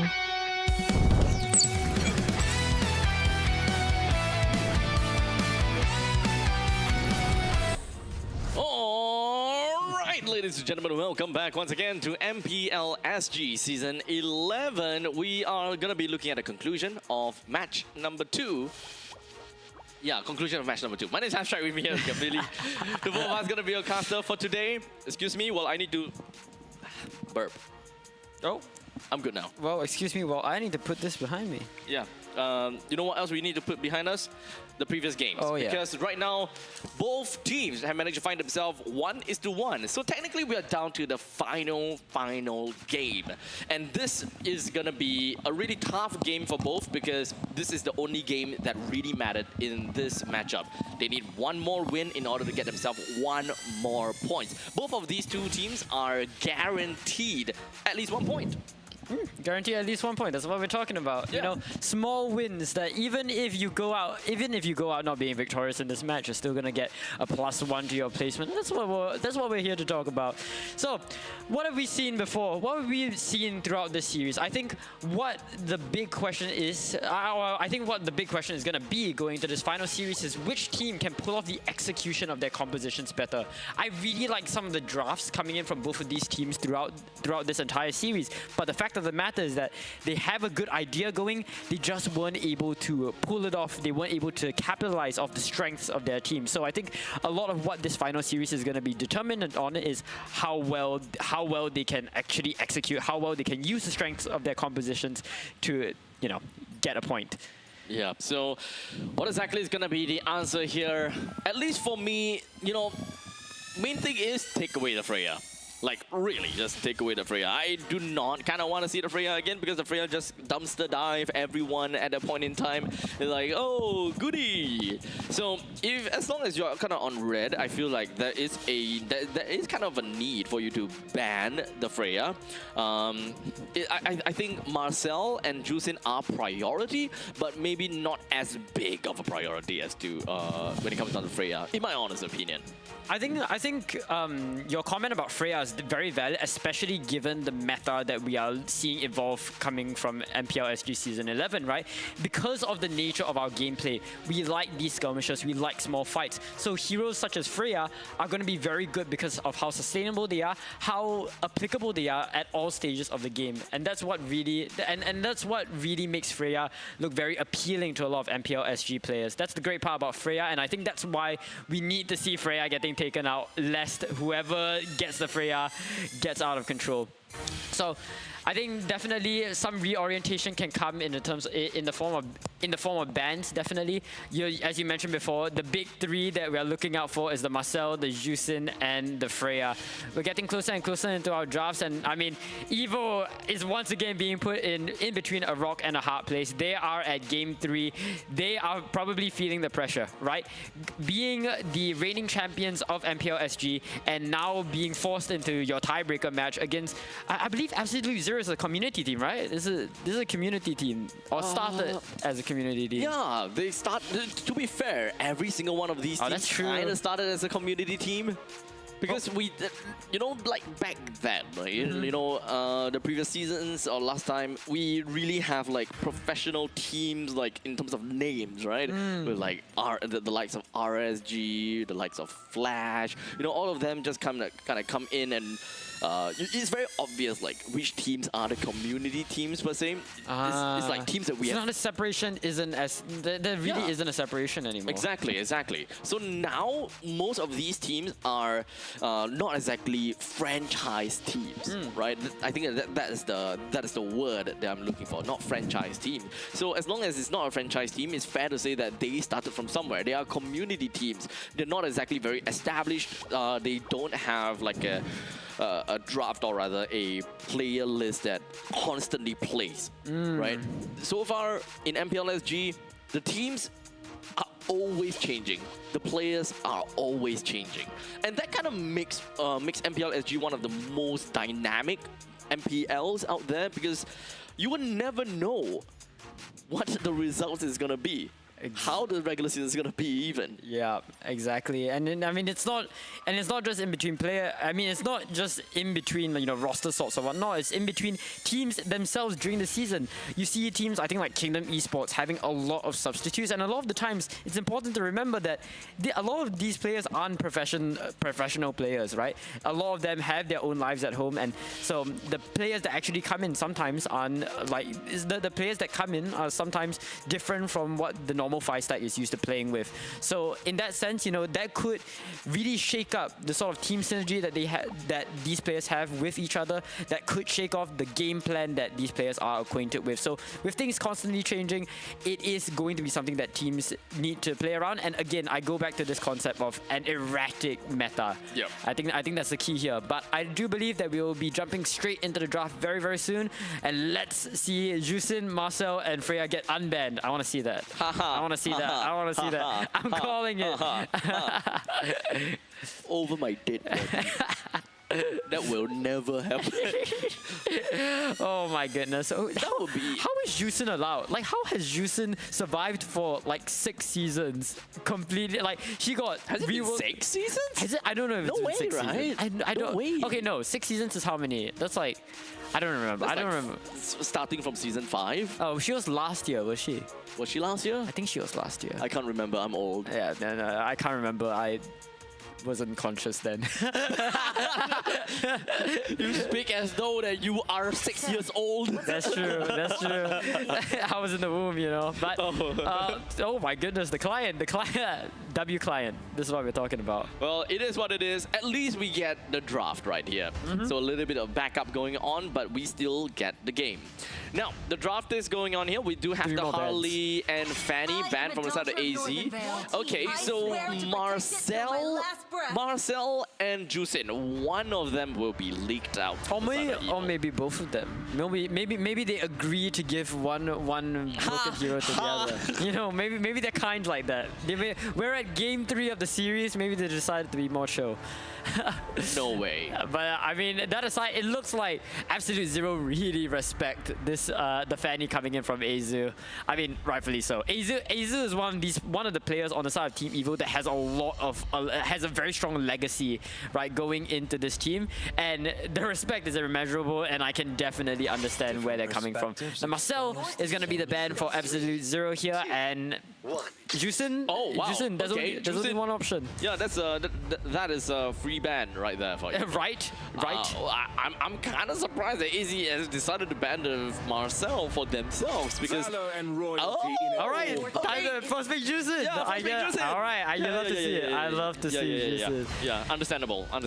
Sasuke. I think don't need to think. Oh yeah. Don't need to think. All right. Don't have to think about it. This is what we're talking about. Jusin is great not just because of you know, what she can do, not just great because of her skill set or tools, but she's great because she can really be played into any comp you want. You want a pick-off comp, she can do that. You want a teamfight comp, she's amazing at that. You want anything Jusin can go into. And when you're playing MLBB, with draft in particular, hiding what your team wants to do is probably one of the most important traits for a character to have. That's what made Baxia really good especially in the earlier season. I'm thinking like M2, M3, back when Baxia was still playing EXP. You can play XP Baxia, Jungle Baxia, exactly. Baxia. And Guinevere actually is also one of the heroes. So Guinevere can go roam, can go jungle, can go XP as well. But most of nowadays we are seeing a lot more Guinevere jungle. I think it's also because of Hades, right? Hades plays a lot of Guinevere. Something that we see all the time now. So now we already have 2 magic damage dealers from the side of Evil. They do have a pretty decent catch from the side of Guinevere. They do have late game slash... They have a decent gold laner. On the side of AZ, they have decided to pick up a Claude for themselves. This might hint the team into playing more team fight. Yeah, and I also like this Claude pick because I think Claude is a pretty solid partner for Guinevere, right? You Violet Requiem 2 people, and then Claude comes in Blazing Duet, double kill there. And so I really like this Claude pick coming out from them. The Uranus, though, I don't know if I can say the same. I understand why you would go for a Uranus, especially in the given the context of this game, but at the same time, I'm always a bit apprehensive seeing Uranus getting picked out in the first pick phase, just because you don't quite know what's open yet. This Guinevere could be flexed into Rome, it could be flexed into EXP, and it opens up more doors for this Uranus to be countered. You know, Baksha could come in, etc., etc. So I like this Uranus pick when you look at it from the sense that, okay, if Harif is the main damage dealer, not going to be a lot of damage being dealt there, but offering the Arlet. Okay, I'm not a big fan. But it's for the Arlet. Right. Yes, but it's choose my own path. It's a combo. It's a nice combo. But the Uranus. Yeah. So at least it's not super important because for this talking point that I want to say, and that is the fact that to deal with a Uranus, you need to have more card control. Which technically speaking, yes, that is something that we see out of the Arlet and the Guinevere. But we need burst. We hands down need burst to deal with the Uranus.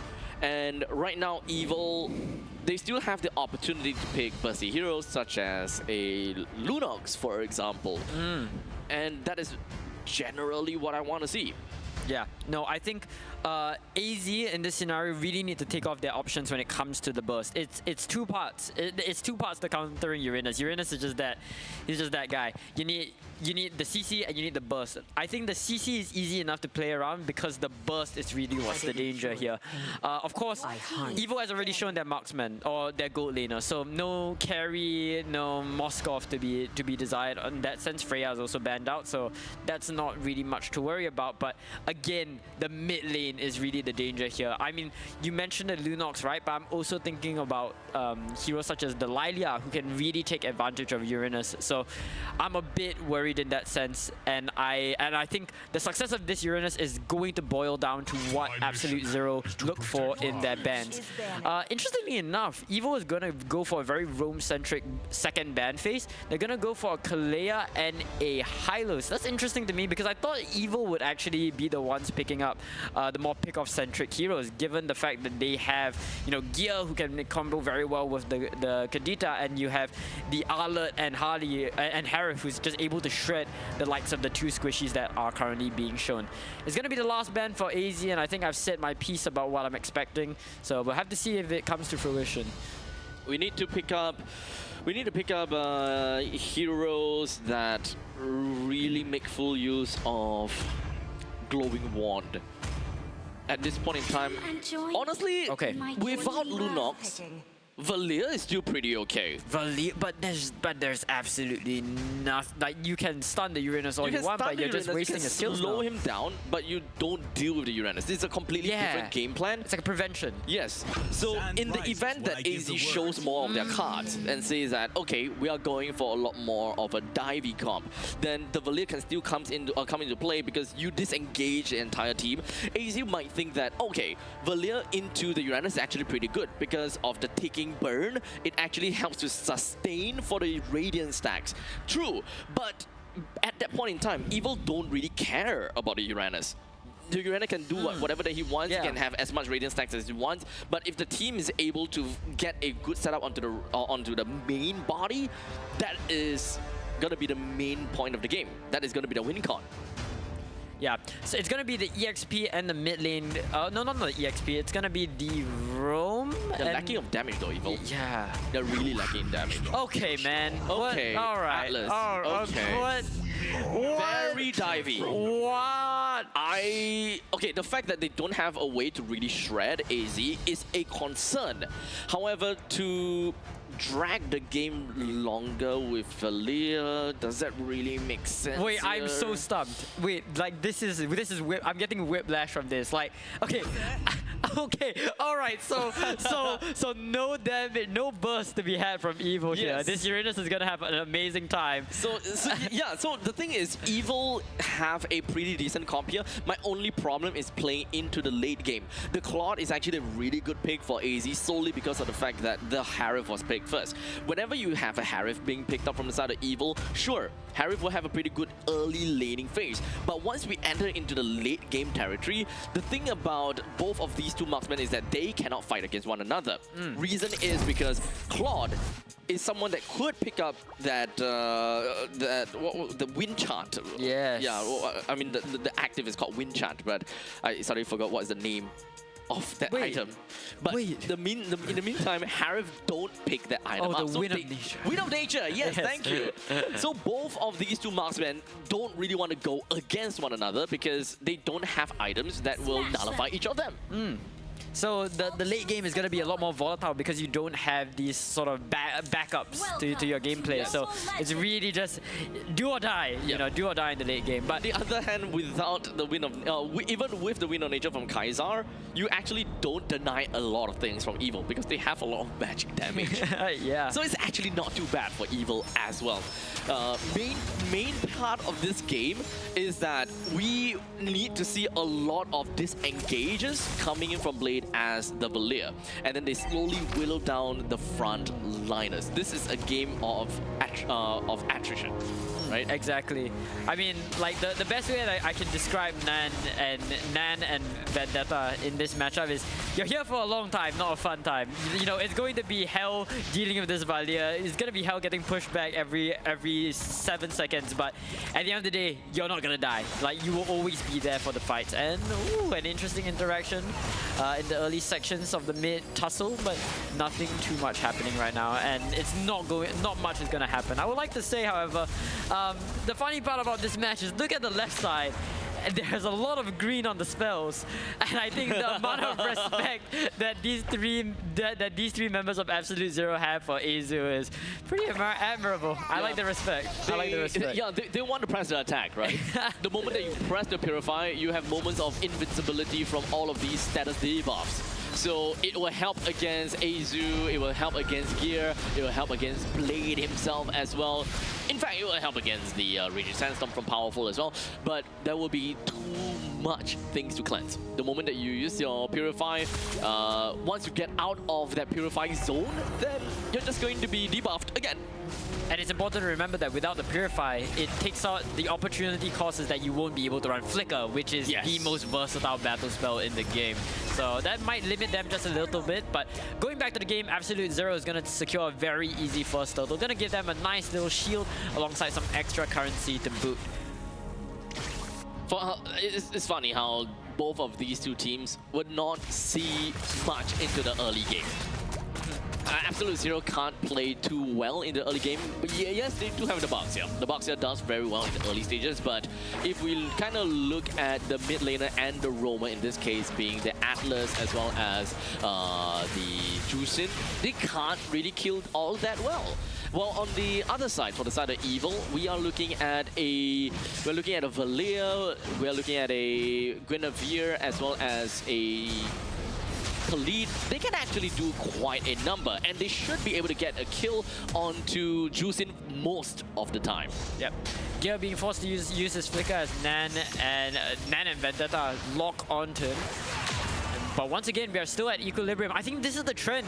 We didn't quite see it in the first game, but we saw it a lot in the second game, where these two teams are really passive with each other. They don't want to take these risky team fights. And I like this sort of gameplay. I really like this. I like this patient gameplay, you know, very calculated. It's not a lot to talk about, but I feel like this is the most consistent way to win. And I think I like it. I like it in that sense that these teams are, you know, really controlling themselves and not letting these emotions fluster. But as I say that, the Boxer jumps on to the Valir, and First Blood is going to be going to the side of Absolute Zero. Unfortunately, Blade does not have any means to get out of that. That free Purify off of his ultimate is unfortunately unavailable. Can't even flicker out of that, can't even Searing Torrent or anything. That's a good catch from AZ. Yeah, nothing much to say here as the next turtle begins to spawn. This is the second turtle. We're gonna have to see if EVO loses this turtle as easily as they did last time, but I hope that they are more willing to contest it this time. But once again, look at Absolute Zero and their absolute dominion over the turtle pit right now. That's really the benefit of the Jusin. You know, Atlas might not be the most threatening with his zoning capabilities might be limited by his second skill, but Jusin doesn't have that problem. She can just throw a lantern out and suddenly the hoppity hippity, this zone is my property. And as I say that, Vendetta is gonna get caught trying to cut. Yeah, so they lost one, but in the meantime, they managed to get a turtle for themselves. But here we go, Raging Sandstorm, powerful, runs away from the entire rush down from Absolute Zero. Still pretty equal, I may say. 1-1 when it comes down to the kill score, and only 2 turtle take from the side of AZ. Yeah, very some juicy tower going to the hands of Gear, but we are once again fixating over the mid pit, and that's something that we are likely to see a lot of now. Again, this meta is very fixated on the mid trio, right? Mid control is the name of the game. Winning these turtle objectives is the name of the game, and snowballing and playing for your mid lane is what these teams need to look to go into. Right now, it looks like we are in a bit of a dire strait as we slowly but surely look for a conflict. Blade currently have got the glowing star or glowing wand already, so this might be a point in time where Evil will have a pretty good power spike if they really jump into these kind of fights. However, Powerful did lose his life, and most of the members from AZ would just walk right off. They walked it off. They're just so chill. They're just so chill. As it stands right now, I really want to say one team has the advantage. I think Absolute Zero have the slightest advantage just by nature of their team composition, i.e. just by nature of having the Jusin who can just zone out everything. But I really do think that we are still playing that neutral game. Just taking a quick look at the item builds as well. It looks like Claude is about, you know, a quarter of an item ahead of the Harif, so still nothing out of the question. That's a jump. That's a catch. Right down over to Vendetta. That's the Purify. That's the Purify. That's the Purify. He's got about 90 seconds off of Purify. Unfortunately, the turtle will pop out in about 5 seconds time. So that means that Purify onto the side of Uranus would not be available. But hey, the rest of the team, they do have it.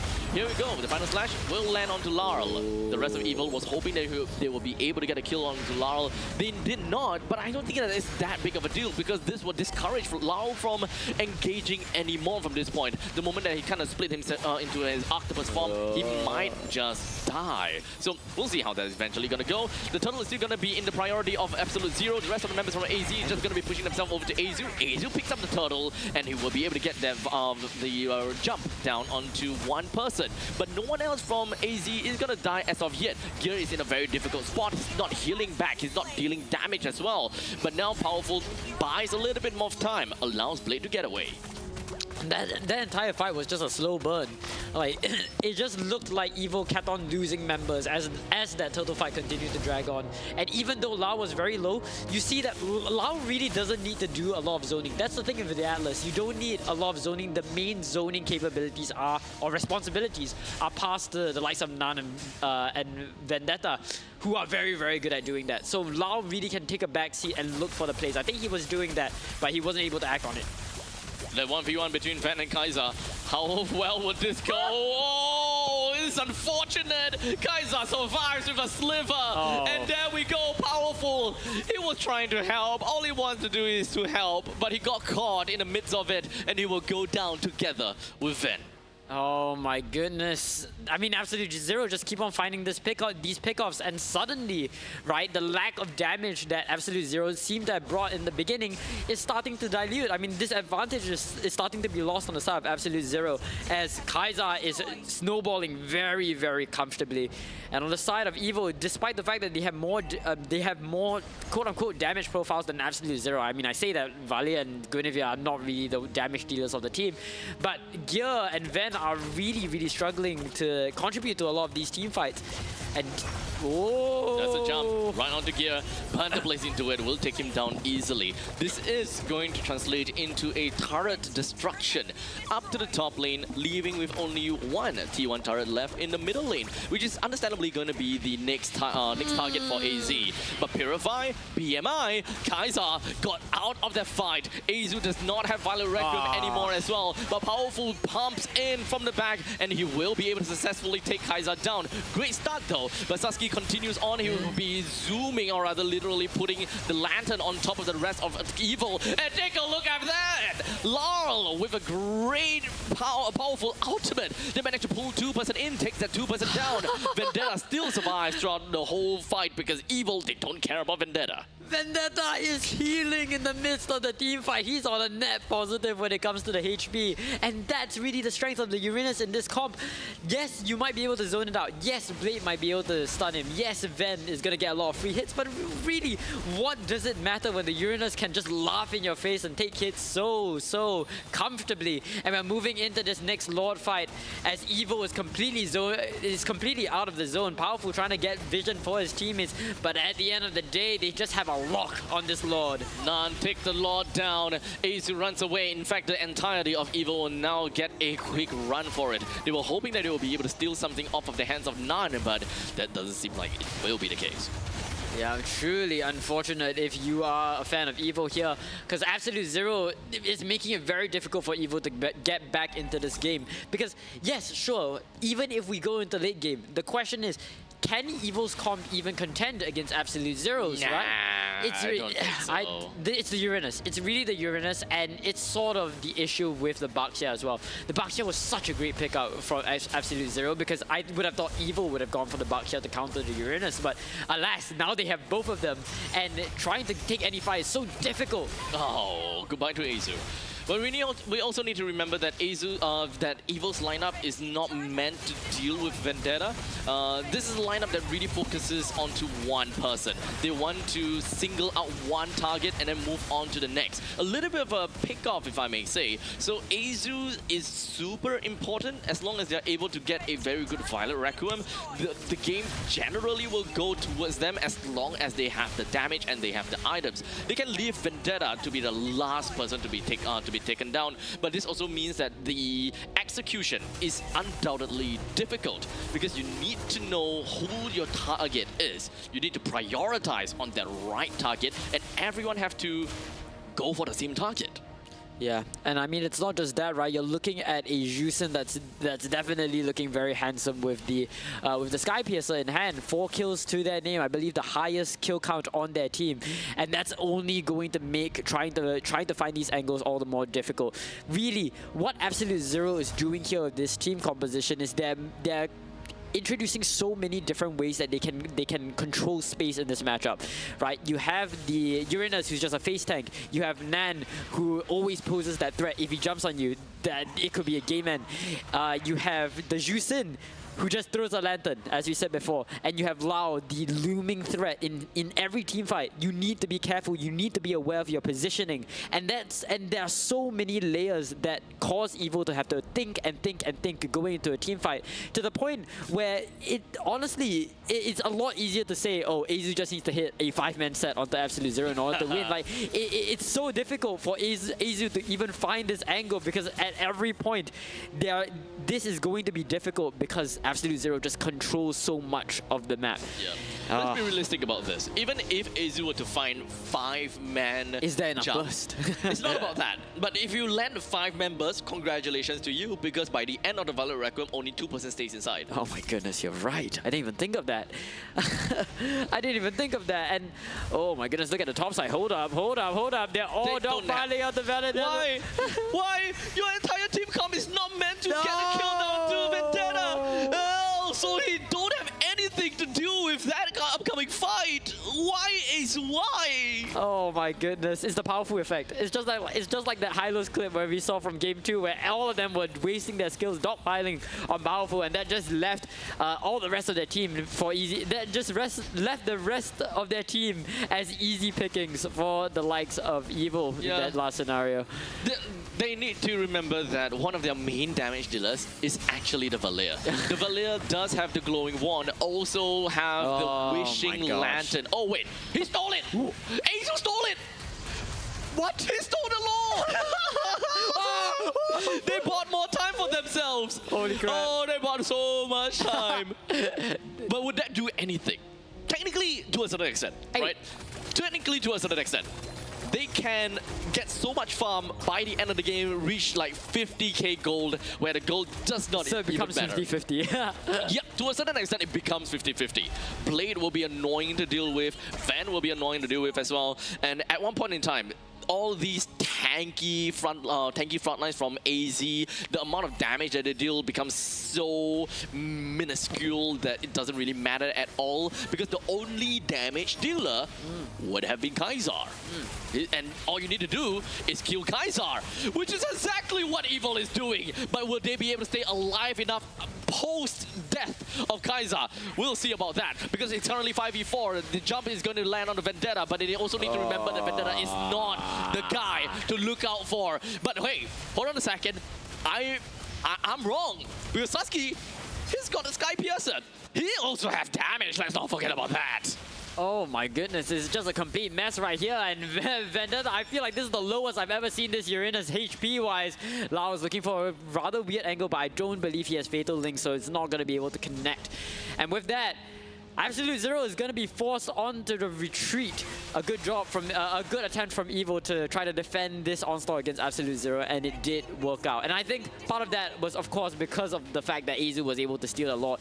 In my eyes, that Lord steal coming in from Azu was less so something that Evil could work, less so something that Absolute Zero, that Evil could work with, but it's more so what denying what Absolute Zero could have gone for.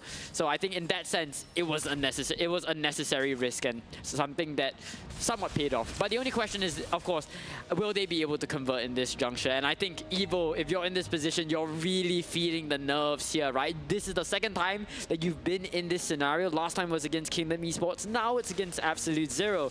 So they really need to reorient themselves back into the game, try to find some angle. At the end of the day, you're right, Abstract, in the sense that they need to play for that late. They need to play for this dream scenario where, you know, they are able to lock down Kaisar, where they're able to lock down Sasuke, so that it's only these tanky front lines left. And once they're left, they just become easy pickings. But a lot is easier said than done. Kaisar, maxed out item. The last item, Malefic Gun, is already within of his hands. And the Clock of Destiny from the side of Sasuke as well.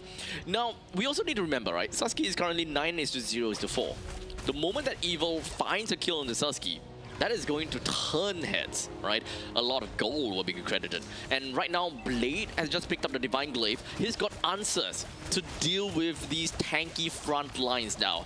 Now, need a little bit more quality of life coming in from the Ice Queen's wand, and we'll see when that's gonna happen. Nana will pick up the kill on the Lord, but in the meantime, it's going to be a little bit of a Winter Trunkian right into the Blazing Duet. But Kaisar, he will go down to the hands of Ven, exactly what we're looking for. He also got a kill down on Sasuke. This is going to be Absolute Zero that will be taken down now. Vendetta, next one down, triple kill. And Evil, they found their getaway. They found their answer. The power spike that we were asking for, the power spike they were looking for, and exactly the game plan we wanted.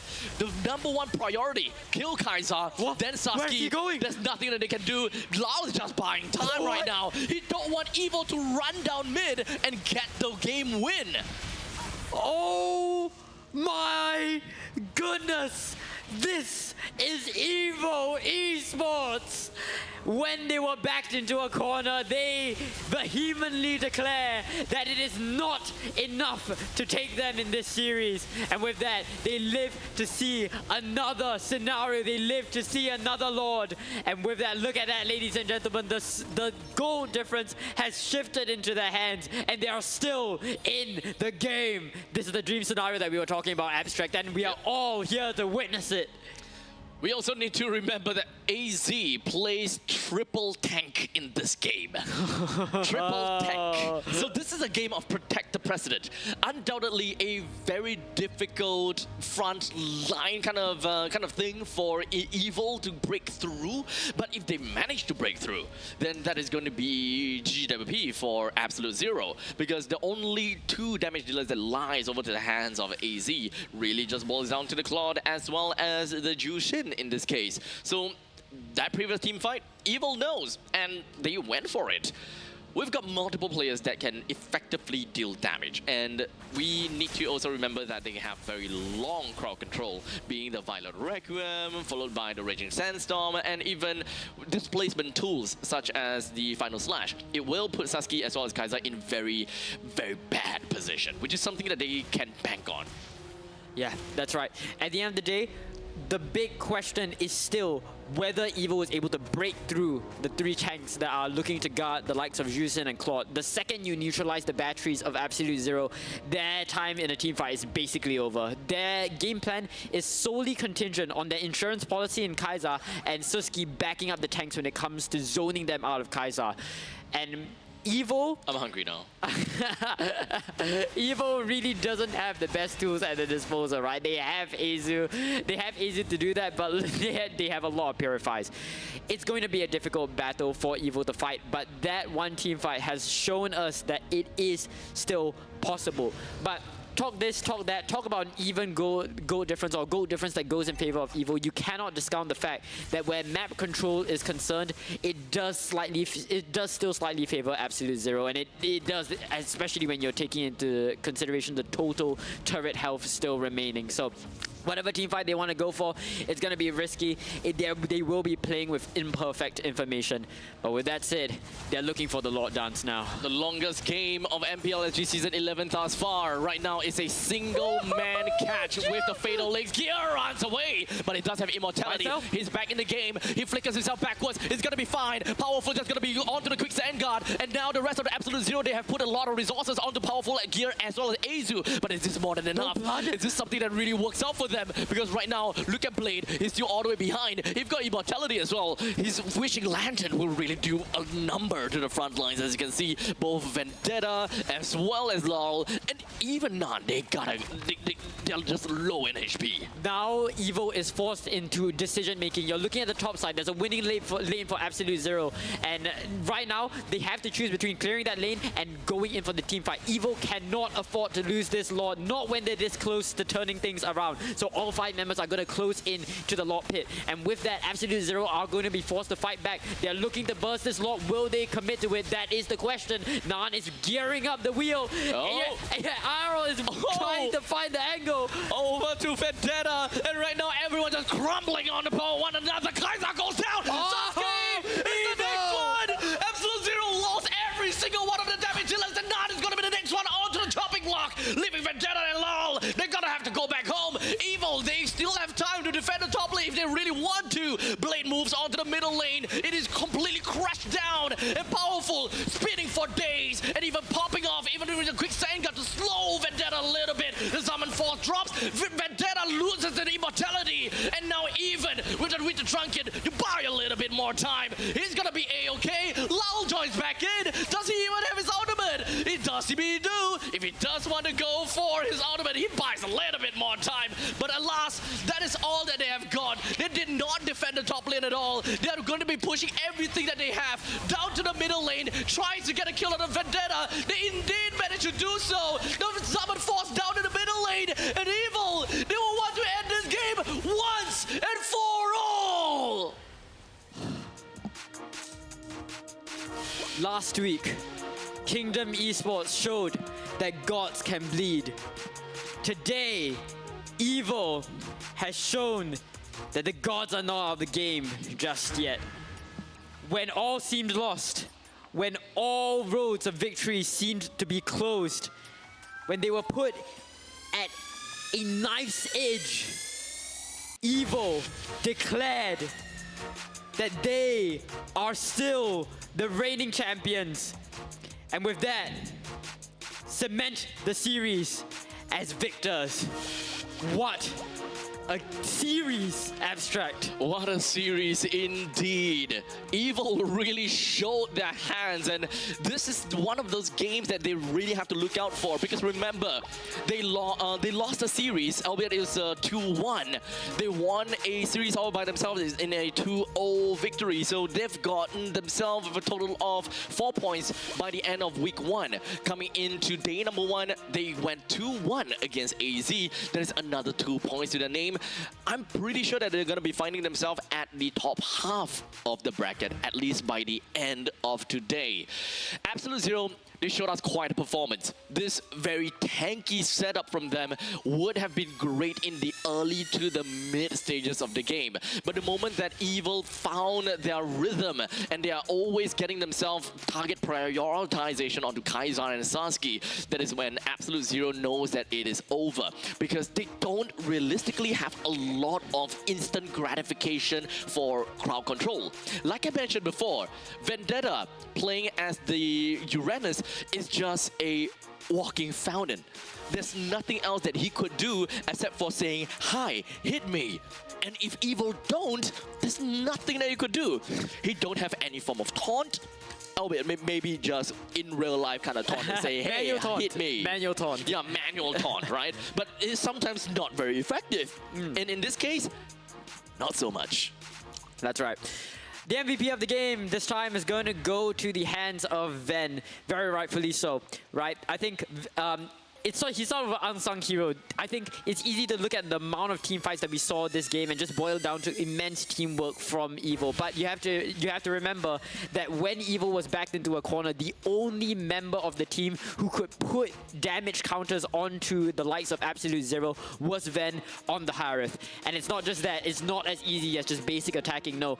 Ven needed to make sure that his targeting was on point. He needed to make sure that he could steer clear of the likes of Nan, Vendetta, and Lau, so that he could get into the back line and take out the members of Absolute Zero that really mattered. And that's what allowed Evil to get their first victory and the base in the second.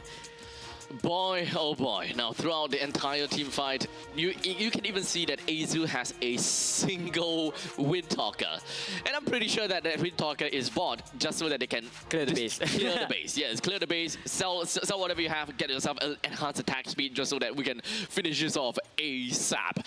Oh man, congratulations once again to Evil as they found their villainous stride to breaking the formation of Absolute Zero. A lineup that we thought is going to be difficult to conquer, but once it eventually played out in the late stages of the game, Evil realized that, hey, nothing's stopping us from reaching the pack lines at all, aside from a single Atlas. And in that sense, you look at the combo of Evil, you might feel a bit apprehensive, but at the end of the day, if it works, it works. If it ain't broke, don't fix it. And it's important to remember that, doubt as we may, this is still the reigning champions of MPL SG, and this is still the same team that represented the entirety of Singapore in the M7 World Championship. So, as much as you like to say that they might have lost their stride, remember who you're dealing with. Gotta have to say, the Valea pick was pretty big. The Valea pick was pretty big. You get to have a very good answer for the Fatal Links. You have a very good answer when it comes down to really burning out any one of these players. You've got a Wishing Lantern that constantly seeks out percentage base HP to all these tough frontliners. You almost never miss your fireballs. And I think that's the main thing. You are setting up a battlefield. There's so many explosions on the ground that can happen, and that sets up quite a bit of a battlefield, I'm not gonna lie. So, all in all, like I mentioned before, congratulations over to Evil once again. We're gonna be moving on over to the third series of the day. And that is going to be a fun watch between Ignite Gaming versus Kingdom Esports. Both of them are pretty high on the leaderboards, if I recall correctly. I'm gonna bow out for now, as I'm going to be swapped out with Benz, and we're gonna have Gamili as well as Benz casting for the final game. Don't go anywhere too far. They will be right back with you.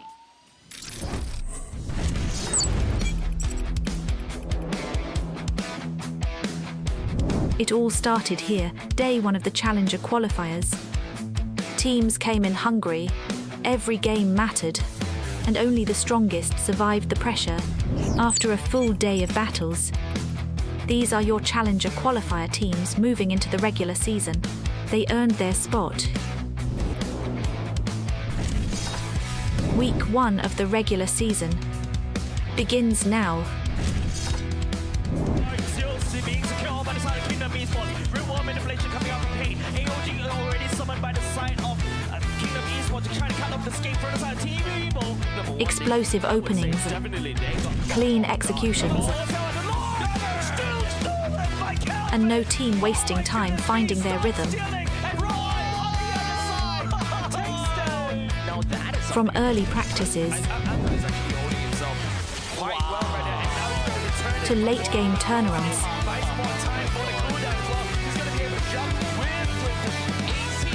every match delivered pure intensity.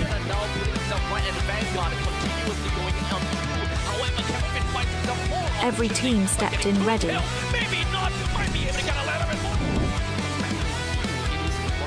Every player showed up.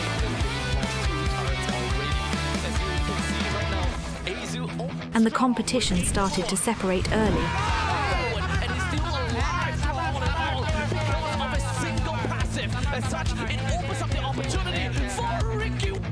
And after week 1, the first standings are set. Momentum has started to build, but nothing is decided yet. See you next week. Goodbye. This is MPL Singapore Season 11, and this is only the beginning.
Indomie. Flavor favored by the world.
Hello, hello, ladies and gentlemen. Welcome back to MPL SG Season 11.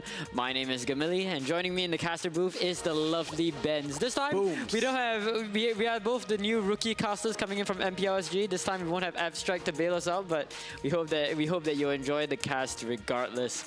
And Ben, so I mean, this is the final series of Week 2, Day 1. So what are your thoughts? Yo, dude, I just want to say you just cast a crazy game just now. It was insane. I was in production looking at it. It was extended. There was so much flips. Couldn't end the game. Turning back when we went and going for the kill. I think that was crazy. That was exciting. And this is the spirit of what MPL SG is all about. I'm so hyped up, ready for this final series of the day. How about you? Indeed, I am. I think now is a good time to talk a little bit about what MPL SG is in general, right? Because I think it's something special about MPL SG is that something special about MPL SG is that you look at other regions such as MPL ID and MPL MY, and those regions are sort of dominated by one or two big figure hits. It's different from countries like Philippines, who obviously have your Liquid, you have your Falcons, you have even their less notable teams like TNC is strong. I didn't even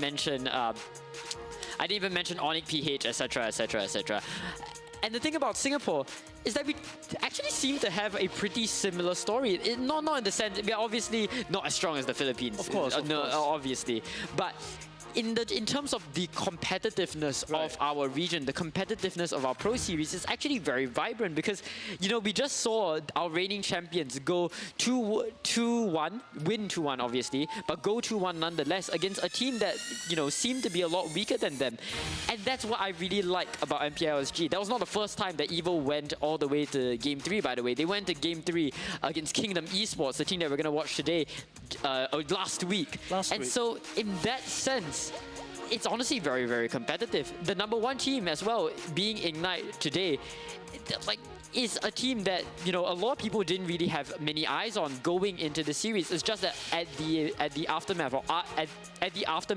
of the series that we saw last week, or the 2 days that we saw last week, they emerged victorious. I think this shows the amount of competitiveness, the ability to adapt. I mean, week 1 is one, now is week 2, and we see so many different kinds of strategies. We see how they adapt to the situation, different kinds of heroes. You know, last week, so actually what happened was a lot of evolution of the draft picks. I mean, last week we saw Valir, this week we saw Valir as well. And there's an evolution of how we adapt to the different strategies. Let's look at the regular standings for last week. Okay, so we see Ignite Gaming is now, the games that's happening now, topping the table with a match of 2-0, games called 4-0, and with that they have total points of 6, topping the table. I don't know, man. Do you think they can handle it today against Kingdom Esports? I definitely think that they can. They can. I think going into MPL SG as an outsider, right? I think we all agreed during our session with the casters that Kingdom Esports, being the team that took a lot of the old members from Team Flash, was going to be a big team, a big contender to topple the likes of EVO this tournament. But it has in fact seemed as though they are honestly getting the short end of the stick. They are in the, you know, second lowest bracket of the team standings as of week 1, day 2. And on the flip side, you know, we have Ignite Gaming, which nobody talked about going into this tournament. And yet, look at that. Match score 2-0, game score 4-0, total points the highest of any team in MPL SG right now.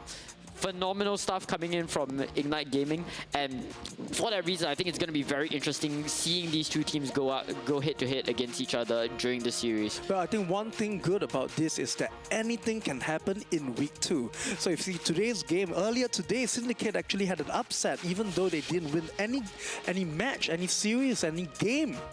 In week 1, look at week 2 doing very well, 2-1 series, finally getting 2 games in on the board, in the sheets. And can they continue this? Can they adapt moving to the weeks forward? I think this shows the dynamism of MPL SG.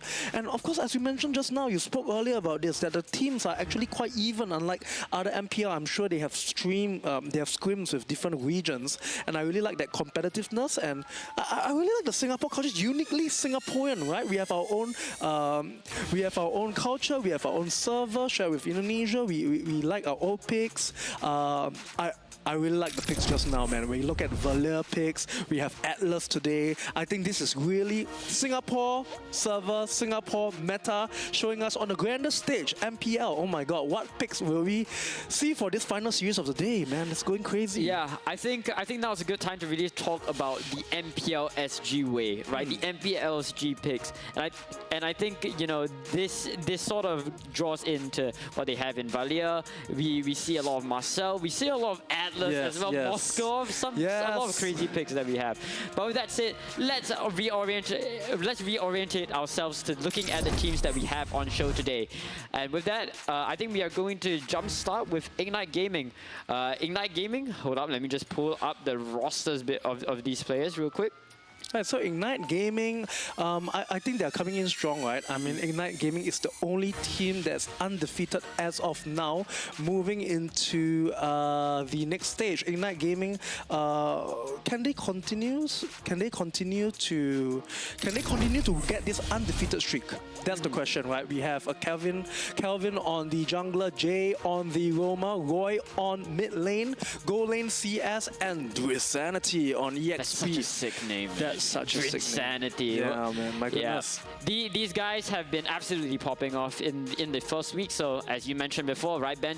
A lot of this is just going to be a question as to whether they can ride the momentum train of their previous week going into week 2. And I see that from the they have really very kind of very stable and staple picks coming in from week 1. They really like the juicing, they really like the Uranus, they really like the Claude, and these are very stable picks. Will they continue the strategy? Will they continue the teamwork moving into the games today? I think the stakes are higher because they want to keep that undefeated streak, and then they will have a better positioning moving forward. I think this is an exciting team to watch. I mean, but even so, right, it's important to know that yes, there is a question about whether they're able to ride the momentum train, but at the same time, Ignite Gaming find themselves at a very privileged point in the bracket, very privileged point in the standings, where even if they lose this matchup, they're still going to be in a good position in the standings, so that they will most likely still make playoffs at the end of the day. And so with that, we've talked enough about Ignite Gaming. Let's move on over to Kingdom Esports. This is a lineup.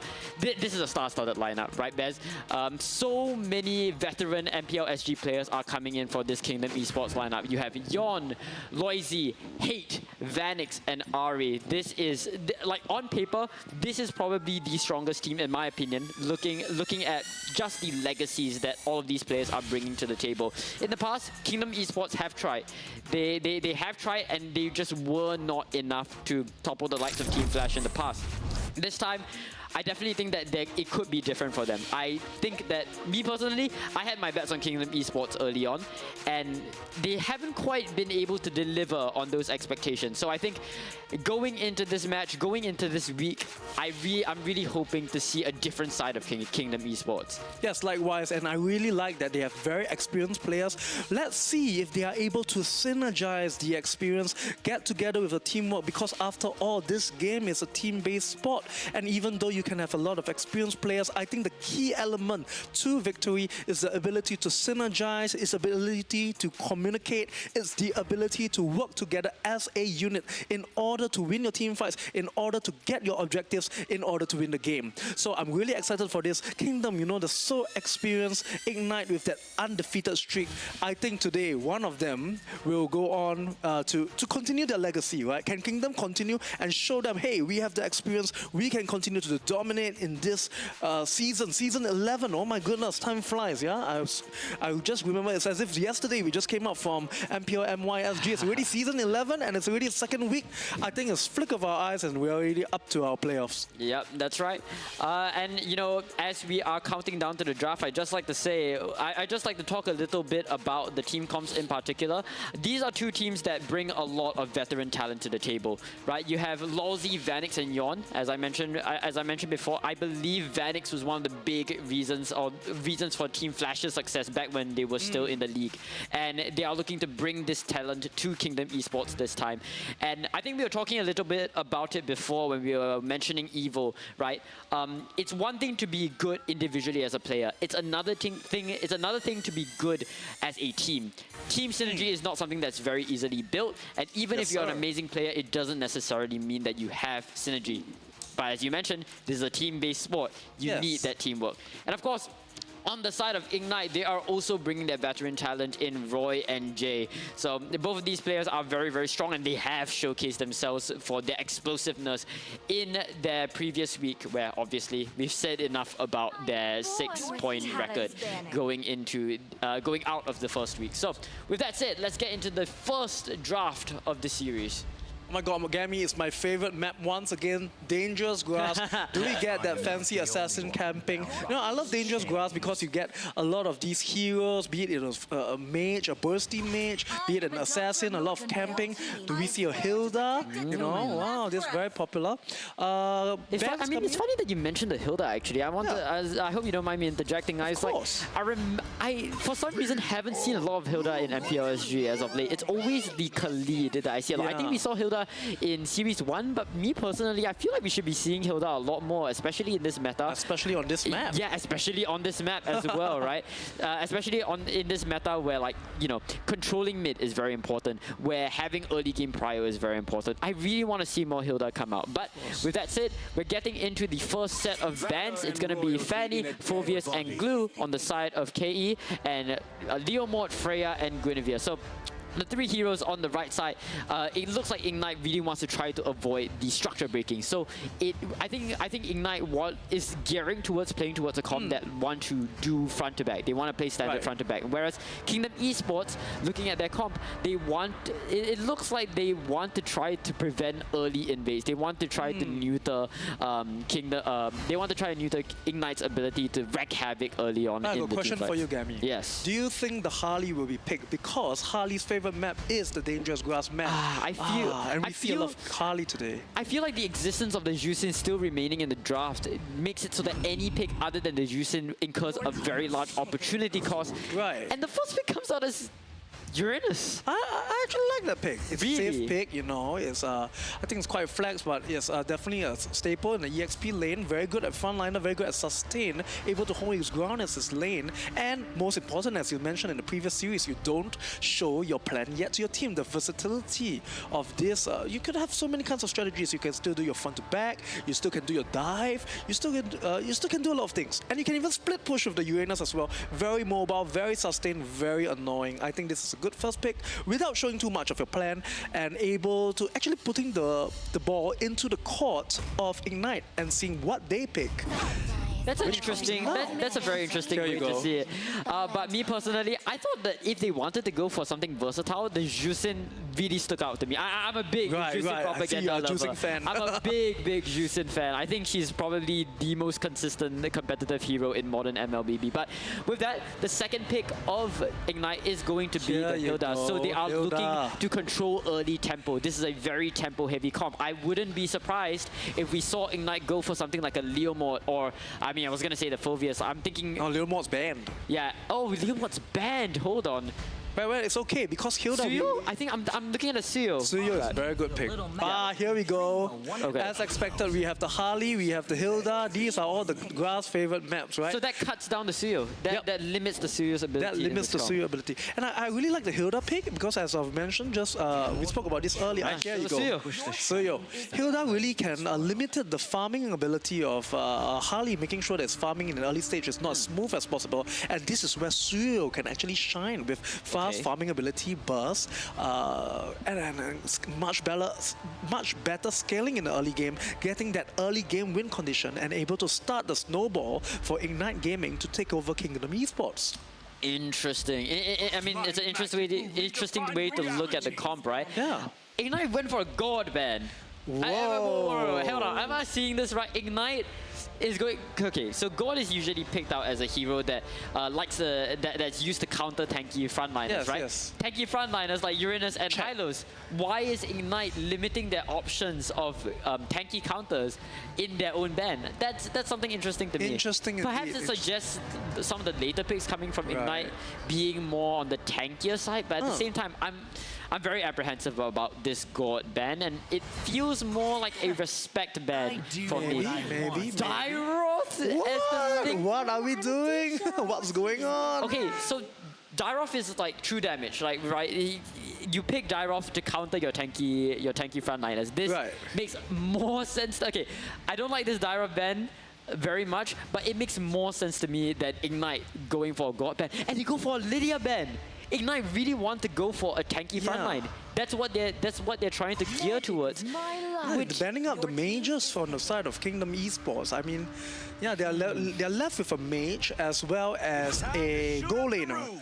So, they are keeping the goal lane options open. They've just picked the Cloud for themselves, banning out the mages, limiting the options of the mage. I'm more interested to see what kind of mage will Kingdom going. They're going to pick their mage right now. I mean, I'm gearing towards something like a Yves, right? I think Yves and Hylos is a composition or duo that can enact a lot of pressure and a lot of area control. Yep. Right, but I am worried about this Hilda being something that that Kingdom need to deal with, and so in that sense, something like a Lunox might even look. Lunox is open. Appealing. Farsa is open. I think Eve is open. I really like the Farsha in this sort of draft. Actually, I know the Claude is a bit of a hassle, but you have Uranus to play around. But we are instead going to see a Valentina and a Clint. Okay, this draft has been a constant series of question marks after question marks. Surprise. And there we come, the MPL SG draft. This is uniquely Singapore. This is uniquely Singapore. So Clint is being picked here for early game prio, right? Yes. To shut down the Claude. Yes. I don't know what Valentina does in this comp. I'm really unsure as to what. Like, it's not a deny pick, and you look at the side of Ignite and. What is who are we stealing? Yeah, there's no game-changing ultimate, of course. There's Blazing Duet. Oh, here we go. We have the Cho. I really like the Cho pick though. That single target kind of lockdown way of the dragon. I think they have these squishy heroes, Harley. They have Clint. I think Cho is really a good pick right here. Coming from the EXP lane, laning against the Uranus. I think, oh, damn. Okay. We can see the identity of the teams starting to get formed. I feel that Kingdom Esports, they have Harley, they have Clint, as you mentioned earlier, a lot of early game pressure. I think they want to end the game fairly quickly because they don't want the Claude from the side of Ignite getting into that late game, So I feel that the side of Ignite Gaming, they have a bit more of a balanced lineup. They have their early game win conditions, Suyo bringing over, they have their front line in terms of the Hilda, they have their control in the form of Cho. As well as Juicing, I think it's a very, very balanced lineup. Yeah. I agree with you in the sense that it is balanced, but it's important to remember that this Cho is being played on EXP lane, and going EXP Cho into the Uranus, you can basically just shrug off all of your attack. I can't help but feel as though there must have been a better pick in this matchup. And overall, why would you give Cho to a Valentina? You're giving free food to a Valentina. You're giving away of a dragon to hate. And again, a lot of question marks are being drawn for me. Average Hilda. A lot of question marks are being drawn for me during this matchup, at least from a draft perspective. But enough said about the draft. We can talk about that all we want, but at the end of the day, execution is king. So with that, welcome to the Land of Dawn. Welcome to Kingdom Esports versus Ignite Gaming. And already we see an early tussle in the red buff side. It looks like a lot. It looks like an invade is being planned out by Ignite Gaming, and they're looking to take the early kill of the Hylos. We're going to the next part of the attack, and Roy is going to look to pick up Yawn and secure a kill in that sense. Jay, left on his last knees, is going to get away, but the same cannot be said for his teammate in RA. It's just so much blood is being spilled right now. Hate is trying to equalize as best as he can, but he decides to leave the battle. And already in the first minute of this game, we're seeing 2 kills go to Kingdom and 3 to Ignite Gaming. Extreme aggression coming in from Ignite Gaming, getting many members of their team into the jungle of Kingdom Esports and getting all their skills. None of them are even level 4 yet. Within the first minute, already so much aggression, so much kills. I think this is going to be an exciting game to watch. Can Kingdom Esports show more defense in the early game, you know, getting run before Ignite Gaming gets to their mid-game and late-game win conditions? I think there's much to be seen. I think that's an interesting thing that you mentioned, right?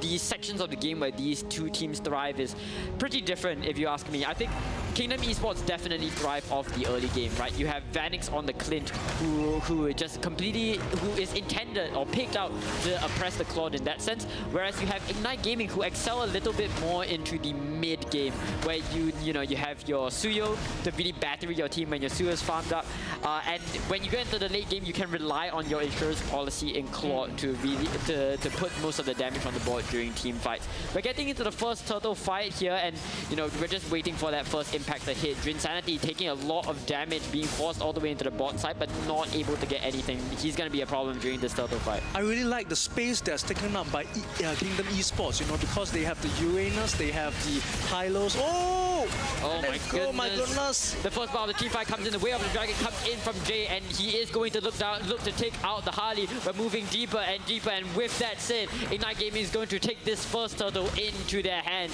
and that really is the danger that I'm thinking with Kingdom Esports. I'm not a fan of this composition very much, in my opinion. Like, it's just so difficult for them to play in. It's so difficult for them to play off the strengths of each of one of their teammates, when Ignite Gaming just overall have a very balanced team comp. 3 minutes into the game, and 3 members in that first turtle fight going down. 3 members of Kingdom Esports going down, and Ignite Gaming securing the turtle. Already have nearly 3,000 gold lead. That's really strong in the early game, and of course Hilda. Oh, good. Small skirmish. Oh. Okay, Cho is taking a lot of damage. Does get the deadly magic locked onto him, but no blood is gonna be spilled. Disengage. Very risky recall from Jay. That's something that I would do. But we're looking at the bot side, and Uranus is just getting so much free tower gold. I mean, that's just going to make him tank here. Yeah, it's just gonna quicken his buying of the Oracle. Hilda's back onto the bot side, and I think now is a good time to remind the entire chat that I do believe that this Hilda is an EXP Hilda. So not quite what we expected, not quite what we anticipated. The Cho is actually going to be put on roam. Hey, are we in M6 again? What's happening? What? No. It's good stuff, good stuff. This is good stuff right here. Okay, actually, I do want to see some. I really like the matchup coming in the goal lane, because Clint is that early game pressure, very skill-based marksman with the grenades. But can this, we see Lowzy on the Hylos trying to peel for the Clint. Oh my goodness, 3 members all jumping onto Lowzy. The Lantern Flare and the Glorious Pathway gets locked out, and Lowzy is going to be taken out. Yet another kill going to the hands of Ignite Gaming, and that's already a 2K gold lead going in favor of the right side. So this is where you can see Way of the Dragon. The Way of the Dragon is going to look to take down him. RA tries he made to save his teammate, but it's not going to be enough. He has to watch as Hate succumbs yet again to Ignite Gaming. Now this is where you can see the really early game pressure and damage coming in from Suyo. Kelvin on the Suyo, because he's already up with 5 kills. That's crazy because of the immense pressure and damage coming in when one good initiation, either from the Way of the Dragon or from Hilda, and you can see the amount of damage being come out. Again, that is absolutely heartbreaking. Oh man, Lowzy just can't stop finding himself in these sorts of positions. He tries to find an angle, but then Ignite Gaming instantly calls on his bluff and takes him out extremely quickly before he can even begin to think about any sort of angle. And look at that, Vanix caught in between a rock and a hard place. 4 members of Ignite Gaming surround him like sharks as the top lane gets devoured by 4 members of Ignite Gaming. We're moving deeper and deeper into the fight, and they look to be steamballing out of control. Oh my goodness, this is a perfectly played game from Ignite Gaming here. They are taking the weaknesses of Kingdom Esports and snatching every single lead that they can muster. 3,000 goal lead on the side of Ignite Gaming. I think they're doing very well, especially in the 6 minutes. I mean, we've been looking at Harley all game, but Harley's not giving out the pressure for this time because they're unable to execute the assassinations, you know, especially on this dangerous grass map. On the other hand, you know, Kelvin on the Suyo exerting a lot of pressure as your favorite hero, Jusing super fan, right, Gammy? Jusing doing really well, 207, exerting a lot of pressure, can't even come close to the damage dealers. I think this will be, I mean, as of 6 minutes, I think it's going to be a tough game for Kingdom Esports. Yeah. And you have to think, right, what exactly does Kingdom Esports want to do at this juncture, right? Even if they were to play for Vanix, it's going to be in vain when you have the likes of Jay, when you have the likes of Insanity. And we're moving into the next bout of the team fight. I mean, Lordy is going to get picked up. The glorious pathway to try to disengage. Roy drops the lantern flare, but look at the bottom side. CS locks onto him with the blazing duet. Vanix is forced to watch as his teammate falls below him. Hate on his last knees, looking for the exit. He does get out, but the same cannot be said for Yon as 3 kills go into the hands of Ignite Gaming, not to mention a free turtle at that. Wow, 3 members going down from Kingdom Esports. I think this Ignite Gaming is going, the name of the game is Snowball, Snowball, Snowball. Kelvin already coming up with 8 kills. 3 fresh kills coming out from the latest team fight. Look, he looks unstoppable with that Sasuke skin coming down, slash, slash, slash, and everybody going down, down, down. Wow, my goodness. Oh my goodness, I love Suyo from Naruto in my MLBB game. Oh, look at the recall. Oh my goodness. Look at the disrespect. The damage, you know, the damage. There's no damage. Yeah, we're moving into the next bout, and I mean, it's still just Kingdom Esports trying their best to fend off against the likes of Ignite Gaming, but their positioning is just so incredibly tight, not to mention Insanity, always there with the dangerous grass to provide vision for IG here. And with a 6k gold lead going in favor of the right side, I mean, they can just walk into any team fight they want. They are really just playing off Claude. They're using the Suyo to escort their team into late game. They're using the Suyo to generate this gold so that Claude can have a very easy time farming up and can put a lot of damage during the team fights. Well, trying to look at the turn of a point of view, how can Kingdom Esports, you know, this game, there's so many ways for a change, you know, a change of the tides, a change of the winds, you know, an epic comeback. Let's see, do you think that Vanix can be able to farm up, Yon come up with some nice assassinations? Oh, yeah. Again, Deadly Magic comes in, locks onto Kelvin, but I feel like I've seen that play out. It's just 3 like a times. Tickle. It's a tickle. It's just a tickle. It's just a tickle. And your question as to whether Vanix can make it back into the game, I'm a bit apprehensive because the thing is, Clint isn't a very good late game scaling marksman. Clint needs to win the early game. That's why you pick him. And the pickup from Airy, usually we see Uranus stand tall in the face of a Jusin pickup. But in that sense, he was busted completely in a matter of seconds. So we kind of see the teamwork coming on, right? Again, the way of the dragon on the Lowzy. What a play! That was from an amazing initiation. Amazing initiation. I mean, this is a typical trick. They did it a few times already. Coming with an initiation from Roy, coming in initiation from Jay, and then the damage, the Sky Piercer damage to finish it off from Kelvin. I think this is the way they're going. The snowballing really hard, already up to 8,000 gold difference, and they're already starting on the work of Free Lord. Ignite Gaming is on their A game this series.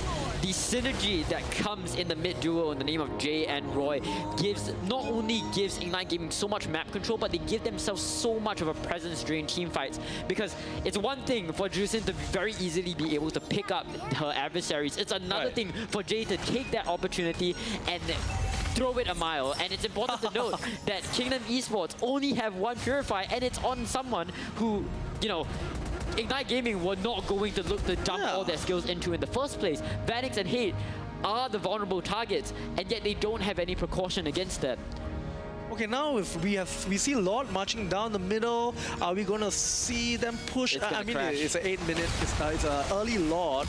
Usually in an early Lord, we don't see able to get the high ground tower, and I think it's good defense. Yeah, I mean, just look at that. Look at that pickup from Jusin onto Aerie, bringing him past the wall. Jay was hungry for that kill. I saw that fury in his eye, but he held back. He held back, very disciplined. Yeah, and I think right now Ignite Gaming have so much leniency. Do they want to take this fight? That is the question. The Conceal comes in, Jay locks onto Ari, but is going to get punished for it. The glorious pathway from Lawsy comes out, and they're looking for the counter attack. Jay is dropped until super low, but Lawsy is going to be punished for that attempt as Ari falls suit. And 5 members of Ignite Gaming are still standing tall against the likes of Kingdom Esports. Yes, they have their damage numbers online, but it is futile as Ignite Gaming saunter their way into the first point of this series. What a game, and I agree with what you said. Choosing was a key player in this match, you know, using his ability, suctioning up, using the lantern, and causing so much control.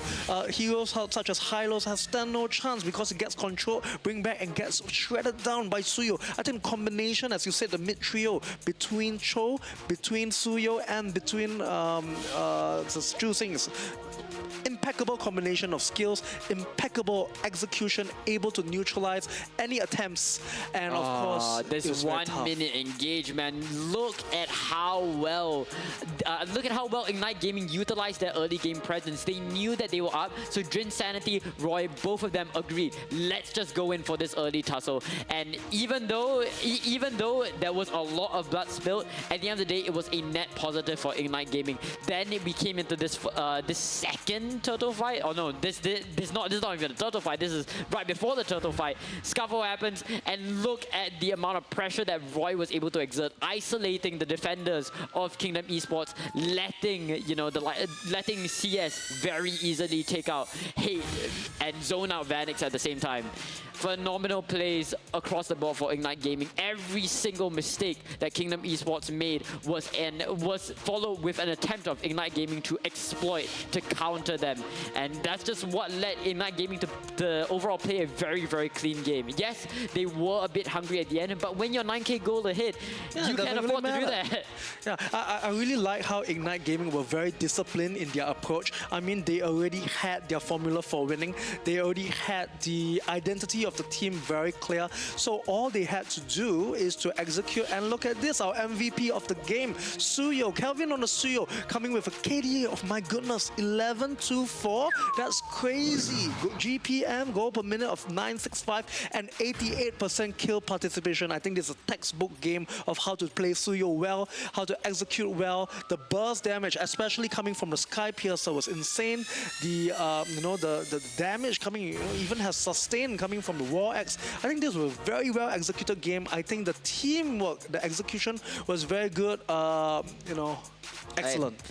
And I mean, you look at the sequence, and if you paid attention to the sequence in which Kelvin built those items, right? He realized early game he needed more damage to be put on the board, so he got the Hunter Strike, he got the Sky Piercer, and then towards the late game, he oriented his Suyo to a more defensive, supportive build to really be a sustainable presence in the later team fights. Not that it really mattered at the end of the day, because Ignite Gaming were just so far ahead. But yeah, definitely Kelvin was one of the main driving factors for Ignite Gaming in this match, which allowed them to get such a sizable goal lead. I mean, you look at the leads coming in from each and every single one of these roles, and then you look at Yon compared to Kelvin. The rest of the team have about 1k up on their partners, but Kelvin was over 4k up onto Yon. That really just goes to show, that really just speaks to the level of dominance that Kelvin exemplified throughout the course of this match. And I think, yeah, there's a reason why Ignite Gaming have had a perfect record throughout MPL, throughout the first week. Smooth game, still undefeated so far, and a masterclass on how you do a snowball kind of jungle. Yes. I think this is how they play the game. This is what the coaches, what the players identified at the start. They even have a late game insurance which didn't need to be activated in the form of Claude because the early game win condition was done so beautifully. The harassment coming from the Hilda, the initiation. I mean, how many of those beautiful Way of a Dragon kicks do you see that Jay executed? It was superbly done, bursting damage. I think Roy and Jay were like, they're just so smooth. They're like best friends. Yeah. Yeah, it's like an alley-oop, you know. Yeah. I hand you the ball, right? Whoop, whoop, boom. And slash, and that's a kill. And I think they're very disciplined. They identify how they can win the game. I don't know, man. Do you think Suyo will be banned? Okay, Suyo is not one of these. I could definitely see. I can actually know. Suyo is definitely a hero that can get banned up. But with that said, we are going to move into the second game of the series. And I think going into the second game, Kingdom Esports really need to reevaluate their game plan. Ignite Gaming is terrifying. Strong. Ignite is what a strong so team. incredibly scary. I think the level of synergy that they have with each other is something that no other MPL SG team has exemplified to that level. And their understanding of their team comps is also something that really allowed them to get the upper hand in that matchup. You were looking at a team comp that comprised of Suyo, Jusin, and Hilda, all early game team comps. Even if the Hilda wasn't in Rome, it doesn't matter. The EXP lane they just invade, and the likes of that Cho for all the playmaking. Oh my goodness, Jay is insane with the playmaking. Insane. And one thing I really like about Ignite is that confidence, that attitude that they showed. Remember, first minute in the game and they're all in, no hesitation, full team, all committing. It's almost as if it's a brawl. It's almost as if a brawl committing in the jungle because they know they have the pressure from the Hilda. Yeah. And it all comes down to the knowledge of their team comp at the end of the day, and that is what I think has allowed Ignite to put such a dominant spree onto the table. But yeah. So I think it's because Ignite, they're still undefeated so far. I think it's time for Kingdom, because if Ignite wins the next game, they are just going undefeated for yet another day.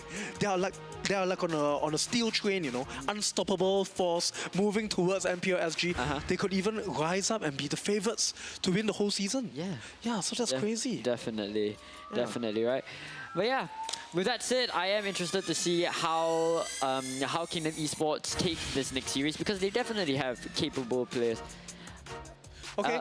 And with that, I mean, it must be tiring. It must be tiring being Kingdom Esports and being forced into such difficult positions. Actually, I want to talk about the lineup.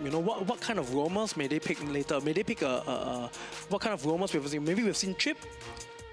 Chip. Well, we're proud to say that MPL SG Season 11, one of our sponsors is the Chip. We have the Chip right here, right? I mean, you get one, Whoa. Chip. I want to see more Chip. Okay? Some explosive Portal gameplay. Hey, who knows? Shortcut, right? It's all about the Chip. Our sponsor, Calbee Potato Chip, coming in. This is what flavor is this? This is spicy. Wait, no, this is hot and spicy. Hot and spicy. Just like Chip gameplay. Oh my goodness, Padas, all the team fights. If you want to play team fights like Chip, play with Calbee, and who knows, maybe you might open up an interdimensional portal to another world. Yeah, Chip is actually a hero that eats a chip, right? Yeah. And it's green wrapper. Wait, hold up. If Chip eats chips, isn't that technically considered themselves? Isn't that kind of weird? It's kind of weird. Well, anyway, we hope you enjoy this game. But enjoy watching the game with But you know what's not weird, chips. right? Calbee potato chips. My love for Calbee crispy potato chips. Yes. Unfortunately, I've had to hold back trying to eat these because unfortunately potato chips hurt my throat. But I digress. Yeah, but actually, when we play a game a lot, we do a lot of casting. We hurt our throat, and then we are sitting a lot of time. Yeah. We hurt our back as well, right? Yeah. So actually, we have. What's going on here? We have another sponsor over here, Ergo Tune. So, I mean, this is my first time casting with Gammy on the set for MPL SG Season 11. And then, oh my god, we got escorted to these amazing chairs. Hey, if you think analyzing MLBB drafts are difficult, just try looking at all of the knobs of these chairs without looking at the menu. This thing does so many things. It helps you go up. My goodness. And then apparently, I'm reading one of the lines. And there's a menu right here. Yes, there is. There is a reduce recline tension, rotate forward to increase tension. I have no idea what that means. Apparently, but it sounds sick. whoa. There are 4 knobs at the side. Yeah. It's like Mobile Legends, right? You have some You have heroes, 4 map conditions. 4 skills. Oh, I like so this, which one is the ultimate, you know? the ultimate has to be the big one. There's a big knob here that's separate from the rest. Oh, there's a big knob right here. That's your ultimate. That's your ultimate chair modification skill right there, right? That's right. And of course, you know, as these teams go, as Ignite has exemplified, it's all about understanding what your team needs, and at the same time, with the Ergo Tune, it lets you understand your own needs and fine-tune your sitting position to what works best and what's most comfortable for you, so that your back doesn't break when, you know, you're at the age of 20. Anyways. I mean, we're in Singapore, right? Most of our jobs are sitting down in the office a whole day. Then you go home and you play Mobile Legends and you're sitting the whole day. you gotta have a good chair, you know. I mean, this one makes my posture look so straight. I feel so healthy already. Yeah. So and it makes you feel like a boss. Also, do you know that these things can rotate? What? Whoa. Wait, it rotates all the way around? Yeah, it rotates all the way around. Like, this is literally the best fidget tool. Like, screw Mobile Legends, like, this is the best fidget tool that you have. So thankful for our official performance chair, Ergo Tune. Yeah, I think it'll be a good time. I need to get an Ergo Tune, man. Ergo Tune is so cool. What do you think Ergo Tune means? Like, so Ergo is like ergonomic, right? Ergonomic, the posture. And then tune is like fine tuning. Fine tuning. Wait, can you move this? Wait. You can move it up and down. Oh my goodness. Yeah. Oh my goodness. I'm moving it up as if I'm tall enough to hit it anyways. Okay. Anyways. I really like it because, you know, it's all about, I mean, we're in Singapore, we want to min-max our life, right? Yeah, It's all about that perfect height. Wait, hold up. You know, your feet from the ground. Wait, hold your up. posture, you know, how close the... Ooh. Oh, wait. Can you lie down on this? Wait, no, I don't know how to do it. Wait, I need to look at the... I need to look at the manual. It is like remembering skill names. I never do it. Turn the backrest require seat height. Oh shoot, that's insane. Wait. Okay. And whoa. Yeah. So, with that said, once again, huge shout-outs to our partners, Calbee and ErgoTune, for being our lovely partners in esports. But with that said, let's jump back into the game. Let's reorient ourselves to what matters, and you know, we have Kingdom Esports on show. Once again, we're talking about understanding. Understanding your comp is going to be what's most important going into all the games that we have today. And in this meta, where everything is reliant on that mid lane prio, your most important lanes, your roles are based, the importance of your roles are based off how well they're able to escort your team into the late game. So the XP is so very important during this meta because it's the closest lane to the first turtle. The jungler is important because it's the one ending the game with the turtle. And your mid duo should be one that can easily escort your jungler and, you know, fill out the mid trio that's necessary in order to have the map control in getting your objective, in winning your objective team fights. And it's to the point where, if you ask me, marksmen have kind of been put onto the back seat, and they've been sort of reduced to, number one, a turret pusher, and number two, an insurance policy for your team. That's what we saw from Claude, but that's what we saw from Ignite Gaming in their Claude pick last game.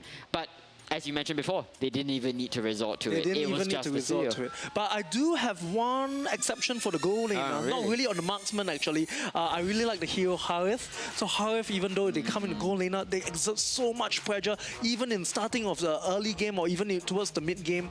I think the amount of pressure, the amount of burst once the Zaman Force comes online, once you have a few items, you can have a lot of pressure, a lot of kill potential, and contribute to the team fights really early. So I think we do see a lot of Harith today. We do see a lot of Harley today, all these haha heroes. Anyways. well, Kingdom Esports really serious. Yeah. No ha-ha-has going there because they do need to secure this next game in order to continue with the series. If not, we'll have another day, another Ignite undefeated streak. Yes. Wow. What I want to see for Kingdom Esports going into this match is better drafting. I think the fact that they left the Juicin open despite being on red side was inexcusable to me. Me personally, I see the Juicin, you have to take it, because especially if you're going to be picking a Uranus who can get very easily played around. Right. It really didn't make a lot of sense to me, and I think that was one of the big reasons in what caused them to lose out in that first game. So I'm hoping that Kingdom Esports can play their cards a little bit better, try to really think a little bit more about how their team meshes well, not just together, but how their team responds to the opponent's draft. And hopefully, you know, they will lean towards picking more safer, more flexible picks in the future. And well, look at Ignite Gaming, they're ecstatic. Yeah, and rightfully on a roll. I mean, really good drafting, as you mentioned. Yes. Really good drafting, really good team identity in terms of the concepts, in terms of their team fight potential, in terms of their front to back. Very clear on what they need to do, but you know, very good teamwork as well, very good execution, which is the name of the game. Execution. Snowball and Suyo, you know, wonderful first pick. I think they have really good heroes, really good teamwork as well. Coming into, it's already the draft for our second game. More excited this one. I really hope Kingdom, as you mentioned, has really upgraded their drafting this time. And you know what? We mentioned this before, MPL Singapore, we want to see that once in a while creative picks. I don't know what's coming up next. I mean, Valir was doing very well. Atlas didn't really do well last week, but this week they're doing very well. Your standard Guinevere and Fanny bans. Oh my goodness. Okay, so, well, Phoveus ban sort of makes sense to me. I mean, Phoveus is the poster child of this sort of this meta. He's an EXP lane who is very oppressive once he gets the snowball. So it makes sense that Phoveus is getting taken out by IG here. On the flip side, we have Kingdom Esports looking to take out the Freya. I feel like a lot of these bans are pretty I don't think they lend themselves towards any sort of game plan right now because, you know, Guinevere is a flex pick. Phoveus is good in this meta regardless of what you go into. There are very few heroes that can do well into a snowballing Phoveus, and the same can be said for Freya, right? Freya is a very stable hero, very flexible into all sorts of different team comps. You can play pick-off, but you can also play team fight, you can play disruptor. Same thing with Leomord, actually. Really. Another one. But I am interested to see which of these heroes get left in because I think Abstract was talking about, you know, the Jusin, talking about the Marcel being very interesting points of contention going into MPL SG in general. So I am interested to see if they will look to lean towards that in any capacity. Actually, we don't see much of Marcel the whole day today, right? Yeah, I it's been banned out.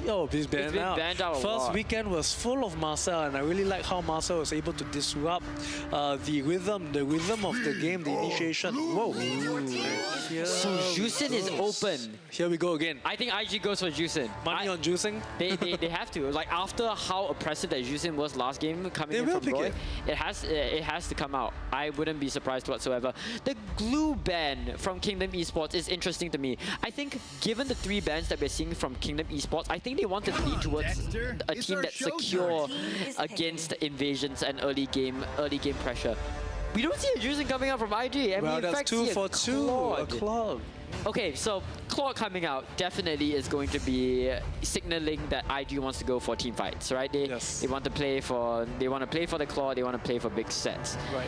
Now, how will Kingdom Esports go into this? I think the best way to defeat a front-to-back team fight comp is through disruption. But if you look at the bans coming out from IG, they don't really have a lot of those tools at their disposal. So yeah, I'm kind of left in the dark as to what Kingdom can go for.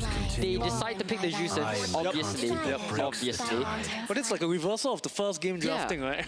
yeah. But instead, we see an Arla as the second hero. Oh, this Arla. I like Arla though. I like Arla and Juicin. I like the final slash. I like that control, right? I mean, they could be best friends. I really like the final slash doing control. I really think control is very important. This is meta these days, right? Whoever gets control. I mean, Juicin and Arla are both very control-heavy heroes, and of course, Team Kingdom Esports haven't shown where their damage is coming from yet. They haven't shown if they are able to dive yet. Well, the good news is that Claude on the side of Ignite, and here comes Suyo and Hilda. This is your front to back.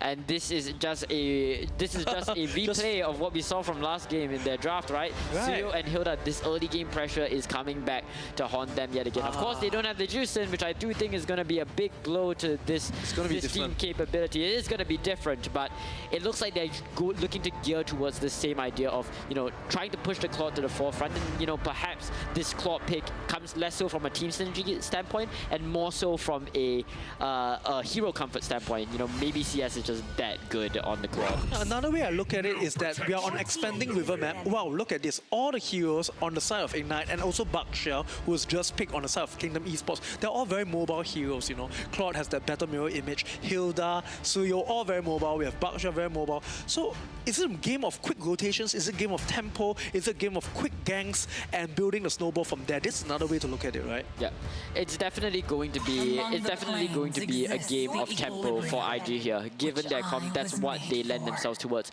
Kingdom Esports, I don't know if I can say the same. I think they are a team that I still vehemently believe that they are a team that wants to play for the team fights, and you can see that, you know, they are bringing out the Bakshia, they're bringing out the Jusin, and they're bringing out the Arla. These three picks lend themselves towards either a team fight comp or pick-off comp. Playing off the Bakshia in particular, I think this is going to be a pick-off. And we are seeing sort of hints of this, at least in the bans that we're seeing, right? It looks like Eve is going to get taken up by Kingdom Esports, and I think part of that is due to the fact that, you know, Eve can control so much space, and they probably don't want to let the Eve do, so that they at least have the advantage when it comes to the team fights. The Moskov ban is an interesting one to me, and I think it might be a respect ban for Vanix. Right, I think the big question in my mind is, where's the damage coming from for Kingdom Esports? They have really good control heroes, right? The first three picks, all full of control, all full of, you know, they have the front and back, but they do need that burst. You know, the good thing about juicing is the control, but they do not have the burst, the very bursty nature of that really strong mid majors. I want to see where the damage comes from. It's coming from a goal laner. I mean, Arlen's flex pick, right? It could be Roam or EXP. I just see a EXP. Where do we can get that bursty damage in order to overcome? I mean, they have a Hilda. Okay, Ignite has a Hilda. Hilda is thick. Okay, Hilda in the grass is thick. Okay, Suyu is quite tanky for a fighter kind of jungler as well. So they do. No matter how much control you have, you can't kill without damage. So let's see. I'm starting to think that IG might actually want to lean into something like a Uranus, something very tanky. I know it's quite risky going into it like a Bakshia, but with a Bakshia, but the rest of their team can't really deal with Uranus in a comfortable way. And as you mentioned before, right, where is the damage going to come from Kingdom Esports? What kind of options do they have left at their disposal? It looks to me that a lot of their options seem, you know, sort of half-hearted. I mean, you have the Harif still open. If you have the Harif still open, and I do think that is their best selection. I think that is their best selection at this juncture, but it can most definitely be played around. The big question is what IG is going to go for, and if I'm anticipating them to continue to play with tempo, I could definitely see them gearing themselves towards, you know, hell, maybe this Hilda isn't even a roam. We got fooled by it last time. So we might actually see a new roam come out, and we are going to see the Lilia come out from IG, and the Cho as well. So in reality, we're seeing a complete repeat, with the exception of the Lilia coming in from IG's last comp. It looks like they want to play the same game plan. So now the question is going to be, how will Kingdom Esports, having experienced this comp firsthand in their previous game, respond to the comp and reorient their gameplay now? No, Kingdom Esports, totally different lineup from the first game. Yes. Okay, it's a totally different concept. I'm very curious on this last pick though. I want to see. It has to be Harif. I don't think they have many. I feel like they don't have a lot of other suitable options. Maybe they want to go for like a Bruno or something, but really, I'm just a bit perplexed as to where Kingdom Esports can go. There you go. But yeah, it's gonna be a Harif. That was their best pick, and I expected it from them. Okay, one last thing before we get into the draft. I didn't quite get to say it, but I'm very confused as to why Yon went for the Bakshia instead of something like a Fredrin. Fredrin, Jusin, and Arla is a very, very strong trio when it comes to putting out damage on the board. So I felt as though Fredrin would have been a bit stronger there, especially given the fact that you already have Khalid who can peel for that vision before the team fight even begins, you know, clear the vision for you. So you don't really need Bakshia's wheel in that sense, but perhaps it's coming from a place of comfort that Yon decides to go for Bakshia instead of the aforementioned Fredrin. But of course, we've already seen how Ignite Gaming function with this composition. Of course, Roy doesn't have the Juicen in his hands this time. He instead has the Lilia, so it will be a sort of different flavor of this composition without the Juicen's constant stunning. But with that said, welcome to the Land of Dawn. Will Kingdom Esports be able to regain their composure, regain their balance in this second series or the second game? You'll have to wait to find out. Let's get into it, Ben. I really like the Lilia pick, by the way, because the Lilia, I really like the artillery way of movement. Of course, there's a lot of heroes that from the side of Kingdom Esports. No! Flicker being forced out for Lawsy so early on. That was a lot of damage coming in from Roy. Yep, that is how the Lilia plays, man. You often don't notice it, but 1 second you are full HP, the other second you're bye-bye. one drip, yeah. You're one tap. My goodness. Okay, looking at how it's going on coming out. All right. Yeah, coming in, I think early game what I'll be looking for is how can we replicate Ignite Gaming's strategy coming in from game 1. Can we let Kelvin on the same hero, on the Suyo, be able to snowball and get that early items and go to a point where we don't even need to use our late game. Yeah. Already, you see this early game aggression coming in from Ignite Gaming, right? It's all about playing off. Yes, it's that same attitude. It's all about playing off the strengths of the Hilda, Roy's early damage, and it's a combination of these factors to let them get this early game prior. Right now, we see another part of the teamfight. Roy is forced to use out this flicker, but still no blood being spilled. This time, however, Hate does have the Juicen in his hand, so that is a good neutralizing factor. But how much of a change is that going to make is you know, up in the air. Right now, CS is pressing against Vanix, and you look at bot lane, perhaps a team fight is looking to brew, but not just yet. They don't want to disengage. Yeah, they don't want to They don't want to engage before that first turtle. I also really like that juicing. I mean, Hate on juicing, and also Vanix with the Harp have Purify on themselves. Coming in, you know, Way of the Dragon was a kicking frenzy back in game 1. Yes, respect. So, really respect. I really like the picks this time, and I really like that it's totally different coming in from Kingdom Esports. Okay, they're wailing onto the likes of Yon, and it is going to be enough. Lawsy is going to be the next one to follow into the grave. Ignite Gaming secure the turtle, and there's going to be so much value for them going to the second phase of this team fight. All 4 members bag onto Ari and take him out. Hate forced to watch as 3 members of his team succumb to the likes of Ignite Gaming. Not even 3 minutes in the game, and it's already more than 1,700 gold lead. Getting the turtle and getting 3 members. Feeding the kills, of course, the early game burst of Jusanity's Hilda. Okay, there's so much pressure coming out, and Kelvin already starting their snowball. 1 kill each, 1 kill on it. 3 members going down. I think this is still early in the game. Can they come back? I think that's quite a big of goal lane. If Suyo continues to dominate and get it, looking at the items, you can already see Suyo going on his favorite, right? Oh, so juicy. You talk about the Suyo, right? But I'm looking at the Hilda taking the Fury Hammer, and while I'm talking, Jay, Way of the Dragon, locks onto Lawsy, but he is going to get punished as he picks him up and brings him back into the fight. We're moving into the second phase of it. Jay does manage to disengage with the help of Roy and Kelvin. That was looking rather dicey, but still, no progress going to be made on the side of Kingdom Esports. That was really very close. That was really very close. Good attempt by Kingdom Esports. But of course, Ignite Gaming, I can see really Jay's expertise on this hero. Being able to come in, come out with the ultimate. Unfortunately, didn't get a kill, but escaped with just a sliver of health. Yep, that's right. And with that, we're inching ever so closer to the next turtle fight. Again, Kingdom Esports is threatening, is trying to look for an angle in, whereas Ignite Gaming, patient as ever. And that's what you really need, right? Ignite Gaming know when to take these fights that they know they can win.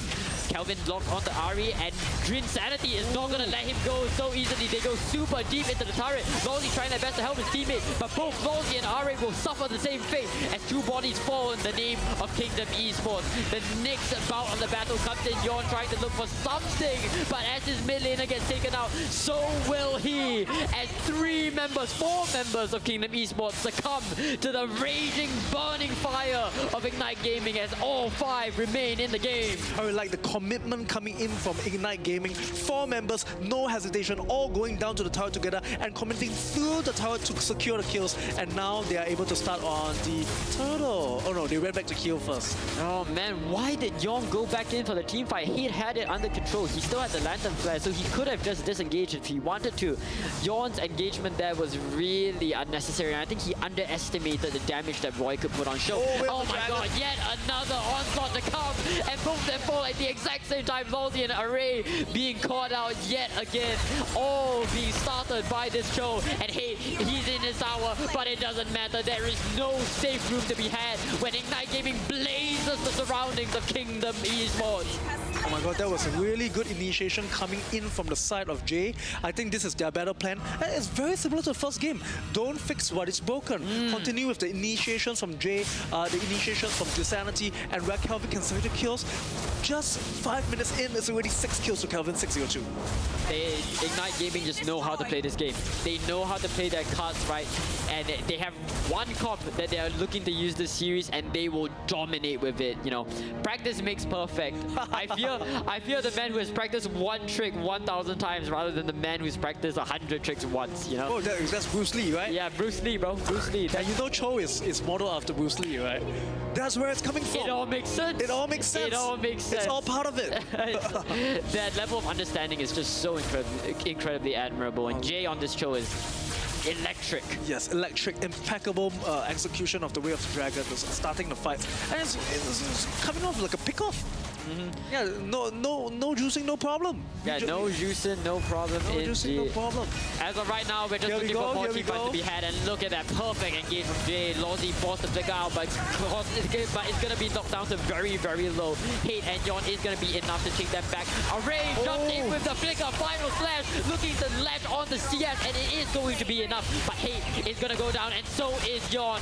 Array in his pursuit for CS, for the Claude, unfortunately has to leave all 3 of his teammates back into the grave. 1 for 3, 1 members from Ignite Gaming actually Claude going down. With 3 members from Kingdom Esports, we are already seeing the differential in the kill line. Just 7 minutes and going up to nearly more than 6,500 gold difference, and already towers going down everywhere. All the turtles have been secured by Ignite so far. The amount of map control, the amount of vision, the amount of pressure they're going up, this is continuous snowball. I think it's the same thing going on all over again. Kelvin already with 7 kills. Can Kingdom Esports come back? That is the big question we have for everyone. It is so difficult to believe in that reality, because we are already seeing a comp that really thrives off having the goal lead. Now, Roy is not just able to tickle you to death. They're just able to chunk. One ball from Roy can take even their tankiest members all the way to half HP. Look at this Jay playing like almost as a dancing with his partners. You don't know when the Way of the Dragon is coming up. You know, anytime you can get a flicker in, flicker is up, Way of the Dragon is up. You don't know when the flying kick will come and kick you back, starting a whole team fight, starting a pick-off. Yeah, and the conceal is gonna come in for Jay. He's looking for the team fight. I see the flicker all the way in the mid lane. Vanning's gonna be dropped extremely low, not able to join the team fight.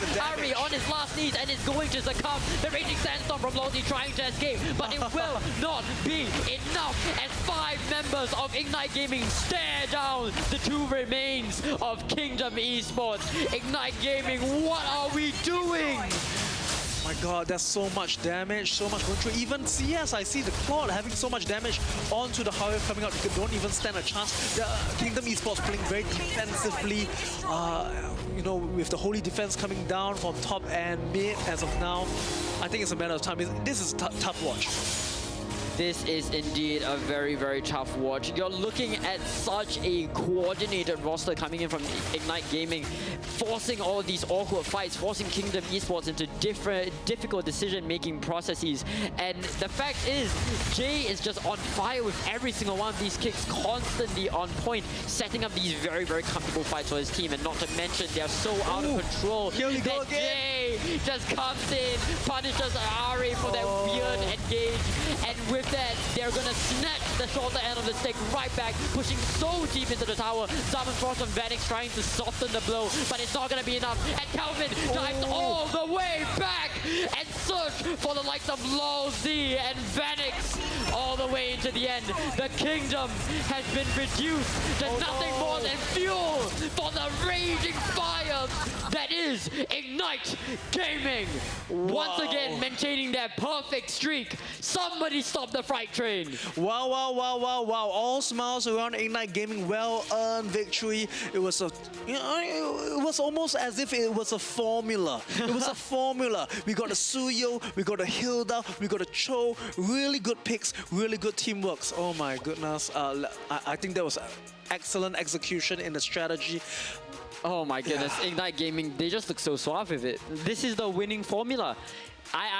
Look at this. Look at this. Pure coordination. This team fight split into two. And they just chew each other out. They always have a numbers advantage. They play off their weaknesses every single time. Any mistake that Kingdom Esports make is just going to be magnified to such an intense degree as Jay finds all the sets at the perfect time. And oh my goodness, look at that, look at that. The aggression, the pure aggression from Ignite Gaming. Amazing. They know how to use this comp. They have a perfect, I wouldn't even say understanding. They have a mastery of this composition. Oh my goodness. God, all over again. And they just push in without any hesitation. Look at the ballsiness of Roy to take this team fight. The confidence. Jay coming into the tower, just completely dominating this tower. There's no safe room. There's no safe room for them. I gotta say, I'm very in awe of the amount of trust given into team members of Ignite Gaming, because we already can trust on Jay to come in with the Way of the Dragon, securing that, and then we can count on your teammates with the follow-up in order to secure the kill. Rinse and repeat, and they even played very defensively, only one death in the whole game. I mean, the level of coordination, patience, and skill that was exemplified from Ignite Gaming really reminds me of, you know, a team, let's say in MPL PH. The level of coordination, they just know. They just know. They are one with the team. And at the end of the day, that is what you need. And for what it's worth, they played a very, very unique Hilda EXP in this game. So that's identity right there. And there you go, MVP of the game. Once again, Suyo. And with a very, you know, exactly the same build. We have the Sky Piercer with the Hunter Strike, we have the War Axe, and with the Malefic Roar. I think this is the tried and proven Ignite Gaming formula. Yep. And I mean, again, you know, stellar stats. 11 kills, 5 assists, no deaths. Even more goal per minute than the first game. I think the first game has 900, over this even more. Magnificent teamwork. I think their identity is so strong. Obviously, they have trained very well, very good execution, and just similar to the first game as well. No need to activate your late game insurance policy, right? No need, because we have that kill line, we have that dominance. Look at the difference between Kelvin and Yawn real quick. Wow, that's 7,000. 6,000. What? I'm just in awe. I'm just in awe. It looked like Ignite Gaming was playing on a whole different weight class compared to Kingdom Esports. This comp is as explosive and as fiery as the name suggests. No juicing, no problem, remember? Exactly. But this time, Roy really pulled the weight with the damage, you know, artillery style coming in from the That's the difference Lilia. between the Juicin and the Lilia here. One heavy in control, where you can set up for Suyo to have even more damage, while Roy actually has these, what they call it, area denial. You can't come in, if not you get bombed. Yes, one is the sort of mental threat that the Juicin presents with an area, right? Roy with the Lilia is just the threat. Like this Lilia can do things on her own. She's self-sustaining, and that's very, very interesting to see. It's very interesting to see how Ignite Gaming play the same game with a different set of cards. So I think Kingdom Esports really tried their best. You know, their drafting got really more interesting. They had a juicing this time. Yes. They had a Harif, which was very well chosen to be the late game. They have a really good hero in the form of Khalid, you know, with the early game pressure. Could this be, again, the execution problem, you know? You know, I think the heroes, I mean, with the exception of Baksha, which you mentioned earlier, because Baksha, you know, do we need that anti-heal ultimate? We don't really have much of the healing here. Do we need that quick mobility, that single stun? Hey, I think it's different. I think it's Yeah. different this time. And at the end of the day, Ignite Gaming were perfectly in tune with the game plan of their composition. They knew they had the Hilda, and they just constantly beat down on Kingdom Esports, preventing the jungler of Kingdom, setting back the jungler so far to the point that at 7 minutes, the game was already over. It was over. It was already over. But one thing that we know from today is that Ignite Gaming is still on the top of their game in MPL SG, unable to usurp the throne going into another day tomorrow, another day to fight. not even don't talk about matches, not even a single game loss. Okay, Yeah. and it's not even a close game. Today's games are all lopsided games, showing their dominance, showing their teamwork, showing their mastery in the drafting, showing their mastery in the execution of the strategy. Not even close. Yeah, and what can I say? Ignite Gaming might not have been a big threat to the teams to the teams of viewers going into MPL SG, but at the end of the day, people are gonna have to start looking at this team. Oh my Now let's look at the standing one last time. It looks like Kingdom Esports will unfortunately be dropping down to the bottom placement of the week 2 day 1 team standings, and meanwhile Ignite Gaming will be still at the tippy top, this time getting 3 whole points, 9 points. All the way at the top, at the penthouse of the standings. Yes, the penthouse. Right. And that's 3 above EVO. That's 3 above the reigning champions. My goodness. My goodness. Well, I also like to see that Syndicate and Kingdom, they really have different kind of stories coming into week 2, day 1, right? Syndicate, they were coming down from 0-2, and then they really switched the story around, fighting in a 3-game series, winning and then coming out into total 2 points. Kingdom, on the other hand, suffering a very massive blowout today. 2 games even, not even a close game, lopsided games going to Ignite Gaming. Yeah, I think... alive to see another day. Yes. But what I'm more interested to see, Benz, is tomorrow's first match, the first match of week 2, day 1, being Ignite Gaming versus EVO. Wow, that would be one game to watch. That would be like, okay, on paper it would be like David versus Goliath, but this time David is prepared with a massive, gargantuan-sized mallet trying to take down the champions. Ignite Gaming is on track to become the Kingslayers, the new EVO, the new Team Flash of MPL SG, and they are on a fright trend straight to victory.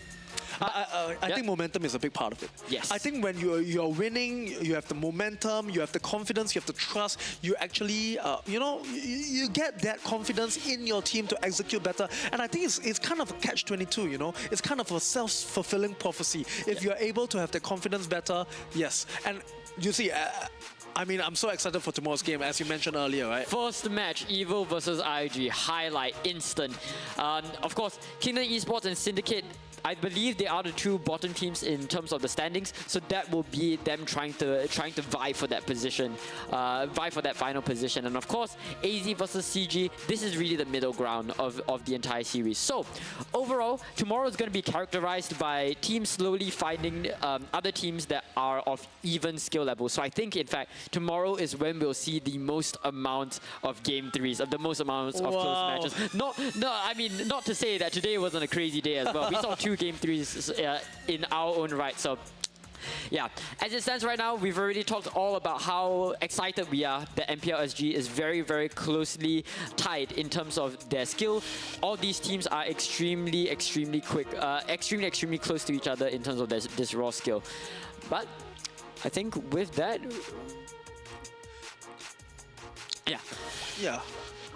Okay, actually, I really like, as you mentioned just now, this tomorrow's schedule is actually, the way it's set up is actually right now how standings are playing out. Right? Oh wait, yeah, you're right. It's almost cute about it, because I'm actually very curious to see how the second game for tomorrow plays out. Kingdom Esports because Syndicate, because of the different stories coming from today, the resurgence of Syndicate after losing 2 games, Kingdom just getting schooled being by Ignite. being a favorite and then not quite able to reflect on that. Yes. Yeah, but I think before we move on to one of the last sections of our stream, I like to say, Ignite Gaming, there is one word that I would use to describe their current dominance in the scene. So what is it? That is wildfire. Wildfire. It is becoming more and more out of control, and it's only going to continue to be fueled as they beat down, incinerate every single one of their opponents moving forward. I really like what you think about it. It's a wildfire, but you know, those ladies and gentlemen at home, I want to know what you guys think as well. QR code on our screen. Let us know what you think. Feedback survey for MPL SG. Oh, I really like this. Our pride, our passion. Just take a moment.